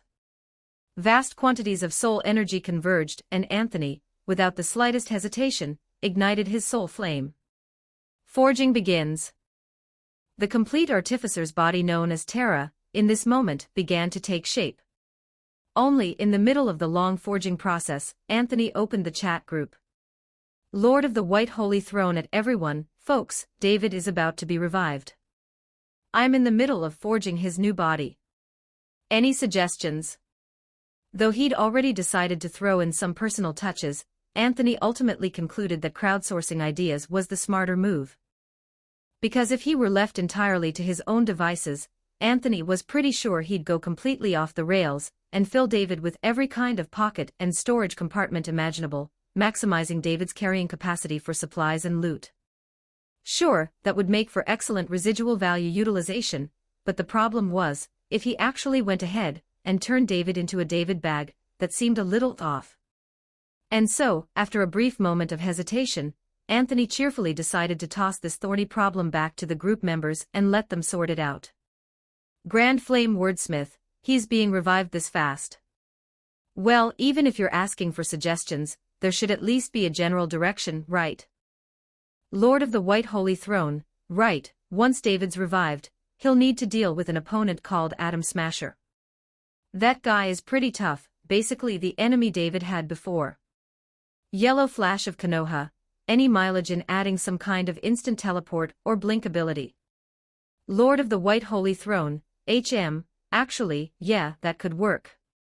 Setting aside the Sandevistan that David already had, if Anthony put some effort into it during the forge, a true teleport didn't seem entirely out of reach. He'd picked up a fair bit of insight from forging the phase teleportation engine, after all. Lord of the White Holy Throne, adding it. Any other ideas? Founder of the Golden Spirit, against an enemy, you should always look for ways to target their weakness. Do you have any strategy for that? Lord of the White Holy Throne, should be doable. I'll throw in some soul damage properties that should do the trick. Not quite the same as the Ripple's special effect against vampires, but soul damage properties should still be pretty solid, right? Come to think of it, the budget was still healthy, might as well make it a permanent, built-in soul strike ability. Just transplant a few characteristics from the Stellar River series and slot them in. The Stellar River series even had a corresponding operations manual for exactly that. Lord of the White Holy Throne, budget's still good, bring more ideas, urgently needed. The Demon King's strictest father, boost some stats. Lord of the White Holy Throne, approved. What else? Himmel's successor, Friaren's warrior, if you're going into a fight against an enemy, you've got to look cool doing it. Himmel's successor, Friaren's warrior, come to think of it, I've always had a soft spot for that thing where you can transform mid-battle. Sometimes we'd encounter enemies from the Demon King's army that could do it, and I always wondered what that effect would feel like on the friendly side. Lord of the White Holy Throne, adding, can do, bring more. City Ghost, I'm not much good on the combat side of things, but adding in some kind of ability that amplifies with willpower would probably be good, right?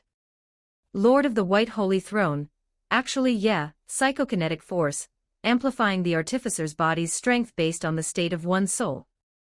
I can forge that. Grand Flame Wordsmith, I don't have any ideas worth mentioning there. But lately my soul, enshrined in the book blade, has been receiving incense offerings and has recovered somewhat. Grand Flame Wordsmith, let me contribute some effort then. Grand Flame Wordsmith has sent Lord of the White Holy Throne a one-time item Incense Blessed Book Blade Projection. Incense Blessed Book Blade Projection. Effect, a projection that carries a trace of Jia's authority. Though its power is limited due to being sourced from merely a certain amount of incense offerings, it still has its uses. Staring at the gift Jia had just rocketed over, Anthony was momentarily taken aback, then immediately realized exactly what this thing could do. Combined with his own Origin Furnace ability, he could actually give David an extremely faint concept erasure effect. In practical terms, it would probably manifest as, damage dealt by David would be extraordinarily difficult to heal, requiring nearly 10 times the normal effort to recover from. Lord of the White Holy Throne, okay, I think that's about enough. Lord of the White Holy Throne, all of this combined feels like the power level has started to hit liftoff. Though the budget was a little tight, Anthony carefully tallied up everything he'd crowdsourced and the bits he'd pulled together from the group, and looked at how David's abilities had changed. In short, a 100% cyberware modification rate Super Cyber Tan, capable of teleportation, whose every hit carried soul damage true damage, who could transform directly into a second phase, who was already a monstrous stat stick by nature, who somehow also had psychokinetic force, and whose own emotions toward Atom Smasher could fully trigger the psychokinetic amplification, and, most terrifyingly of all, any wounds he inflicted were irreversible. After running through the full list, even Anthony couldn't help but feel a surge of awe. So at the end of all this, did they just build Atom Smasher his own daddy? But hey, a daddy was good. Actually, after spending 90,000 points to build this entire legendary kit, if David still somehow failed to be absolutely broken, then Anthony's entire career as an artificer could go ahead and hang itself. What, you ask, why cyberpunk cyberware can sell for so much money and still not come anywhere near this level of performance? Well, if it could match this performance, what would that make me as an artificer? And now, looking at David standing before him, as someone who had genuinely once watched all of Edgerunners in one sitting, Anthony just wanted to laugh. Things were different now. V wasn't needed anymore. Fast forward to Atom Smasher, I could kill you 1,000 times and it still wouldn't be enough. Right now, staking his dignity as an artificer on the line. A flame seemed to ignite in Anthony's eyes. Behind him, his soul flame blazed, the origin furnace roared, wrapping the book blade and David's soul together entirely. And so the Terra series artificer's body, after Anthony's extreme souped-up overhaul, successfully upgraded to its Pro Max edition. Forging begins. The bold, rugged lines of Terra took shape, but were altered back into David's own physical form by the power of the chat group's perfect resurrection. Yet even so, its fundamental nature as an artificer's body in terms of raw stats shone through with striking clarity. Then came all the upgrade modules Anthony had promised. One by one, fueled by points, each was forged in with ease. Stat Boost Module, Soul Damage Module, Transformation Module, Phase Teleportation, Soul Wave Amplification Module, Special Weapon of Book Blade Module. All modules loaded. At last, every effort made here announced its result. A dead soul had risen again from beneath the earth. The roar of the origin furnace gradually subsided, and David's figure slowly emerged from within it. On the surface, he looked completely unchanged from before. But in the next moment, as David stepped forward, he nearly stumbled from the sheer surge of power flooding through him. Immediately after, the Terra cyberware covering his entire body went haywire, all manner of weapons shot out with a cacophony of mechanical clatter, heavy armor began layering over every surface, and one small compartment even popped out a Lacamius's roar. The cold gleam of iron filled the air. Anthony sighed and spoke. Get it under control, David. Take some time to get familiar with your body. I'm trying. David shouted through gritted teeth, straining with every ounce of focus. Slowly, all the chaotic weapons retracted. It took quite a while, but David finally got the hang of it. And so everything miscellaneous was put away, David let out a long breath, and returned to his original appearance. How does it feel? Anthony snapped his fingers and turned to ask David. David clenched his fist, feeling a strength he had never possessed even in his previous life, and broke into a smile. Never felt better, Mr. Anthony. And, I finally believe the 100% cyberware rate now. Even though there wasn't a single original cell left in his body, David felt more mentally sharp and alive than he ever had before. The cyberpsychosis even felt further away than ever, which was, honestly, absolutely ridiculous. It's fine, 100% cyberware rate doesn't really mean anything for you anymore. Anthony said casually, turning to walk away. To be real about it, the way David was right now, decked out in a full legendary kit with targeted soul damage properties, Atom Smasher, the so-called legendary killing machine, was about to be used as a speed bump. What? Atom Smasher, the legendary paper shredder? Don't make 6-item David laugh. As far as Anthony was concerned, David right now was basically a speed bump on the side of the road. Honestly, even if a fully built V with 100% cyberware showed up, they probably still couldn't take on the current David. Come with me, Anthony said softly, drifting ahead. David followed and saw Lucy walking toward them. The moment Lucy laid eyes on David, her pupils contracted sharply. Then, almost instantly, she lunged forward, throwing her arms around him on instinct. David caught her. Then, he heard Lucy's voice, muffled and choked with tears against his chest. I'm so glad, David. She buried her head gently against the young man's chest and said, I can finally hold you for real. David said nothing.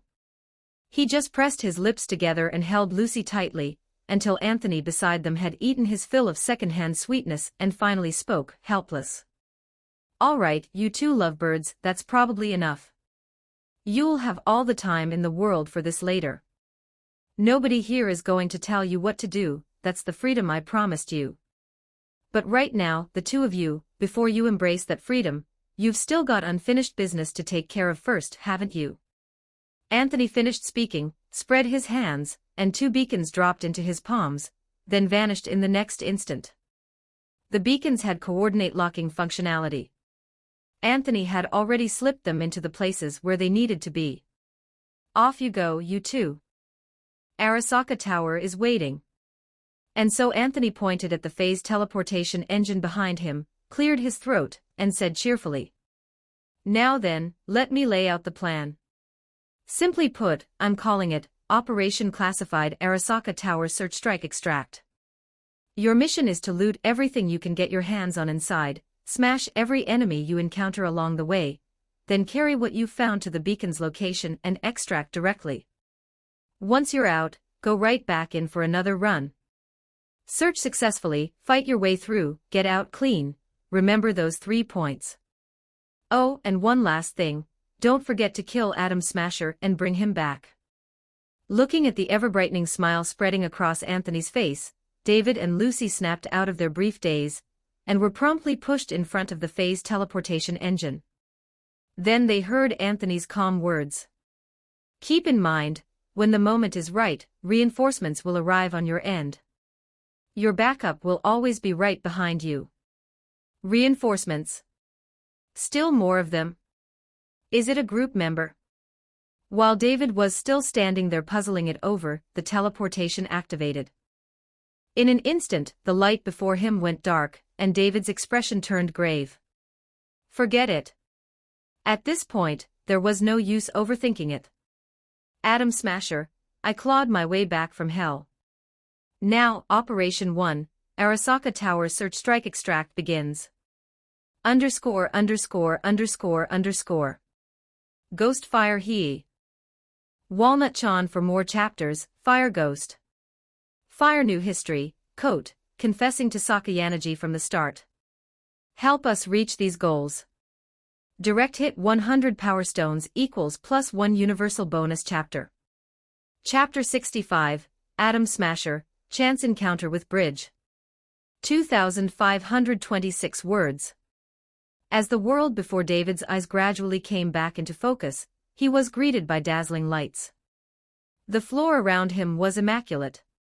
2 steps forward and he'd be at the rooftop terrace, and beyond that, the glittering sprawl of Night City spread out before him. This was Arasaka Tower. David had been here once before, but never had he stood this close to it, never seen it like this. As his mind sharpened back to clarity, 2 things surfaced first. First, backup was coming. Second, his job was to loot the spoils.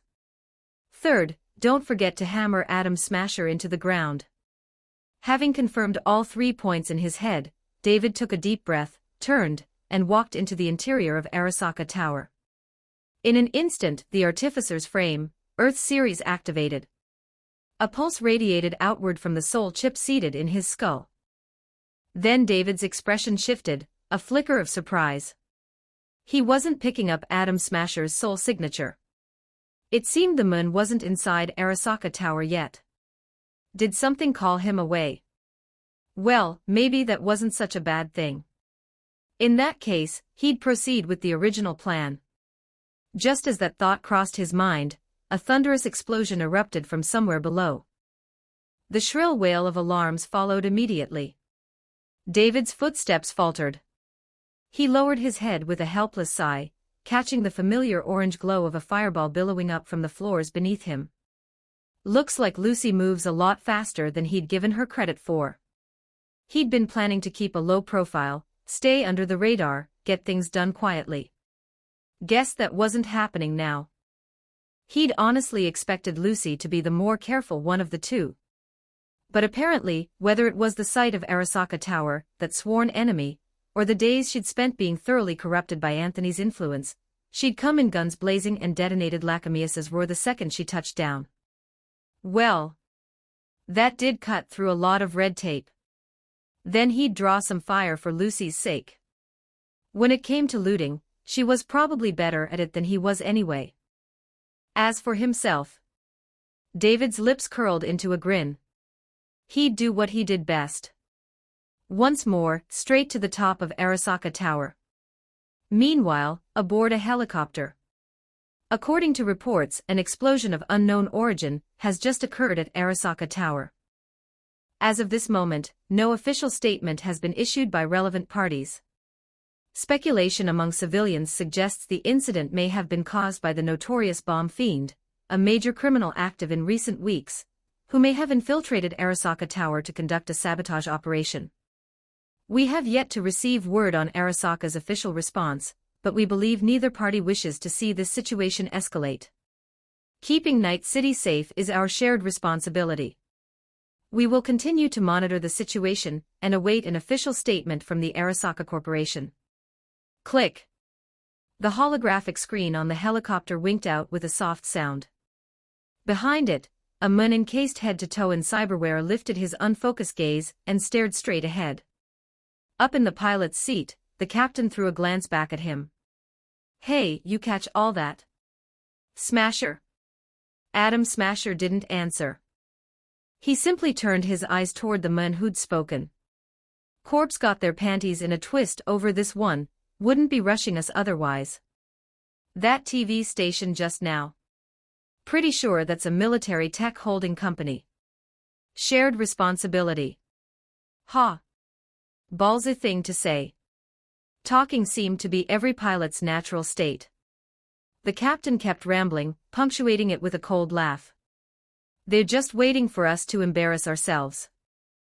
But same as always, the only thing they're gonna get is a good laugh at their own expense. The captain spotted Arasaka Tower in the distance and began banking toward it. After tonight, Night City's got itself a new fireworks show. Call it fireworks, call it legend, at the end of the day, it all amounted to the same thing. There was no question about it, the bomb fiend, who'd actually stormed Arasaka Tower and pulled it off with a bomb, was about to become Night City's newest legend. But all legends had one destination in common.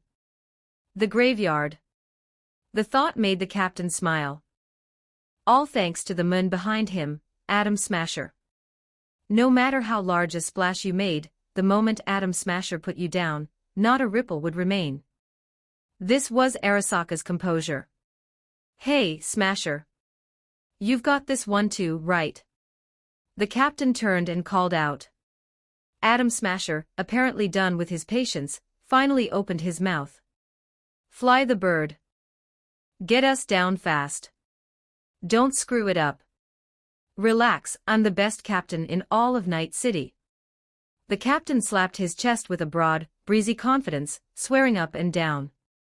Around here, they all call me Captain Zobian. The words weren't even out of his mouth yet, when Atom Smasher's eyes caught several points of fire igniting in the distance. Then, trailing behind those flashes, long plumes of smoke, streaking straight toward him. Incoming. Air strike. Atom Smasher was on his feet without hesitation, but the missiles curved through an impossible arc, veering away from the direction he'd moved to intercept. Then they slammed straight into the helicopter's hull. Artificer's Frame, Earth Series, Soul-Guided Cruise Cluster Missiles. Blueprint cost, 500 points total. 50 points per round. Anthony had loaded 60 of them into David, for clearing mobs and blocking choke points. And right now, they were being used for exactly that, blocking Atom Smasher's path. Tonight, David Martinez blocks the bridge at Arasaka Tower. In an instant, electrical sparks crackled across the helicopter's rotor blades, accompanied by the angry sizzle of arcing current. The captain's expression collapsed. He yanked desperately at the controls, hauling them upward. But in the end, the cry tore out of him anyway. "We're going down." "Shut up." Atom Smasher choked back his fury and roared back at him. Then his cybernetic vision zoomed in, closer and closer still. And there on the bridge below, he found the source, a young man whose arms had just finished shifting back from cannon form, now waving up at him. With a smile on his face. A brilliant, beaming, infuriatingly bright smile. Something stirred in Atom Smasher's chest at the sight of it. He had a vague feeling he'd seen this person somewhere before. But he'd seen too many people. Killed too many people. He couldn't place it. So who the hell was this? No exchange. No words at all. Just the next wave of missiles. This time, the helicopter had already begun emergency descent. Wreathed in thick smoke, the incoming volley detonated it clean out of the sky mid-fall. Total wreck. Huh. Actually worked. David raised a hand to shield his eyes, squinting at the distant helicopter as he muttered to himself. Then a look of excitement spread across his face. High above, the smoke from the explosion bloomed outward. Through it, David heard a sharp, pained scream, and then he saw a dark silhouette hurl itself free of the wreckage. A moment later, something was falling directly above him. The shadow grew. Fast. David caught it with a flicker in his eyes. He spun on his heel, both arms snapping up in a guard. Clang. The clear ring of metal on metal sang out. Atom Smasher, descending from the heavens, landed with a look of shock, staring at the young man who'd just blocked him. And then he saw the same look on the young man's face. Surprise. Disbelief.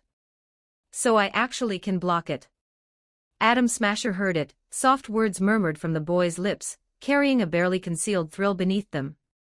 Smasher leaped back sharply. Something felt deeply wrong here, but then, as his eyes landed on the young man's face, an image crashed into his mind from nowhere. You. In an instant, a roar erupted, fury and disbelief tangled into one. David, for his part, just smiled. That's right. It's me. David Martinez, speaking for myself, saying hello. I put you in the ground with my own hands. Doesn't matter. I don't have time to waste on you, you're not the target. Atom Smasher's emotions surged for a split second, then went cold. You came back to life. Fine. That's just round 2. Let me show you the ending that should have already been written, one more time. Sviatogger activated. The rumble of his full-body cyberware filled the air. Atom Smasher advanced like a warship bearing down, sweeping around behind David, raising his cannon, ready to end this resurrected legend's life with a single shot. But in the next instant, the legend before him blazed with blue light. Microcyberware phase transfer engine activated. David's silhouette vanished. Atom Smasher's vision lurched violently, and in his shock, he found David standing behind him. With a smile on his face. Ruthless and bright all at once. It's different this time. This time, nobody knows how this ends. And this move. I know it too. The next moment, a half-armored arm slammed into the center of Atom Smasher's back. The specially reinforced stats cratered a massive dent into Smasher's armor plating, sending him skidding back more than 10 meters. Smasher stumbled through a rough roll, and for the first time in a long, long while, something stirred in his chest that felt like genuine disbelief. How? How is this possible? Just over a month ago, this kid was nothing. A corpse among the piles of corpses on Arasaka Tower's floors. Since when did Night City's list of legends include someone like this? It works. Good, nothing holding me back now. David understood. The half-armored hand stretched forward. In Anthony's original design spec, there was supposed to be a henshin call before activation. David thought about it for a moment, then just triggered the internal program directly. All right then. Time for Phase 2. Sure, his health bar was still full, but who said you had to be half-dead before you could transform? In an instant, cold iron light bloomed in his hand. From his fingertips outward, silver-white armor spread across him. Every inch of his body was traced over by icy lines rising from within his soul. Last, countless razor-sharp crests emerged from the helmet's crown. On the mech frame, dim eyes ignited with a pale, spectral green glow. And David reached backward into his soul, and drew out a blade, a keen-edged sword, just over a meter in length. Artificer's frame, specialized mech, Gaia, loaded. Artificer's frame, specialized armament, book blade, loaded. From beneath the armor, David's voice rang out, swelling with rising exhilaration. Come on. With that single shout, Atom Smasher felt it. The power radiating off this person seemed to spike sharply, all at once. But why? How? A month ago this kid was just one more body among the many that died in Arasaka Tower. Why was he alive? Why was he suddenly this strong? Why did it feel like he'd been waiting here, specifically, for Smasher to show up? Too many questions. Far too many questions crowded Atom Smasher's mind. But he was out of time to ask them. Because his time of death had just about arrived. In the next instant, David blinked forward again, not even giving Atom Smasher time to bring Sviatogor online. The book blade carved straight into his cyberware frame. In an instant, the armor shattered. Pain lanced deep, reaching towards something that felt like his very soul, and Atom Smasher felt like a chunk of his mind had simply been cut away. For a moment, nothing. Blank white. When awareness rushed back, he tried to bring up his backup armor plating, but it was like hitting a dead trigger. No matter what he did, the plates wouldn't deploy. As if the very concept of armor in this place had been erased. And then the next slash arrived. His soul convulsed again, violently. Pushed past its limit, it fractured completely. The book blade spun deftly in David's hand. The phase engine ignited. Soul energy plummeted by a sharp margin. But the next moment, countless cuts raked across Atom Smasher's body. He raised one arm, only instinct remaining, some last dregs of a soul fighting against dissolution, compelling one final strike. David cut that arm off cleanly. Atom Smasher. At last, David spoke, quiet and even. It's time for all of this to end. Not just for my sake. For the sake of everyone you killed. Everyone whose names you never even bothered to remember. You. Everything you are. And the Arasaka Tower standing behind you. It all ends here. And so, no one answered. There was only Atom Smasher, the last of his soul unraveling through the ruins of his body, dissolving away. The legend of the Shredder, gone. His soul, erased without a trace. David released his mech form. He turned and then, as if completing some solemn rite, walked forward, one step at a time. Always upward. Ever upward. Until he reached the very top of Arasaka Tower, the highest point in all of Night City. The wind was strong up here. David stood at the summit of Night City. He breathed in deeply, then let it all out in one long, slow exhale, every knot of tension he'd carried in his chest releasing with it.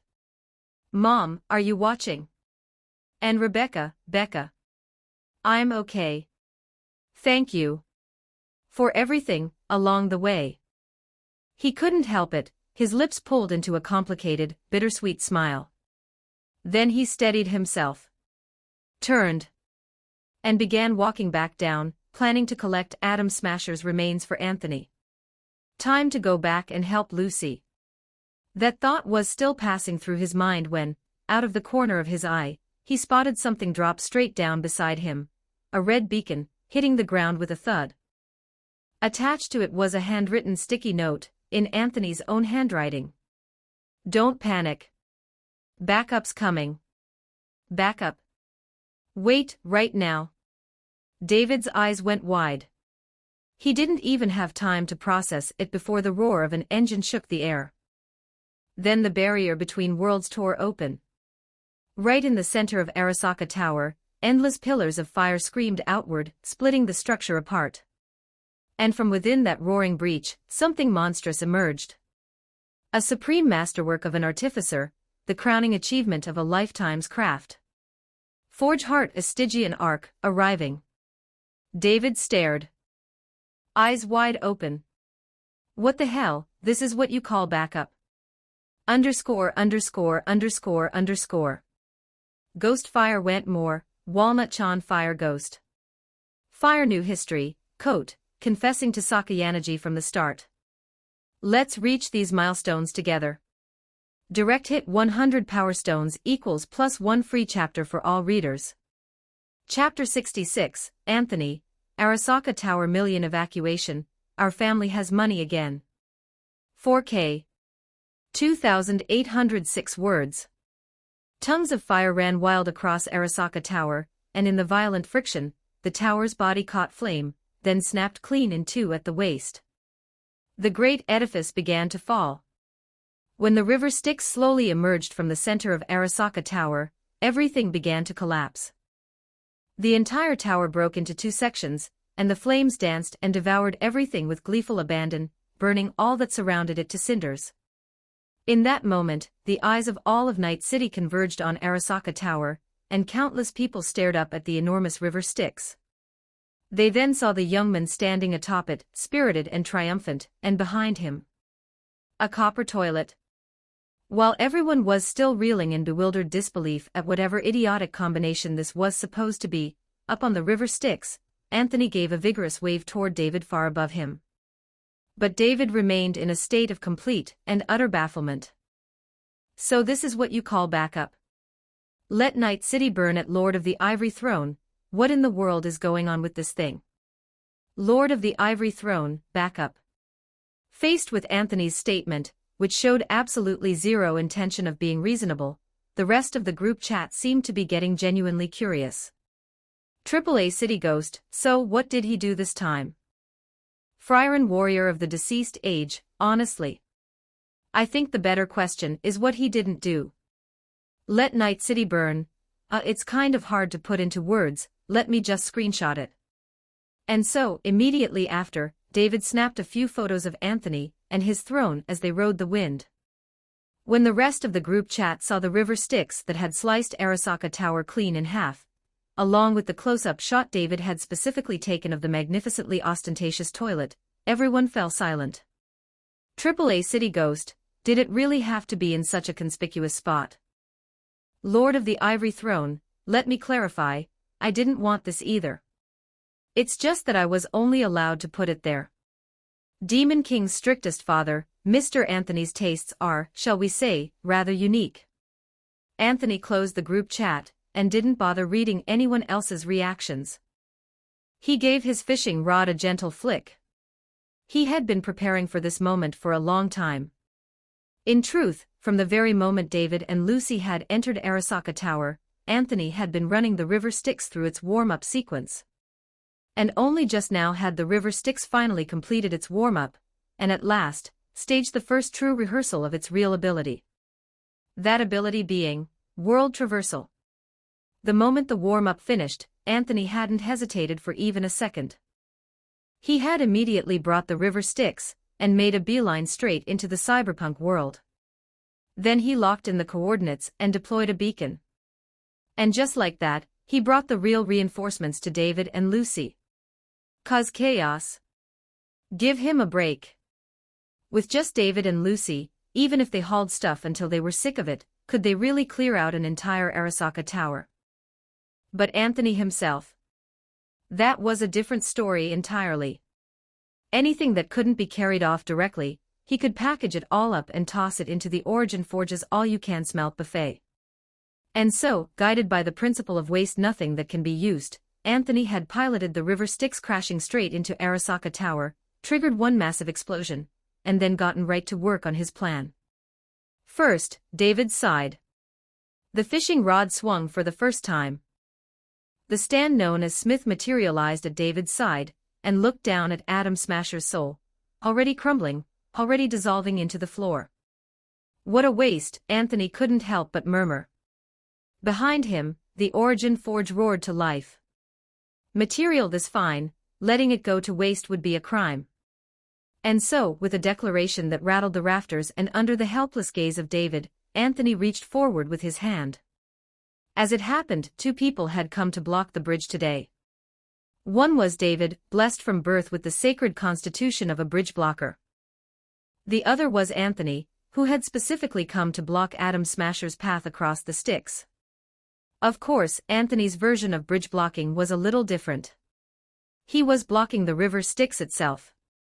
And so, in Anthony's hands, the scorching blaze of soul flame ignited, and everything suddenly collapsed inward. The shards of Atom Smasher's already disintegrating soul abruptly began to coalesce once more. And in the end, under the magnificent power of the Origin Forge, they merged back together as one. When Anthony drew back his hand, cradled in his palm was a vivid blue soul gem, within which the faint remnant of Atom Smasher's consciousness lingered. Nice. Gazing at the soul gem before him, Anthony felt a wave of harvest season satisfaction swell in his chest. Muzin's going to have some company now. 1,000-li pursuit of a soul. As for why the soul had been retrieved, that was none of your business. Reincarnation? Not a chance. He had no idea whether this world had a concept of reincarnation, but Anthony felt strongly that he absolutely could not let this soul simply dissolve and vanish. After all, spot a resource, assert sovereign claim over resource, declare personal development rights over resource. This resource is mine. And my resource disintegrates equals resource loss equals asset shrinkage equals operating at a loss equals a major error that is absolutely, categorically unacceptable. If Atom Smasher's soul was gone, how was that any different from robbing him of his own money? Anthony whistled cheerfully, slipped the soul gem into the river Styx, and gave David a pat on the shoulder. Move it, David. We're about to wrap up. Huh? Already? David looked up with a start, eyes going to Anthony, who gave a single nod. Yeah, we're about on schedule. Once I finish recycling the last of the assets, we can leave. He gave a brief pause. Lucy's already scouring the place for stray loot, you'd better get moving too. As he said it, Anthony gave the Atom Smasher's body, still decked out head to toe in high-grade cyberware, a casual kick, sending it tumbling into the river Styx's recycling pile. The subtext couldn't have been clearer. This is our last job. So let's make sure we squeeze every last drop out of it. Whether we're living large on the fat of the land or tightening our belts and grinding it out for the next stretch, it all comes down to this haul. Oh, right. I'm on it. David blinked, then it clicked. He immediately dove downward, plunging into the upper half of the collapsing Arasaka Tower. Lucy, meanwhile, was in the lower half, methodically sweeping through it.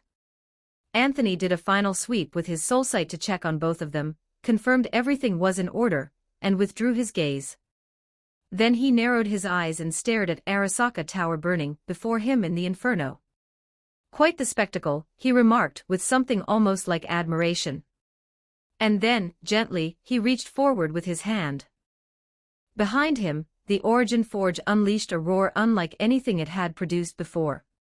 As if cheering for the smelting to come. This was what Anthony was about to do. Put simply, wring every last drop of residual value out of Arasaka Tower. If this was a heist, and a final one at that, then naturally every single thing that could be taken, top to bottom, should be taken. Even the data embedded in the computers. He was taking that too. This was precisely what Anthony intended to do right now. He was going to use the Origin Forge to smelt a grand project, packaging up every last shred of data connected to Arasaka Tower, including the not yet fully completed God and system, and carting all of it away. From this, he would create a material. A material smelted from data, one that, in all likelihood, could be applied directly to the river Styx. And this would become the very foundation of Anthony's pursuit of a Tier 2 forge core. The Origin Forge had the capacity for this. Its essence was the incineration of concepts, as long as Anthony invested sufficient time and soul energy to sustain the soul flame during smelting. Anything that wasn't immune to soul flame was, in theory, smeltable. And right now, all it required was time. But wasn't time the one thing Anthony had in endless supply? Don't come at me with your military-grade tech nonsense. A disruption this sudden and this massive, they don't even know what's happening yet. Would they dare make a move? And even if they dared, Anthony was about to do something that would nip any such ideas right in the bud. A sweep of his soul sight, and quickly, he located a communications terminal that hadn't yet fully gone offline. Anthony dropped a beacon, retrieved the terminal with the phase shift engine, and then dialed a number from memory. After several rings, the line connected and Anthony spoke immediately. "Hello. You there? It's me, Commissioner Smith." "Oh, it's you. I'm here." The voice on the other end let out what sounded like a breath, and then came that familiar tone, carrying a note of barely concealed delight. Arasaka Raisin. That was who Anthony had called. "How's the fireworks show?" "Impressive," Anthony asked with practiced nonchalance, and the man on the other end gave a thoroughly affirmative answer. "Oh, absolutely. Haven't seen fireworks this big in a long time. More accurately, never." Arasaka Raisin had assumed this was just a casual investment. He never imagined he'd somehow invested in an SSR pull. Now he was only kicking himself for not going harder from the start. He didn't care one bit where any of this stuff had come from, or whether the river Styx was something he'd technically funded. Who cared? In fact, he was feeling a little restless right now, wondering if he should just come right out and ask whether there might be more business opportunities. "Like you see that old man up top?" "Yeah, that one. The one called Arasaka Saburo. Hey, while you're at it, any chance you could just take care of that geezer too?" But before Smith could even finish turning the idea over in his head, Anthony had already spoken first. "Anyway, Mr. Arasaka Raisin, I have a small favor to ask of you. We're almost done here. Before we leave, please do your best to hold back anyone else from getting close to Arasaka Tower. One or two slipping through is fine, just don't let the whole crowd in." Arasaka Raisin paused briefly, then agreed without hesitation. "Sure, no problem. I'll have people keep an eye on it." "Good. That puts my mind at ease." Having concluded his final transaction with Arasaka Raisin, Anthony exhaled, watching the Origin Forge turn away. Then, as if remembering something, he added into the comm. "Oh right, in about a year or so, have your informants keep an eye out for a merc who goes by V. If one shows up, you could hire them to go deal with Saburo for you." "V, got it." Arasaka Raisin seemed to turn the name over in his mind for a moment before responding. And with that, Anthony hung up. Right. One more loose end tied up. He had no idea whether it would do any good, but at the very least, Arasaka Raisin would no longer be the only person in Night City who didn't know V's number. Anthony gave his hand a wave, and the soul flame of the Origin Forge blazed several shades brighter. The phantom silhouette of the entire Arasaka Tower seemed to flicker and writhe within the forge, struggling, straining, yet utterly unable to escape its grasp. And finally, after nearly an hour of painstaking smelting, the tower's phantom shape at last crumbled and collapsed. It condensed into a single black chip dense with data, and fell into Anthony's waiting palm. The item description naturally materialized before his eyes. Data core, Arasaka decoded. Category: Intelligent Data Core. Description: a compilation of virtually all data from the Arasaka Corporation, completed and unfinished alike, smelted here into the creation of the Artificer. Note: can be used to upgrade the forge core of the River Styx. Got it. The moment he laid eyes on the Intelligent Data Core, Anthony's eyebrow shot up, and then soul energy flooded into the phase shift engine at his side. He shifted his gaze to the countless aircraft swarming through the sky above, and smiled faintly. Farewell, then. Don't come looking for me. A deep blue spectral light blazed to life. Simultaneously, down below, Lucy, who had been gleefully triggering Lacamius's roar again and again, and David, busy ransacking the place, both felt something give them pause. A pull. Like something was calling to them. They looked up and in the next instant, blue light bloomed beneath both their feet at the same time. Their forms vanished in an eye blink. The great River Styx stirred once more, its engines slowly coming to life, and then it crushed the already crumbling Arasaka Tower completely beneath it, reducing it to nothing but rubble and broken pillars. And then the ship itself fired its engines and began to move. Once again, it commenced its crossing. It tore through the boundary between worlds and stepped into the boundless universe that lay beyond. When David next opened his eyes, spread out before him were all the items of unknown value, or lack thereof, that he had gathered. He turned his head, and surrounding him was not the familiar skyline of Night City, but the endlessly stretching, vividly colorful primordial river. "You're up." A warm, familiar voice sounded from nearby. David turned reflexively, and found Anthony. "Why is it you?" "I thought it'd be Lucy." David stood up and said it without thinking, and earned himself a long, sideways look from Anthony. Sigh. "Already only got eyes for the wife, huh? Here, she's over there." Anthony shook his head with an air of theatrical resignation, and jerked his chin in a direction. David turned and saw Lucy standing in the distance. Lucy had her hands clasped behind her back, and was watching David quietly. After a long moment, she extended one hand and snapped her fingers at him. But at the corner of her eye, there was something that might have been the faintest trace of a tear. At last, after crossing mountains and seas without end, everything had found its conclusion here. We can finally be together forever, just as we always wanted. Go on, then. Get acquainted with life adrift on the primordial river sooner rather than later.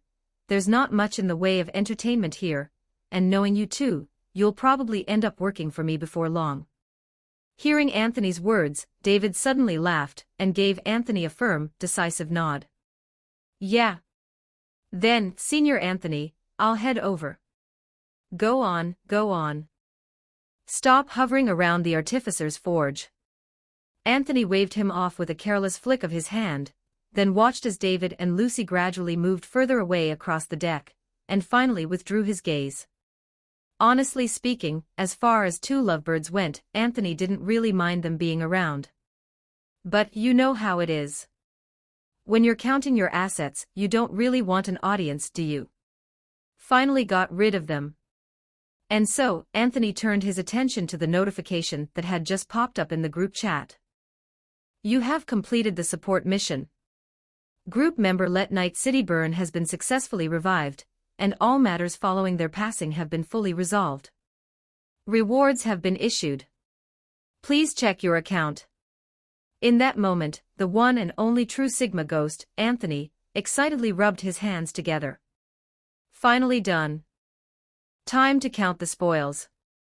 At the mere thought of the enormous fortune he'd looted from Night City, Anthony couldn't help but break into the most guileless, heartfelt grin. 1,000,000 credit withdrawal. More like 1,000,000 credit heist. We're rich again. _______. Ghost Fire He. Walnut Chan for more chapters, Fire Ghost. Fire New History, Coat, confessing to Sakayanaji from the start.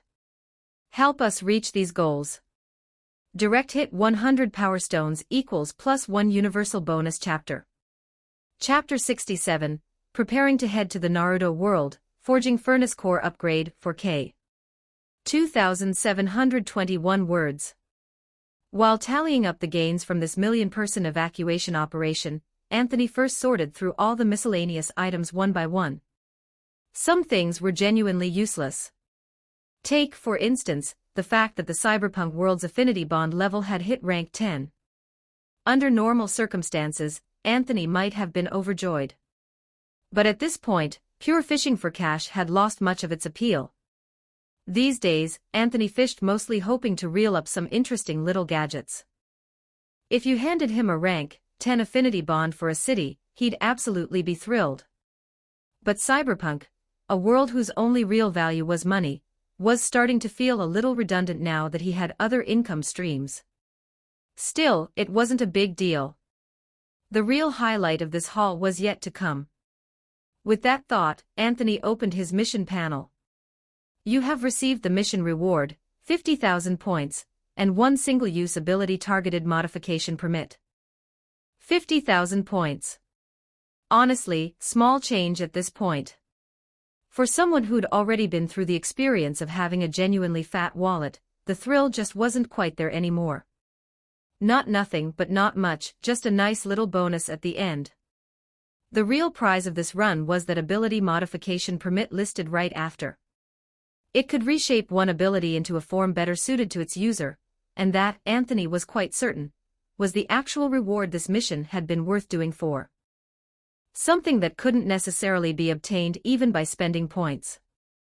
And as for what he was going to do with that permit, Anthony had already had a rough plan in mind for a while now. The reanimation jutsu. There was no higher return use for this permit than the reanimation jutsu. After all, the timeline over in Konoha was probably still fairly early. The reanimation jutsu wasn't bad per se, it was just that in its current state, it was basically unusable. Which made this modification permit all the more critical. Who knows, maybe after one good modification, the resurrection problem for his whole group chat would be solved in one shot. It was a bit of a pipe dream, maybe, but Anthony figured a man had to have some dreams. And the only thing standing between Anthony and his plan being complete was the reanimation jutsu itself. In short, urgent. He needed to find a chance to visit the Naruto world as soon as possible. While these thoughts turned over in his mind, Anthony reached into his pocket and fished out a deep blue soul crystal. He gazed at the dim, faded soul inside it and turned it over thoughtfully for a moment. Then he strolled over to the Angler's Throne's secondary berth, lifted the lid of the tank, which happened to look exactly like a toilet seat, and peered inside. Kill me, kill me, kill me. The moment the lid came off, Musen's voice drifted out, thin as a spider's thread, saturated with what felt like infinite, festering resentment, and nearly made Anthony jump. Wow. Already at this stage. That was fast. Buddy really does have a fragile psyche. Anthony snapped a few screenshots on the group chat first, then considered for a moment before speaking up with what he felt was a perfectly reasonable tone of comfort. Relax, Musen. It's just a little overtime, that's all. You don't need to carry so much resentment about it. You call that overtime?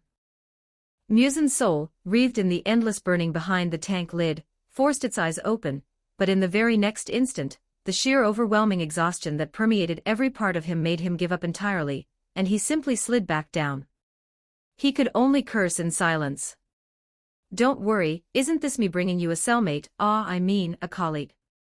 Anthony noticed Musen didn't seem to react much and assumed his words of comfort were working, so he pressed on cheerfully, then, with a deft motion, grabbed the atom hammer sitting nearby and hurled it down into the tank with considerable force. When Musen came back to his senses, all he saw was a streak of blue light flashing past, and then, eyes wide with horror, he watched as the atom hammer, suspended by the Angler's Throne's secondary berth life support system, slowly opened its soul eyes beside him. You absolute, this is what you called a colleague. Get along nicely, you two. Enjoy the overtime together. Anthony gave a breezy wave, snapped the lid back on, and chose to selectively ignore the screaming now emanating from inside the tank. He shook his head with the air of a man reflecting on his own magnanimous character. Keeping daily tabs on employee well-being, looks like that needs to go on the schedule too. He really was a good boss. He then casually posted the screenshots and short clips he'd taken to the group chat, and tagged Yurichi. The Demon King's strictest father, yes, exactly, that's exactly the way to hit it. Frieren the warrior of sinful passing, honestly though, does this thing actually look fine to you? AAA City Ghost Girl, what are you thinking? The fact that it's still drawing breath at all means whoever's treating it is a hack. AAA City Ghost Girl, and now it's got a cellmate. Hard to say whether that's lucky or unlucky for this poor thing going forward. Let Night City burn. Real talk, what I actually want to know is, how many more times is the prize pool in that tank going to keep stacking up? Lord of the White Holy Throne, still talking trash. Speaking of which, aren't you supposed to be on a date with Lucy right now? How do you have time to post in the chat? Frieren the warrior of sinful passing, oh, a date. I'd better head out then. Let Night City burn. Got a little distracted. I'm out. Konoha's yellow flash, a date, what a wonderfully nostalgic word, so full of the colors of youth. Anthony closed the group chat, and got back to counting up the rest of his haul. Now for the real centerpiece of this whole search raid extraction operation. Every single item pried out of Arasaka Tower.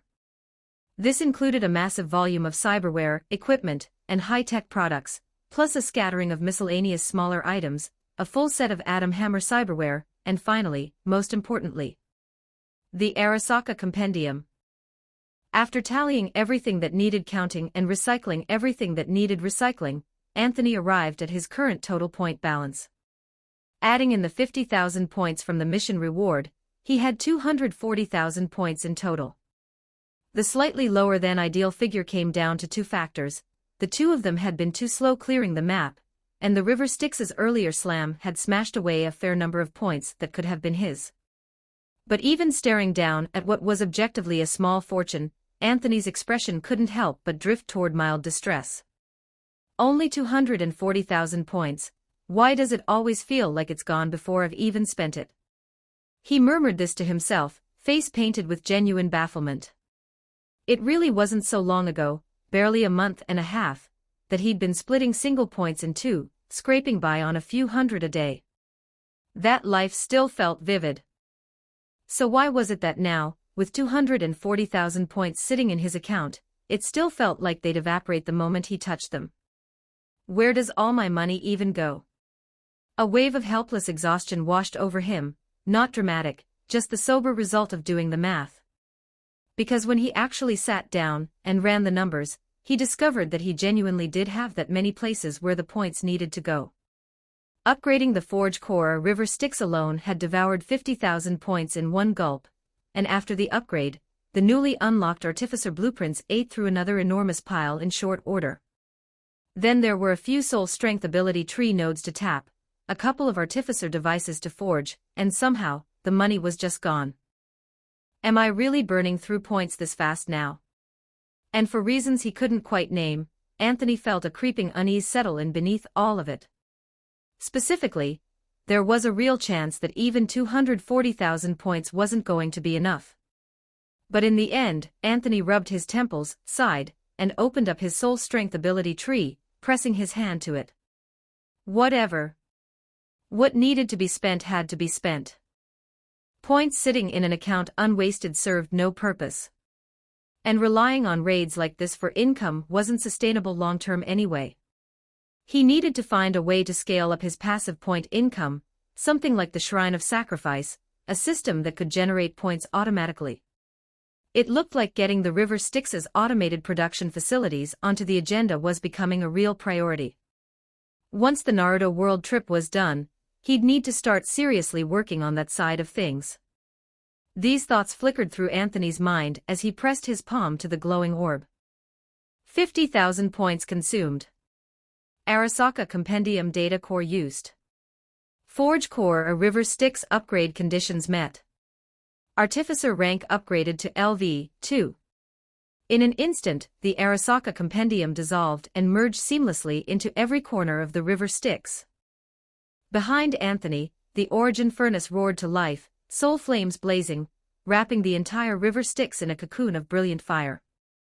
Within the core of the forge core, vast torrents of soul energy surged and crested in swelling waves, as though something was being born inside them.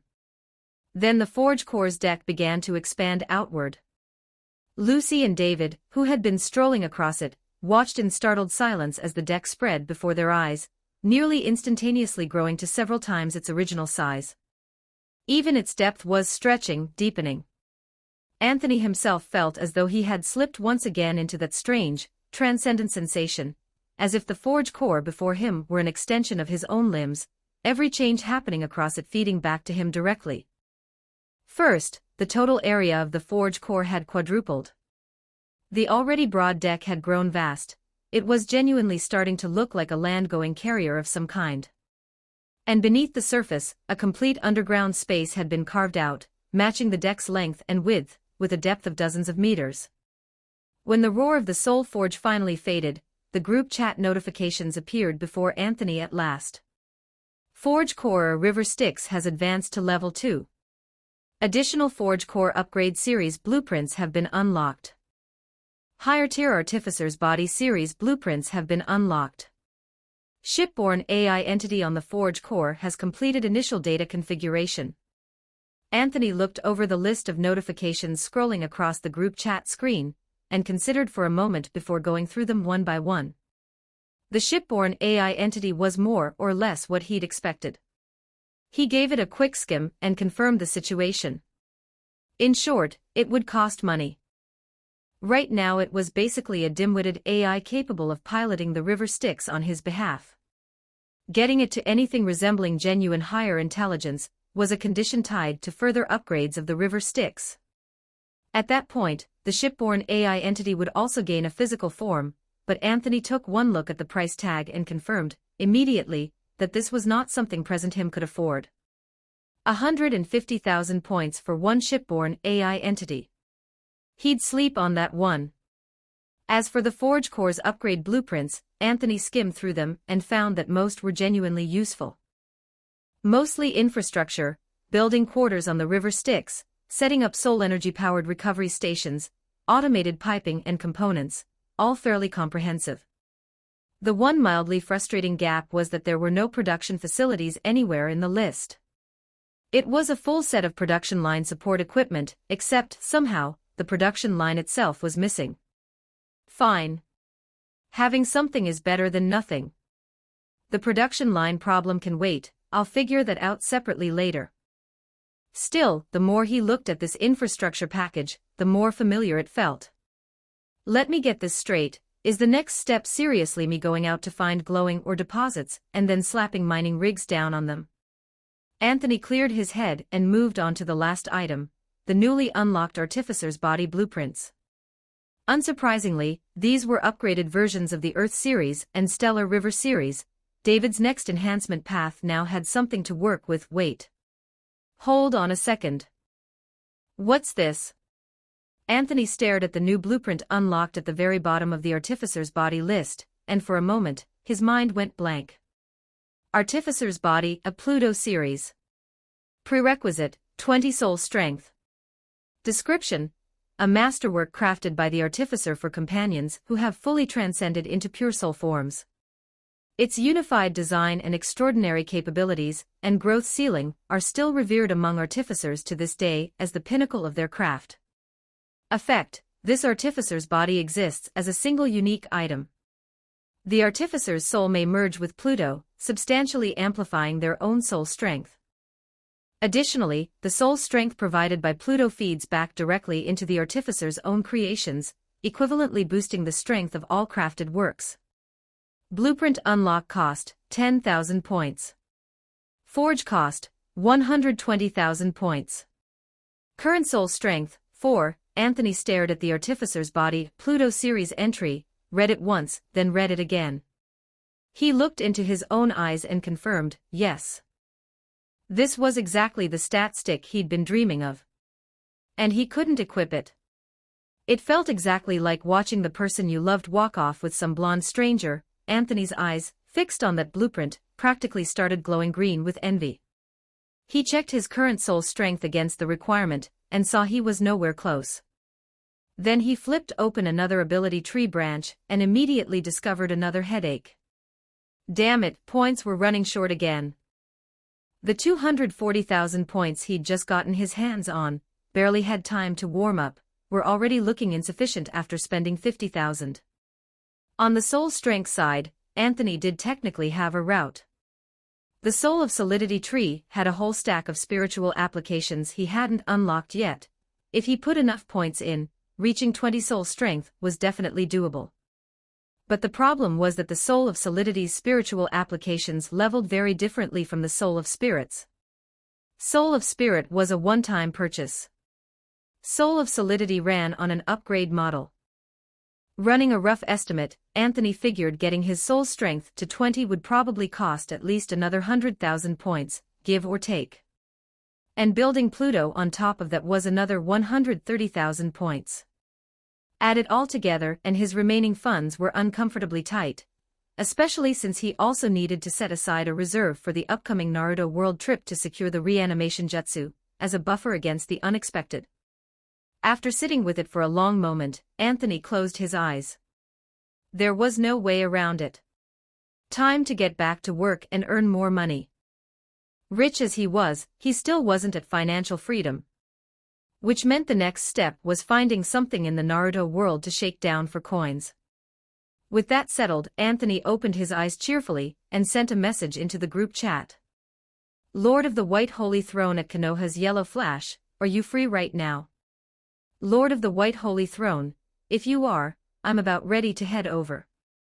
Konoha's Yellow Flash.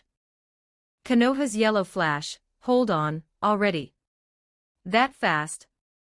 Underscore. Ghost Fire went more, Walnut-chan Fire Ghost. Fire New History, Arknights Enfield, picked up a Gaga. Let's reach these milestones together. Direct hit 100 Power Stones equals +1 free chapter for all readers. Chapter 68, Entering Naruto, Searching for Orochimaru, Soul Reinforcement, 4K.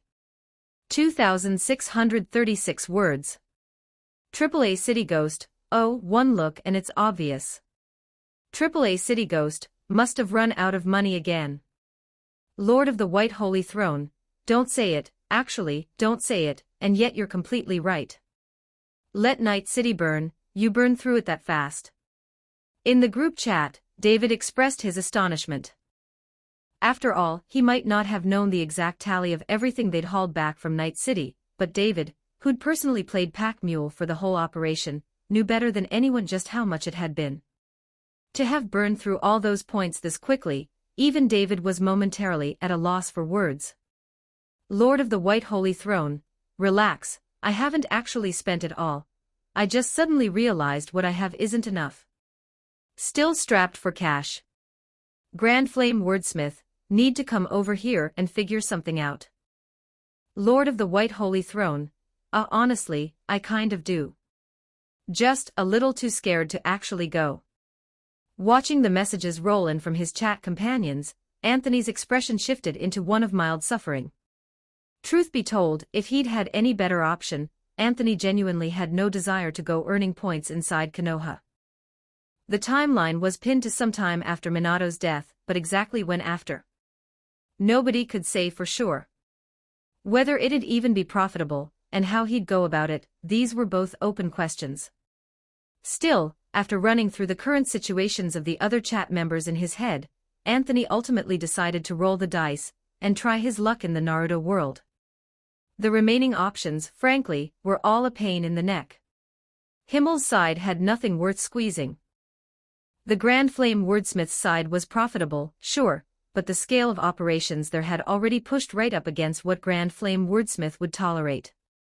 If Anthony wanted to keep milking that vein, he'd either need to find a way to get her to loosen her restrictions, or come up with progress compelling enough to make her go to bat for him. Either way, neither of those was an easy option to pull off right now. As for the city, which was probably even richer, Anthony genuinely didn't dare go there at the moment. That place had a distinctly unsettling energy about it. Besides, his arrival point over there was almost certainly going to be somewhere near Carmen, meaning he'd drop straight into the lab. And as far as Anthony knew, the lab hadn't yet experienced the incident of the top brass showing up to inspect the premises. If he phased in, looked up, and found himself face to face with the executive doing exactly that, the fun would really begin. After weighing it all carefully, Anthony decided, Naruto World first, for safety's sake. Minato's wool wasn't as thick as Grand Flame Wordsmith's or Night City's, but at least it was easy to shear. And besides, the reanimation jutsu was a crucial piece of the puzzle.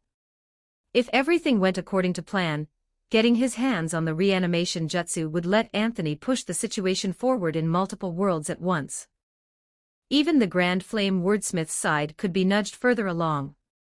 Step 1 of the Naruto trip, no matter what, acquire the reanimation jutsu. Then, once the timeline was confirmed, identify the current resource nodes and start making the rounds, door to door, world to world. Maybe even find a way to help Minato win his resurrection match along the way, and if the timing didn't allow for it, think of another approach and revisit later.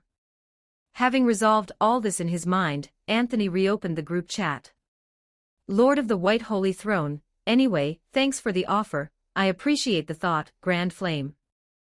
But for now, the Naruto world takes priority.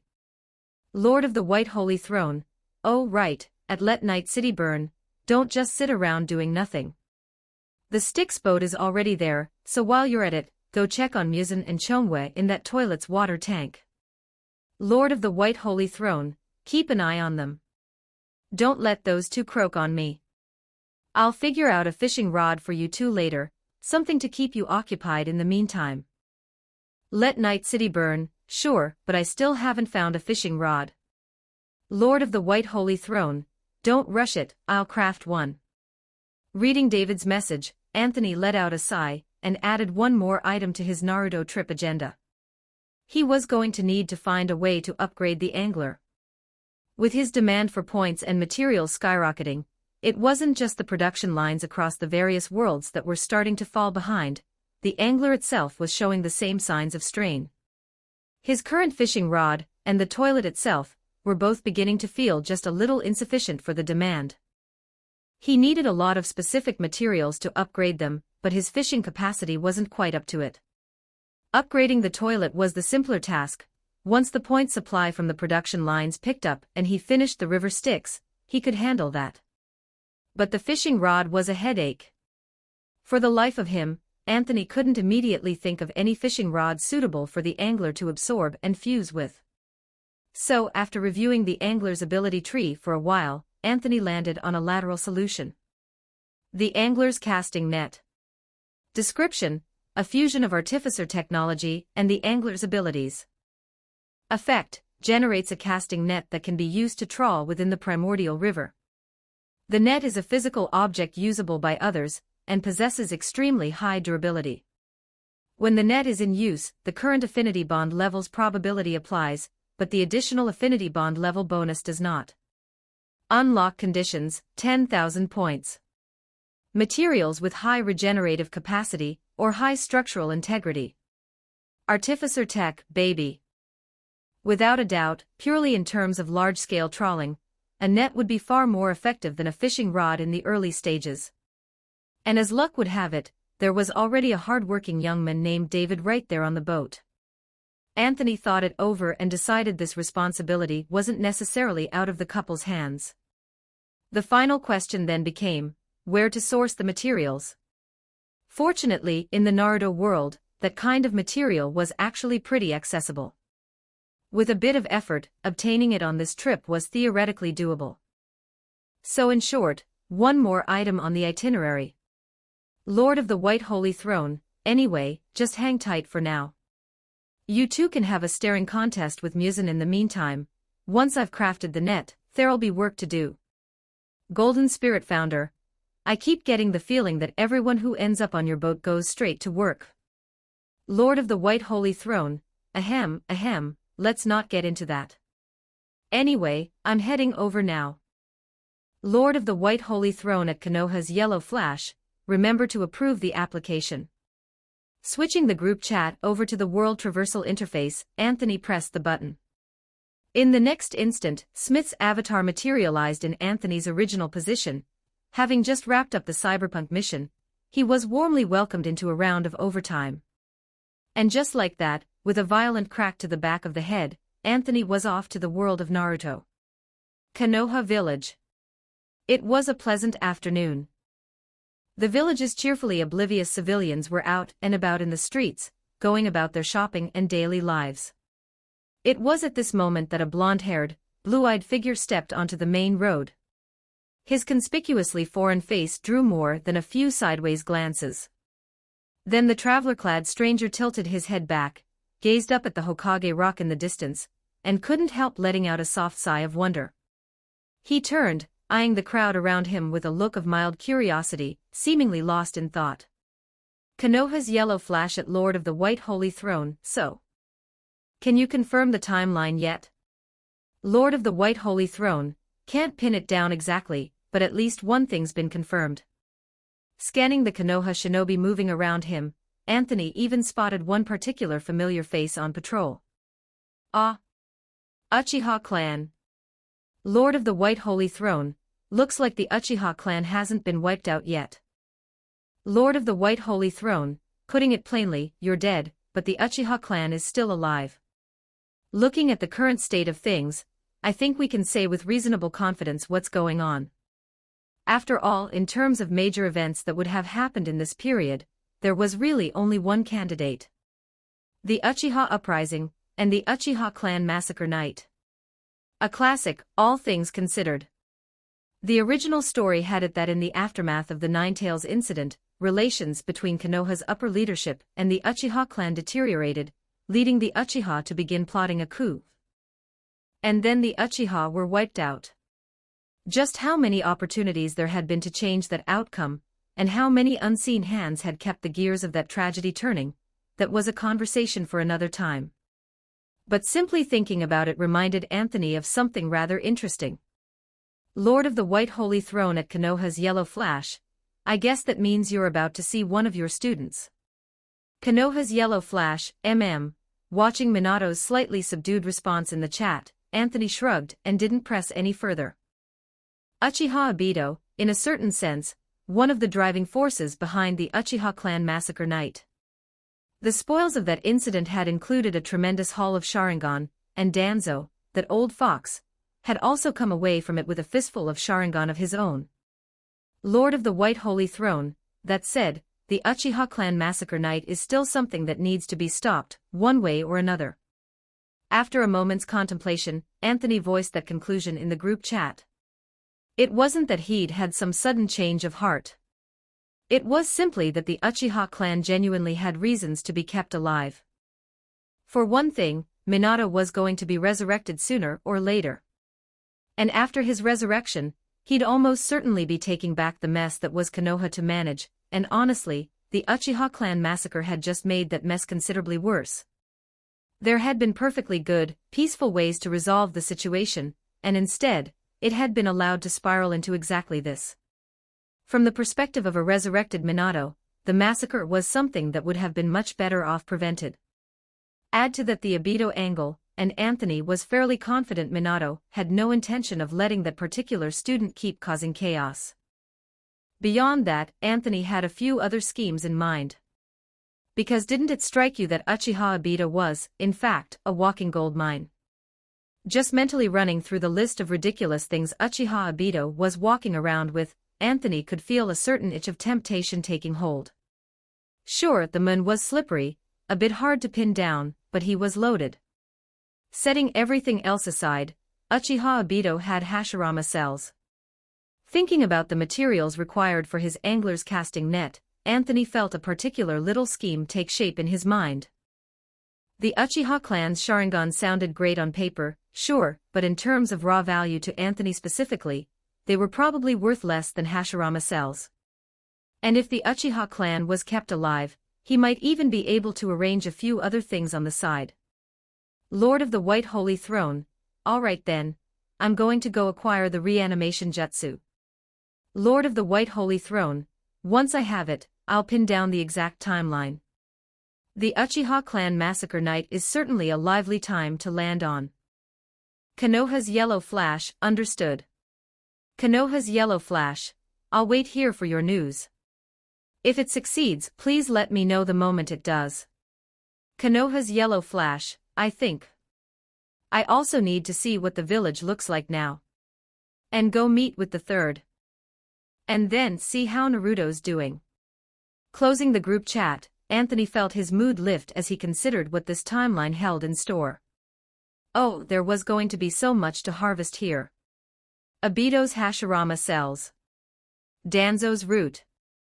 Pure, gleaming points, all of it. But first things first, time to get his hands on the reanimation jutsu. Though this time, rolling out as Smith wasn't exactly appropriate anymore. At the end of the day, he was nothing more than an out-of-town tourist here. But while Smith had been disqualified on account of having a physical body, Anthony's true self had no such limitation. And so, on the surface of the primordial river, Anthony drew out the angler's fishing rod. Then he opened his soul ability tree. Since he'd be operating in soul form next, he needed to spend some points to beef himself up first. This was the Naruto world, after all, and he'd be dealing with Orochimaru shortly. Better to pad his soul stats just to be safe. After browsing through the options, Anthony landed on an ability he'd had his eye on for a while. Spiritual application, Steel Soul LV.1. Effect, increases your soul strength by 0.2. Unlock cost, 1000 points. Current upgrade cost, 100 points. Standard stat increase effect. Before he had any offensive soul-based techniques, soul strength essentially just meant being more durable, able to take a hit, and keep going. But being more durable was exactly what he needed right now. That was the whole point. Without a moment's hesitation, Anthony purchased the skill, and began pumping levels into it, all the way to the cap. Warning, this will consume a large number of points. There is a possibility of insufficient funds. Anthony's expression turned serious in an instant. He'd noticed something felt just a little bit off about this. This ability seemed to have some depth to it. So Anthony tested the waters, switched to a smaller increment, and decided to level it up 20 times first. Steel Soul LV.10 unlocked. Effect, soul strength increased by 4. Current soul strength, 8, upgrade cost, 1000 points. He glanced at his remaining point balance. Still manageable, he could keep going. Forward. Another 10 levels. Steel Soul LV.30. Upgrade cost, 2000 points. Still 180,000 left. Keep going. Steel Soul LV.40. Upgrade cost, 4000 points. Level up. Steel Soul LV.50. Upgrade cost, 8000 points. Level you, wait, hold on, stop leveling. Watching the cost requirements spike upward in an instant, Anthony wisely pulled the brake. Good grief, it doubles every 10 levels. He still had 120,000 points left, and he needed to keep those as an emergency reserve. The reanimation jutsu situation might require funds too. Thinking it through, Anthony looked at his soul strength, now sitting at 14, and nodded. Then he swung the fishing rod. Soul entity initiating world traversal. Maximum stay duration, 1 hour. Locking onto coordinates, Orochimaru. Reading the display in the group chat, Anthony smiled. Orochimaru, come on then. Let's see what leftover value you've still got, shall we? ________. Ghostfire Walnut-chan in P for more, Fire Ghost. Fire New History, Arknights Enfield, picked up a Gugagaga. Help us unlock these community rewards. Direct hit 100 Power Stones equals +1 bonus chapter for everyone. Chapter 69, Minato Namikaze, wait until I beat the Shinigami then I can resurrect, 4K. 2553 words. Inside a gloomy laboratory. On the operating table lay a corpse.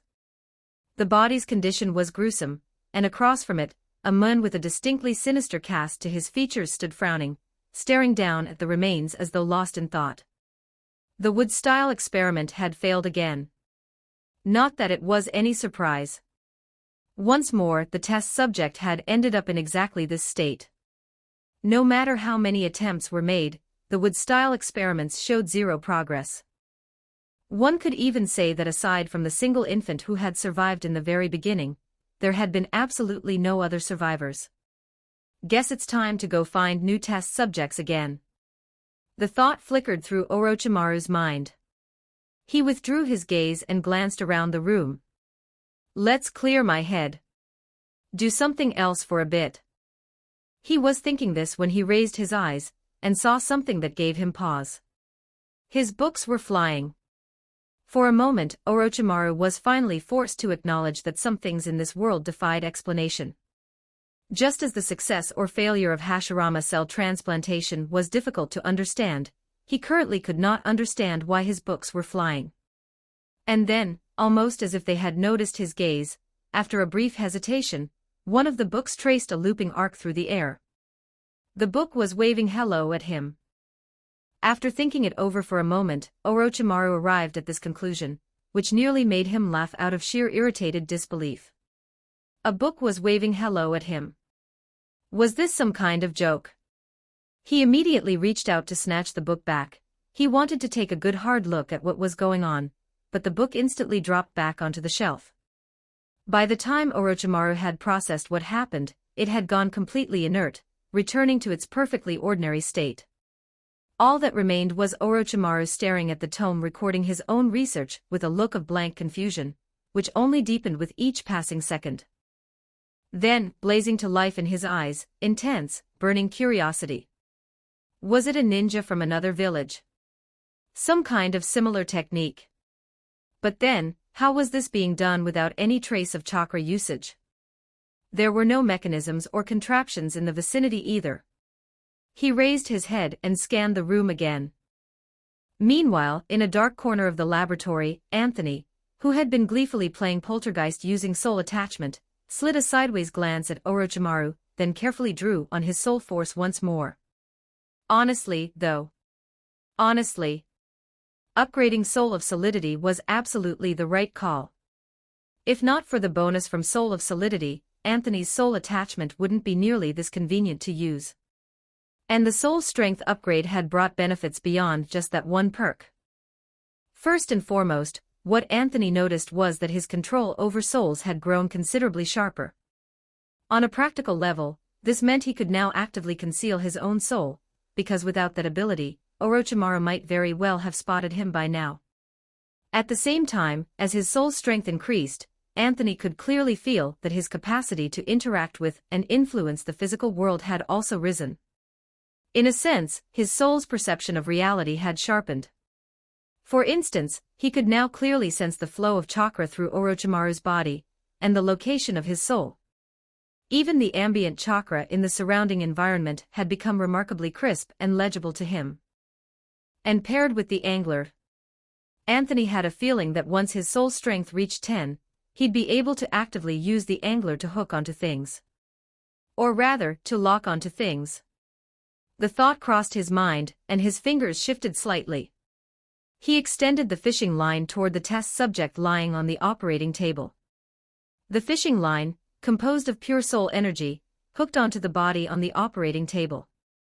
Then, as Anthony moved the hand holding it, a tiny fragment of flesh and blood lifted into the air.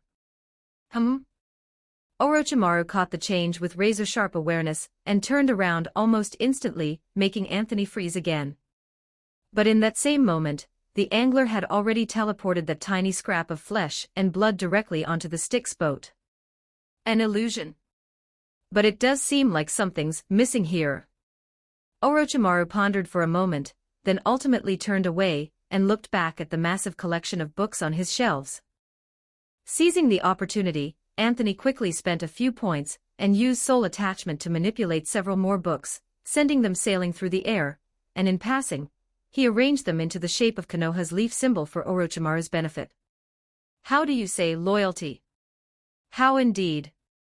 For some reason, Anthony suddenly felt like he was playing a game of red light, green light. Sure enough, Orochimaru's attention was drawn back to the fluttering books, and Anthony, seizing that window, happily went back to pilfering more flesh and blood from the operating table. This stuff contained trace amounts of Hashirama cells. Not a huge quantity, sure, but hey, some was better than none. Looking at the notification that appeared in the group chat interface, Anthony couldn't help the corners of his mouth curling upward. You have obtained Hashirama cells trace amount. This material can be used to weave the angler's casting net. Current material stock is sufficient to weave a relatively small-scale casting net. Forge now.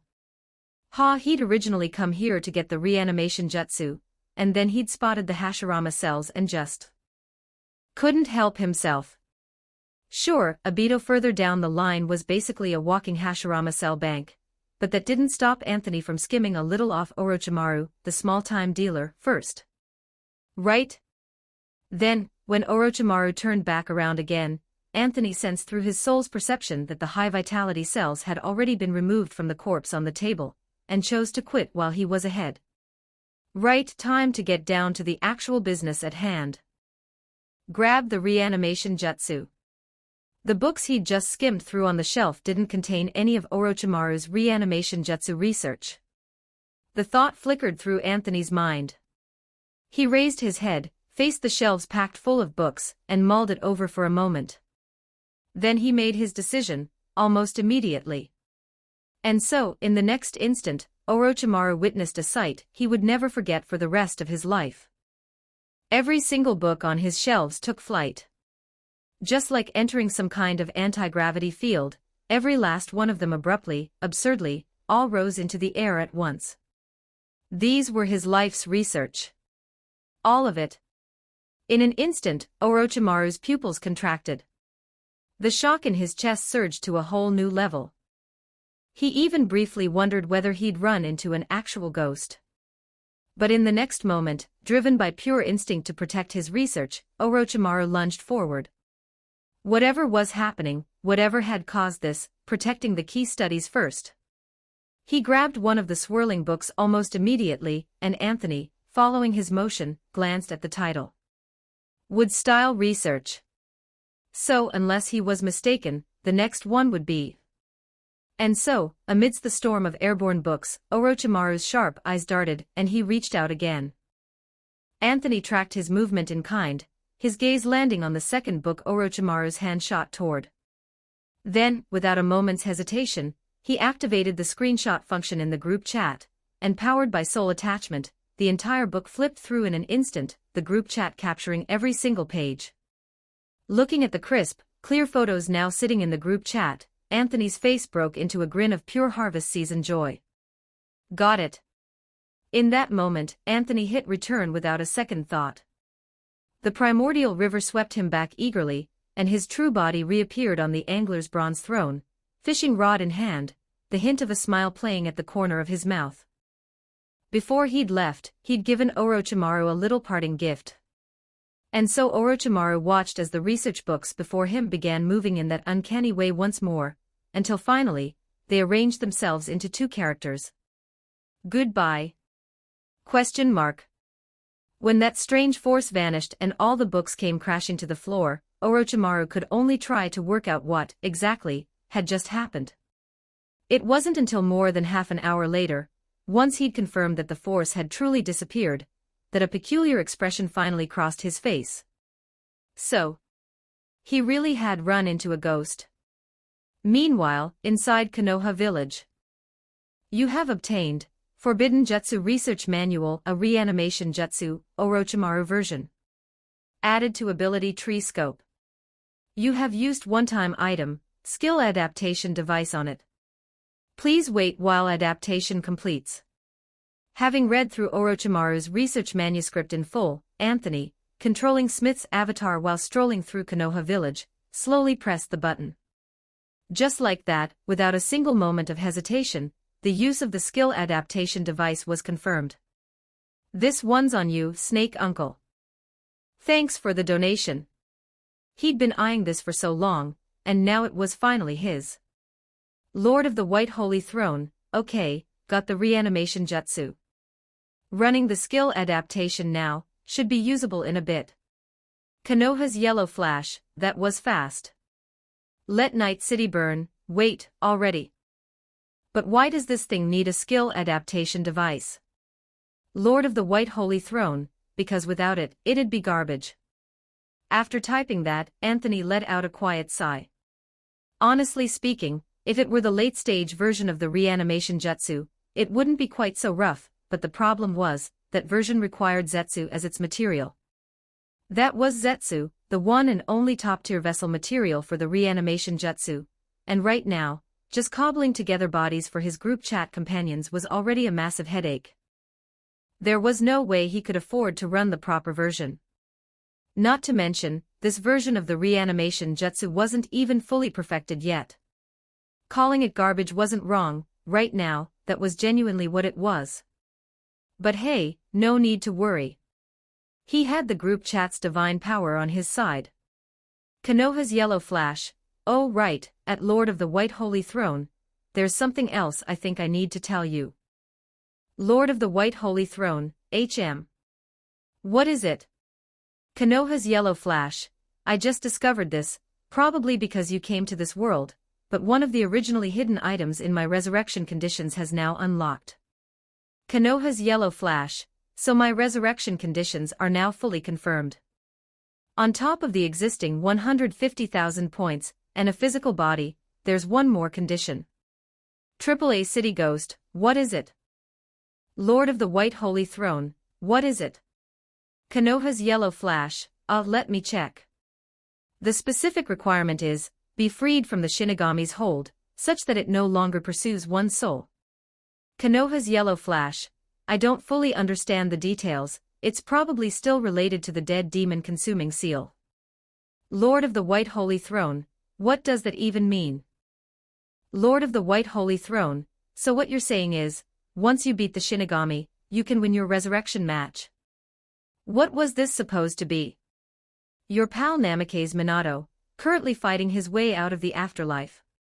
Staring at Minato's resurrection conditions, Anthony felt a wave of something complicated wash over him. But then, his mind started turning. Lord of the White Holy Throne, hey, actually, now that I think about it, if I'm not misremembering, the Shinigami in the dead demon-consuming seal is connected to that mass somehow, right? Konoha's yellow flash, that should be correct, though I can't say for certain whether that Shinigami is the original or not. Lord of the White Holy Throne, doesn't matter. Whether it's the original or not, can't I just go check? Lord of the White Holy Throne, I'll go take a look later. For all we know, it might just be a spirit-type entity. Konoha's yellow flash, won't that be too dangerous? The condition for using that thing is handing your own soul over to the Shinigami. Lord of the White Holy Throne, what's there to be scared of? Lord of the White Holy Throne, what, is it going to come all the way to the primordial river to steal my soul? That was the kind of confidence that came from having absolutely nothing to fear. Reading Minato's message, Anthony couldn't hold back the grin spreading across his face. Please. Steal his soul. Did it even know where this soul came from? Try stealing the soul of a spirit bound to the primordial river. Did it have a death wish? And besides, who'd be stealing from whom was still very much an open question. Truthfully, looking at the Shinigami's described state, Anthony had always had a feeling that it was something closer to a spirit-type entity. If it was a spirit, then the room for manipulation opened up considerably. The only complication was that the thing inside the mask might not be the original, but regardless, given Minato's resurrection conditions, he was going to have to make a trip to check sooner or later. He was just about to get moving when a new message arrived in the group chat. The reanimation jutsu's skill adaptation had completed. Skill adaptation complete. You have obtained ability a reanimation jutsu modified. Reanimation jutsu modified. Description: group chat certified, quality guaranteed. Effect: by expending points, you may affix an existence with a complete soul onto an object, performing a reanimation jutsu. The point cost required for reanimation scales based on the soul's condition. A soul that has undergone reanimation may persist indefinitely, so long as the host object remains undamaged. By expending additional points, an object subjected to the reanimation jutsu may briefly restore to a state closer to its original form, drawing on a portion of the subject's living strength. The specific level of strength is determined by the number of points invested. The effectiveness of the reanimation jutsu, modified, may be partially diminished based on the number of a target's fulfilled resurrection conditions. The moment Anthony saw the effects of the reanimation jutsu, modified, his eyes lit up instinctively. His first thought, a lot of his group chat companions might just have been saved. His second thought, Lord of the White Holy Throne at Konoha's yellow flash, stand by. Lord of the White Holy Throne, the modified reanimation jutsu just came through. I'm going to go fight the Shinigami right now. Konoha's yellow flash. Konoha's yellow flash, wait, hold on. Underscore. Ghost Fire P, Walnut Chan Fire Ghost. Fire New History, Arknights Enfield, picked up a Gugagaga. Help us hit our targets. Direct hit 100 Power Stones equals +1 free chapter for all. Chapter 70, Anthony, Naruto World Team. 2,701 words. Konoha's yellow flash, already. That fast. Watching Minato's message, Anthony, aboard the Styx boat far away, mulled it over for a moment, then opened his group chat panel. Lord of the White Holy Throne, seems about right, honestly. If the Shinigami is really sealed inside that mask, doesn't that mean your resurrection condition is basically already met? Lord of the White Holy Throne, even if it's only something like a summoning jutsu effect, I should be able to work an angle, nudge the resurrection conditions along. Once that's done, I can pull you out with the reanimation jutsu. Lord of the White Holy Throne, that's kind of the key piece right now. Konoha's yellow flash, yeah, fair enough. Lord of the White Holy Throne, speaking of which, once you're resurrected, what's the plan? Konoha's yellow flash, haven't fully decided yet. But probably go after Obito. That loose end still needs to be dealt with. Konoha's yellow flash, it's just Uchiha Madara behind Obito and Zetsu. Those two are a bit of a headache. Lord of the White Holy Throne, forget those two for now. Once we've leveled up enough, we'll drag them out and beat them to death together. For now, just focus on handling Obito. Lord of the White Holy Throne, and actually, since the conditions are good enough right now, I'll go elbow the Shinigami into a coma, reanimation jutsu you out, and then we go dish out some serious pain to Obito. Konoha's yellow flash, yeah, sounds good. Looking at Minato's messages, already showing more than a hint of eager anticipation, Anthony couldn't help but smile. He quickly ran through a mental checklist of what came next.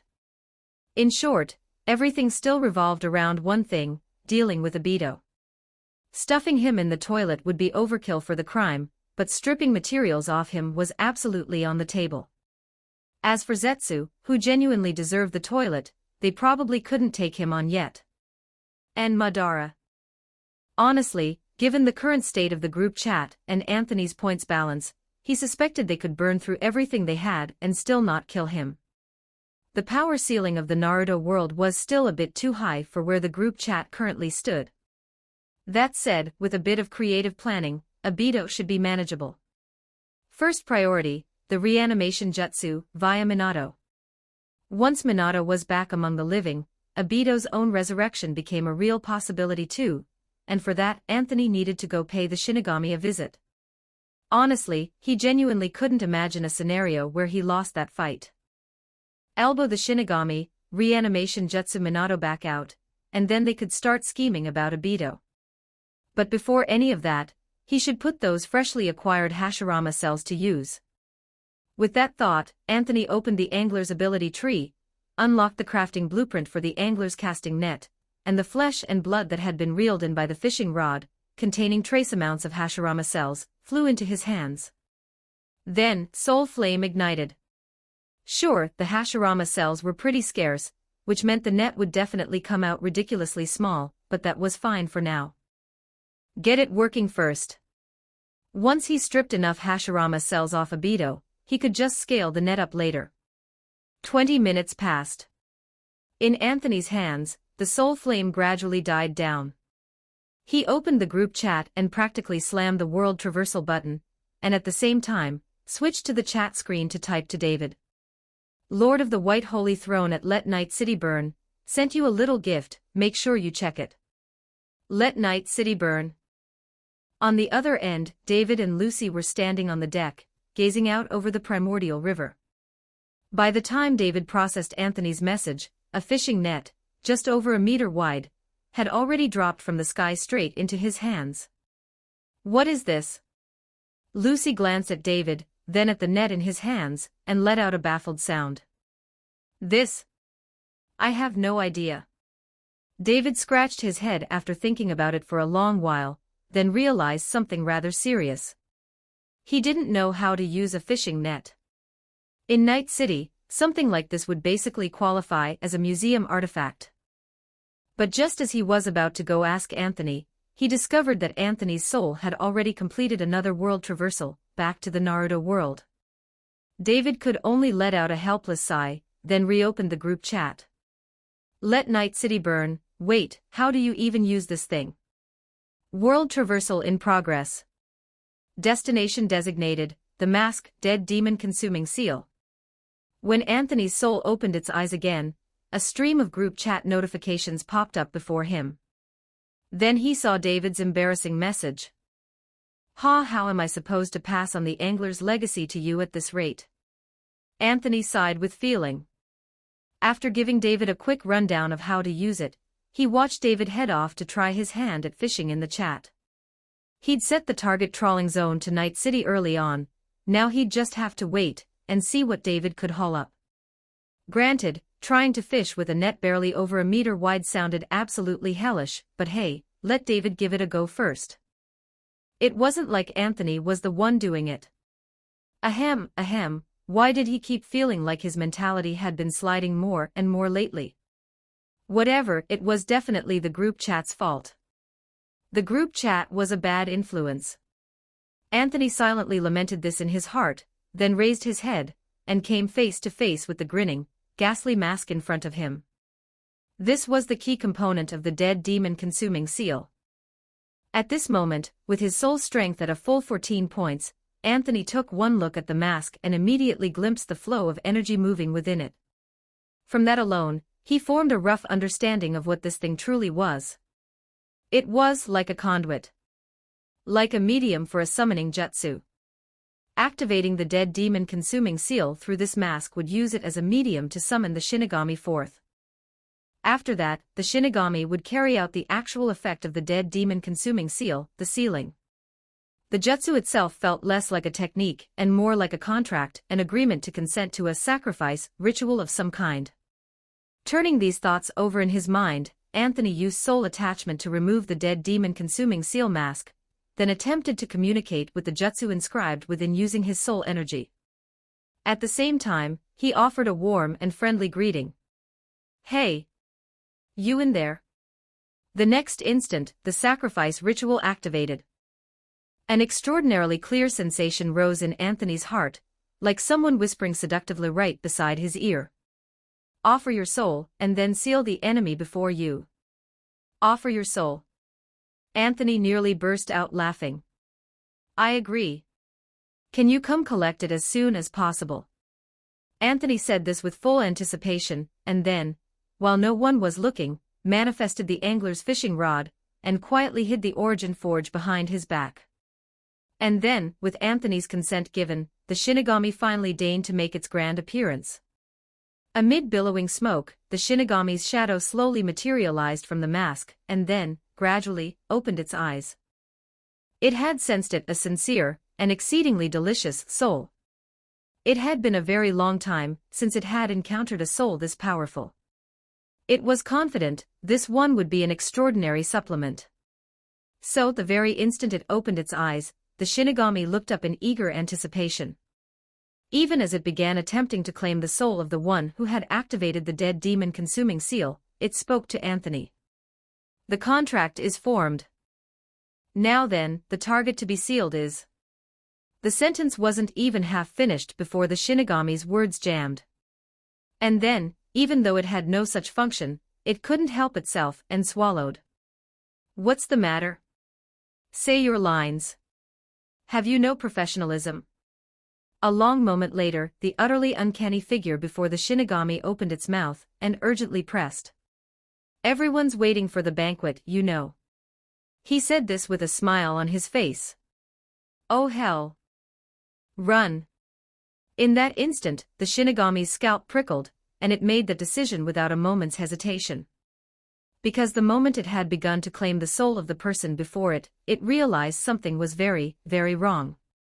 As the soul was being drawn out, the young man before it was also gradually changing, and by the time the claiming was nearly complete, it was as though a vision had flashed before the Shinigami's eyes. In that vision, brilliantly colored river water surged and roared with violent force. Above it, like lightning and thunder, something raged, baring its claws and fangs at the Shinigami as if in fury. And in that instant, even as the Shinigami, a death god, it had involuntarily felt something like a threat to its own existence. As though if it dared touch that soul even one more time, it would be sucked into those endless rushing waters, and be utterly dissolved and washed away forever. What the hell? Why is this so terrifying? The Shinigami was completely dumbfounded. It could not begin to comprehend how it had run into a soul this bizarre. Just what in the world was that place? And just who, or what, was the person standing before it? Scalp still crawling, the Shinigami didn't even stop to worry about the unfinished contract, it instinctively tried to bolt. But then it heard Anthony's quiet voice. Don't go. Anthony stared at the Shinigami, eyes wide, and shouted. Are you kidding me? I went through all that trouble running a honey trap to reel you in, and you're just going to walk out. It's the holiday season, you've already come all this way. At least leave a red envelope before you go, yeah. Even a passing goose gets its feathers plucked. Coming empty-handed and leaving empty-handed, wasn't that just a little bit rude? And so, under the Shinigami's horrified gaze, the Origin Forge hiding behind Anthony surfaced, and roared to life. Af! In an instant, the scorching agony of being burned surged through it, enough to make even the Shinigami's vision go red. But it dared not fight back. Because the moment it followed the contract and attempted to claim Anthony's soul, that wretched river drew closer and closer. And if it tried to run, the Origin Forge behind Anthony would burn it beyond all recognition. Can't fight, can't flee, how could anything this diabolical even exist? Run. Run now. No matter what, just run. It had thought this was just a routine contract. Who could have known something this monstrous would leap out of nowhere? Gritting its teeth, the Shinigami acted, its lower half of spiritual form dissipated into nothing, while its upper half immediately surged back into the mask. The mask shuddered for a moment, then went completely still. All that remained was Anthony, staring with a peculiar expression, as the lower half of the Shinigami's form leaped into the Origin Forge. He stood there for a good while before he finally processed what had happened, and murmured under his breath. So. It pulled a lizard-tail escape. Still, even if the Shinigami had fled, Anthony couldn't help but break into a brilliant grin, as he watched that half-body smelting away inside the Origin Forge. Ah, it was fine. Running was fine, actually. After all, even when harvesting leeks, you had to think about sustainability. Don't drain the pond dry. Come back once you've grown back, buddy. We'll harvest you again then. As that half-body burned away inside the Origin Forge, Anthony watched the points in his account balloon at dizzying speed. By the time the half-body was fully consumed, his balance had grown by 60,000 points. Subtract what he'd spent crafting the casting net, and he was left with 170,000, not a small number at all. Looking at those extra 60,000 points, Anthony was already grinning ear to ear. You know what, you really can't argue with results. Burning souls really does print money.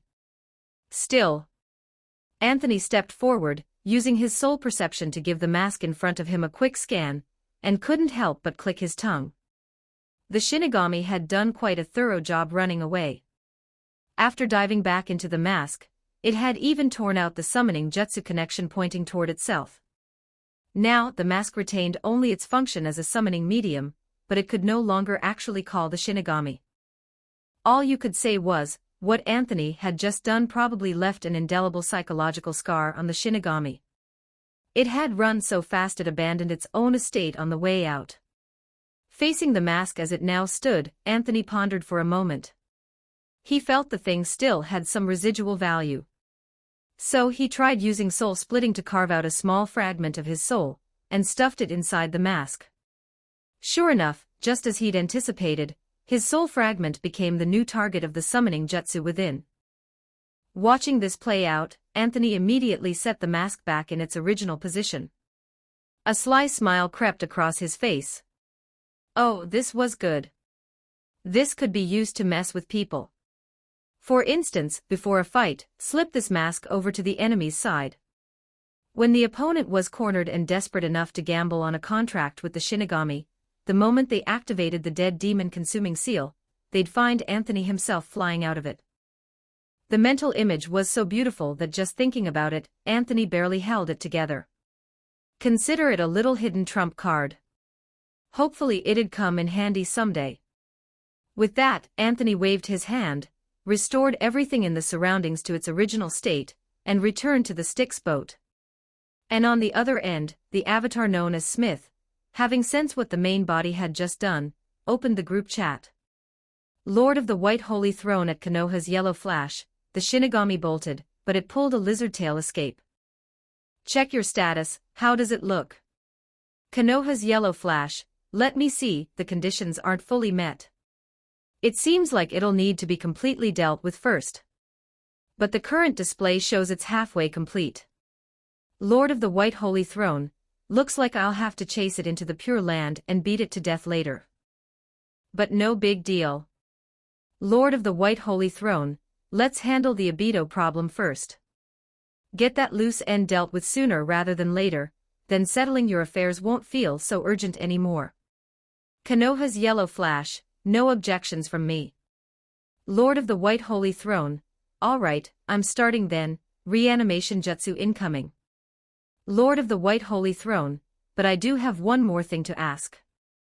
Lord of the White Holy Throne, fighting Obito might get a little complicated. If it's just you alone, I'm not sure it's a guaranteed win, so. Lord of the White Holy Throne at everyone, anyone down to come beat up Uchiha Obito?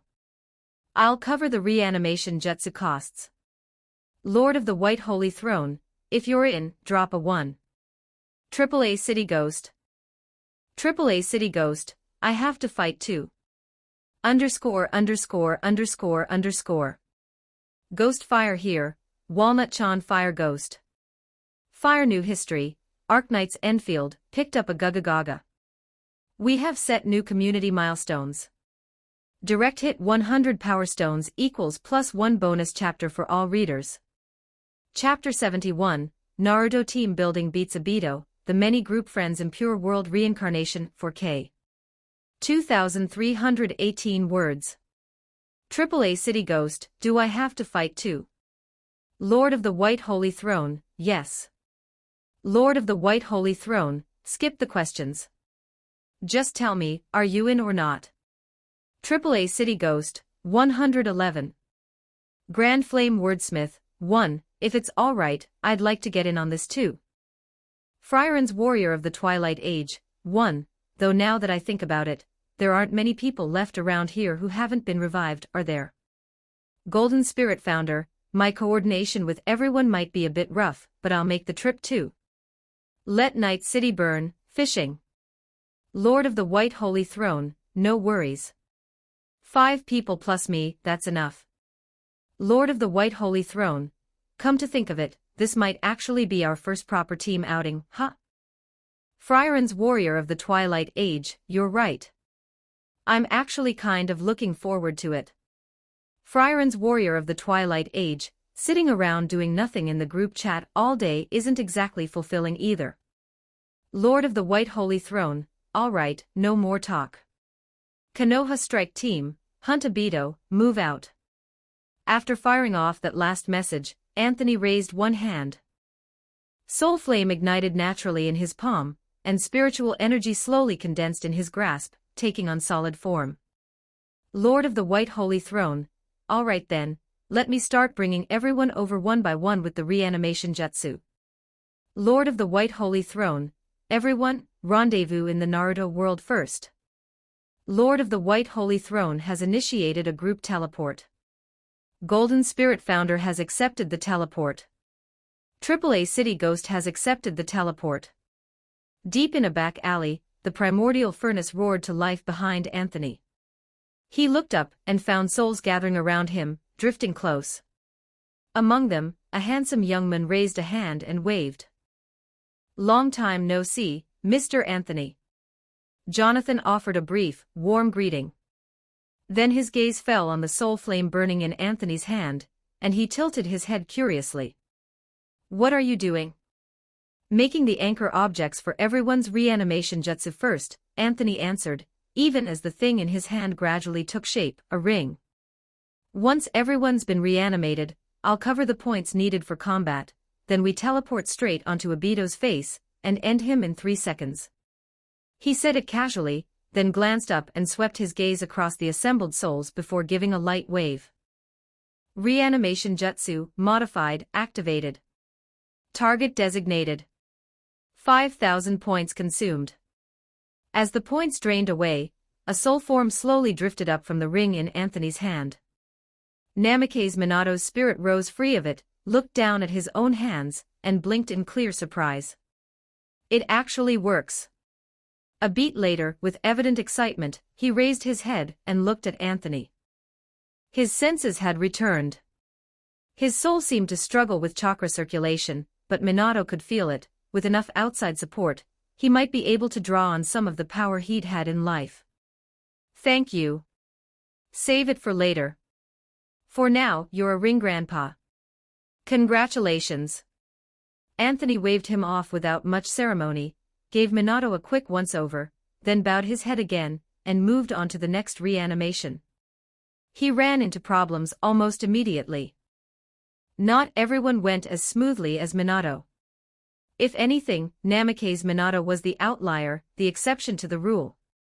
Because the modified reanimation jutsu scaled with how complete each person's resurrection conditions were, and for most of the group, that completion rate was, let's just say, a little painful to look at. When Anthony tallied it all up, he found that after Minato, the one with the highest special resurrection completion rate in the entire group was, of all people, Nien. And that widespread low completion rate created a predictable problem. The state of each reanimation was equally constrained. The limitation showed up most concretely in the anchor objects themselves. So, after getting through most of the group's reanimations, Anthony found himself looking at this. I want to lodge a formal protest. The voice came from a newly reanimated soul, indignant the moment it arrived. How is it fair that Minato gets a full set of soul functions, and I end up as a Herobrand radio? Anthony heard the voice, looked down at the radio chattering away in his palm in Himmel's unmistakable tones, and quietly looked away. Well, whose fault is it your resurrection completion is so low? Anthony laughed twice, then offered a consoling word, it's fine, at least you can still talk, right? Better than nothing, isn't it? Do you think Frieren will even recognize me like this? After a long pause, Himmel posed this question from the depths of his soul. Anthony let out a dry laugh. Ah, she should be able to, I think. Ha ha.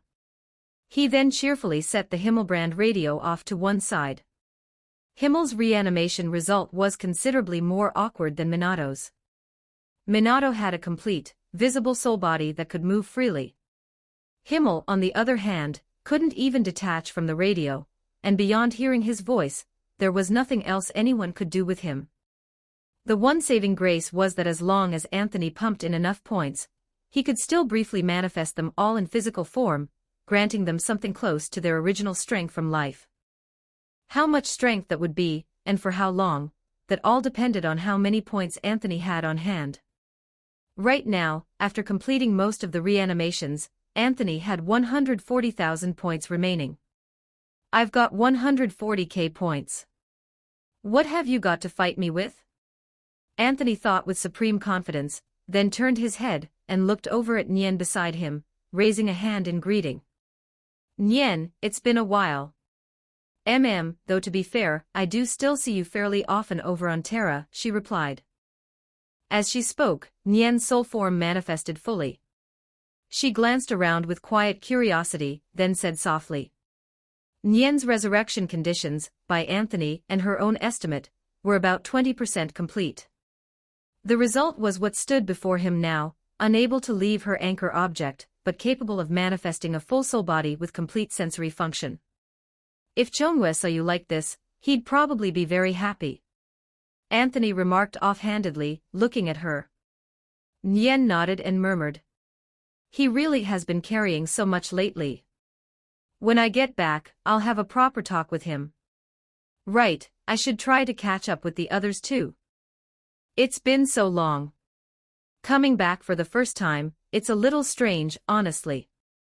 And Anthony, thank you. Anthony shrugged and waved it off. Don't mention it. It's nothing. Besides, I'm basically part of the family at this point. It's just this body that takes some getting used to. Ahem. Bear with it. Anthony, who knew perfectly well what he'd used as Nian's anchor object, coughed twice and said it with finality. But actually, there's one more thing. Nian tilted her head slightly, asking with genuine curiosity, that lady. Miss Carmen, where is she? I've always been curious about what kind of person she is. Isn't she on the reanimation jutsu list? About that. The question landed and Anthony dropped into a silence that was just a little too awkward. Her reanimation ran into a small complication. AAA City Ghost, yeah, same as a certain someone. AAA City Ghost, the Earthbound Ghosts Club is really out here doing hard time. From the group chat, Carmen chimed in right on cue, filling in the backstory, and found herself with a fresh headache at the very thought of it. The truth was, Anthony had already tried the reanimation jutsu on Carmen.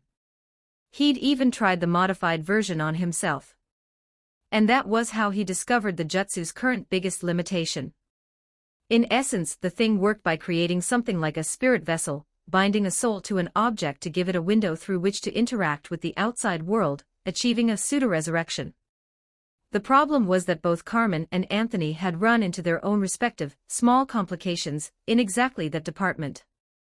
Anthony, for instance, was already an earthbound spirit of the primordial river. The moment he tried to use the reanimation jutsu to flee from the primordial river's side, it was like elbowing death in the ribs, and having the boomerang fly straight back a second later. And what he received was a certified death notice from the primordial river itself. To put it plainly, scared him half to death. Carmen's situation was even stranger. Her nervous system had been reconstructed into a bucket for dredging up imaginary entities, and her soul was currently anchored directly to that nervous system. When Anthony tried to pry her soul loose and stuff it into a different object, the bucket, without missing a beat, sent him a cease and desist letter. So both of their situations had landed in the same deeply inconvenient state. Carmen did have it slightly better than Anthony, though. Compared to the primordial river, which was completely unreasonable, the bucket was at least open to negotiation. In the end, Anthony had taken the compromise approach. He didn't bother making Carmen a separate soul anchor at all. He just used the reanimation jutsu to peel Carmen off the bucket slightly, enough to give her a little more freedom of movement, and restore a partial degree of her senses. No actual combat capability as a result, but honestly, Anthony hadn't been counting on Carmen for combat power anyway. What she could do was interfere with the enemy. Just imagining the kinds of moves Carmen might pull off against them, Anthony couldn't help breaking into a grin. This is why multidimensional ghost girls are such a pain to revive, he said at last, with the heartfelt exasperation of a man who'd earned the opinion. Then he looked around at the assembled group, gave a satisfied nod and thought. All right. If we can't beat Abito with this lineup, I'll eat my words. Then, let's move. Anthony swept both hands through the air, parting the void, and hit the teleport button in the group chat. Around him, Nien, Himmel, Namikaze Minato, and Jonathan all pressed their own buttons in unison. Carmen, for her part, simply plastered herself onto Anthony's soul directly, and hitched a free ride on the group teleport. As they departed, the corner of Anthony's eye caught Namikaze Minato's lips moving, murmuring something under his breath. Abito, so you've really come this far. Then for the sake of the village, and for Rin, I can't keep letting you go any further. The next instant, the teleport took hold. World traversal in progress. Coordinates confirmed. Teleport destination, Uchiha Abito. One last time, Anthony's face broke into a warm, gentle smile. Abito. Open up, community outreach, delivery from the Neighborhood Association. Night was falling over the Naruto world. Deep in a dense forest, as the last light of dusk faded behind the hills, crows burst shrieking from the treetops and scattered into the sky. Beneath the canopy, Uchiha Abito looked up through his mask and watched them go. He said nothing. He kept walking. The long Akatsuki robe rustled softly with each step. But for some reason, he couldn't quite shake it. Walking through this place right now, Uchiha Abito kept getting the distinct, creeping feeling that he was being watched. What is that? He frowned beneath his mask, the confusion plain even without his expression being visible. But in the very next instant, before the thought could fully form, he felt his mind begin to loosen, wave by wave. As if something primal were soothing him. As if an instinct deeper than thought were telling him there was nothing to be wary of, nothing to resist about whatever was about to happen. Then Uchiha Abito heard a voice. Gentle. Feminine. Hello there, child. It addressed him like that, warmly, softly, and left him with not the slightest impulse to resist or question it. He didn't even want to wonder where it was coming from. All that remained was the urge to be honest with himself. To answer. A spike of visceral, bone-deep dread flared in Abito's chest. Some part of him knew, instinctively, that something was very wrong. But in the same breath, that gentle voice returned and smoothed the turbulence back into stillness. Let me see, the voice continued, guiding him slowly, carefully. Even now, even after all this time, you still can't face what happened back then, can you? Unable to let go of someone's death, even now, even here.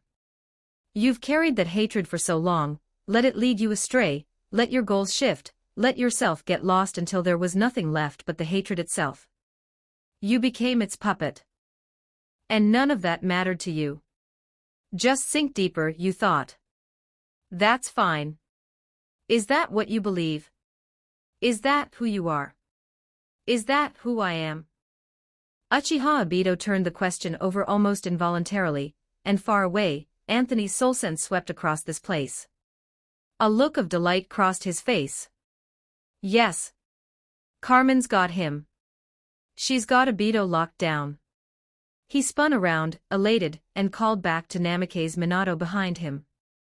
Now, it's your turn. Use your flying thunder god and put a serious blade in Abito right now. ______. Ghost Fire Walnut Chan Winky Face Fire Ghost. Fire New History, Arknight's Enfield, picked up a Gugagaga. Help smash these goals. Direct hit 100 Power Stones equals +1 bonus chapter for everyone. Don't forget to like and subscribe so you never miss a story.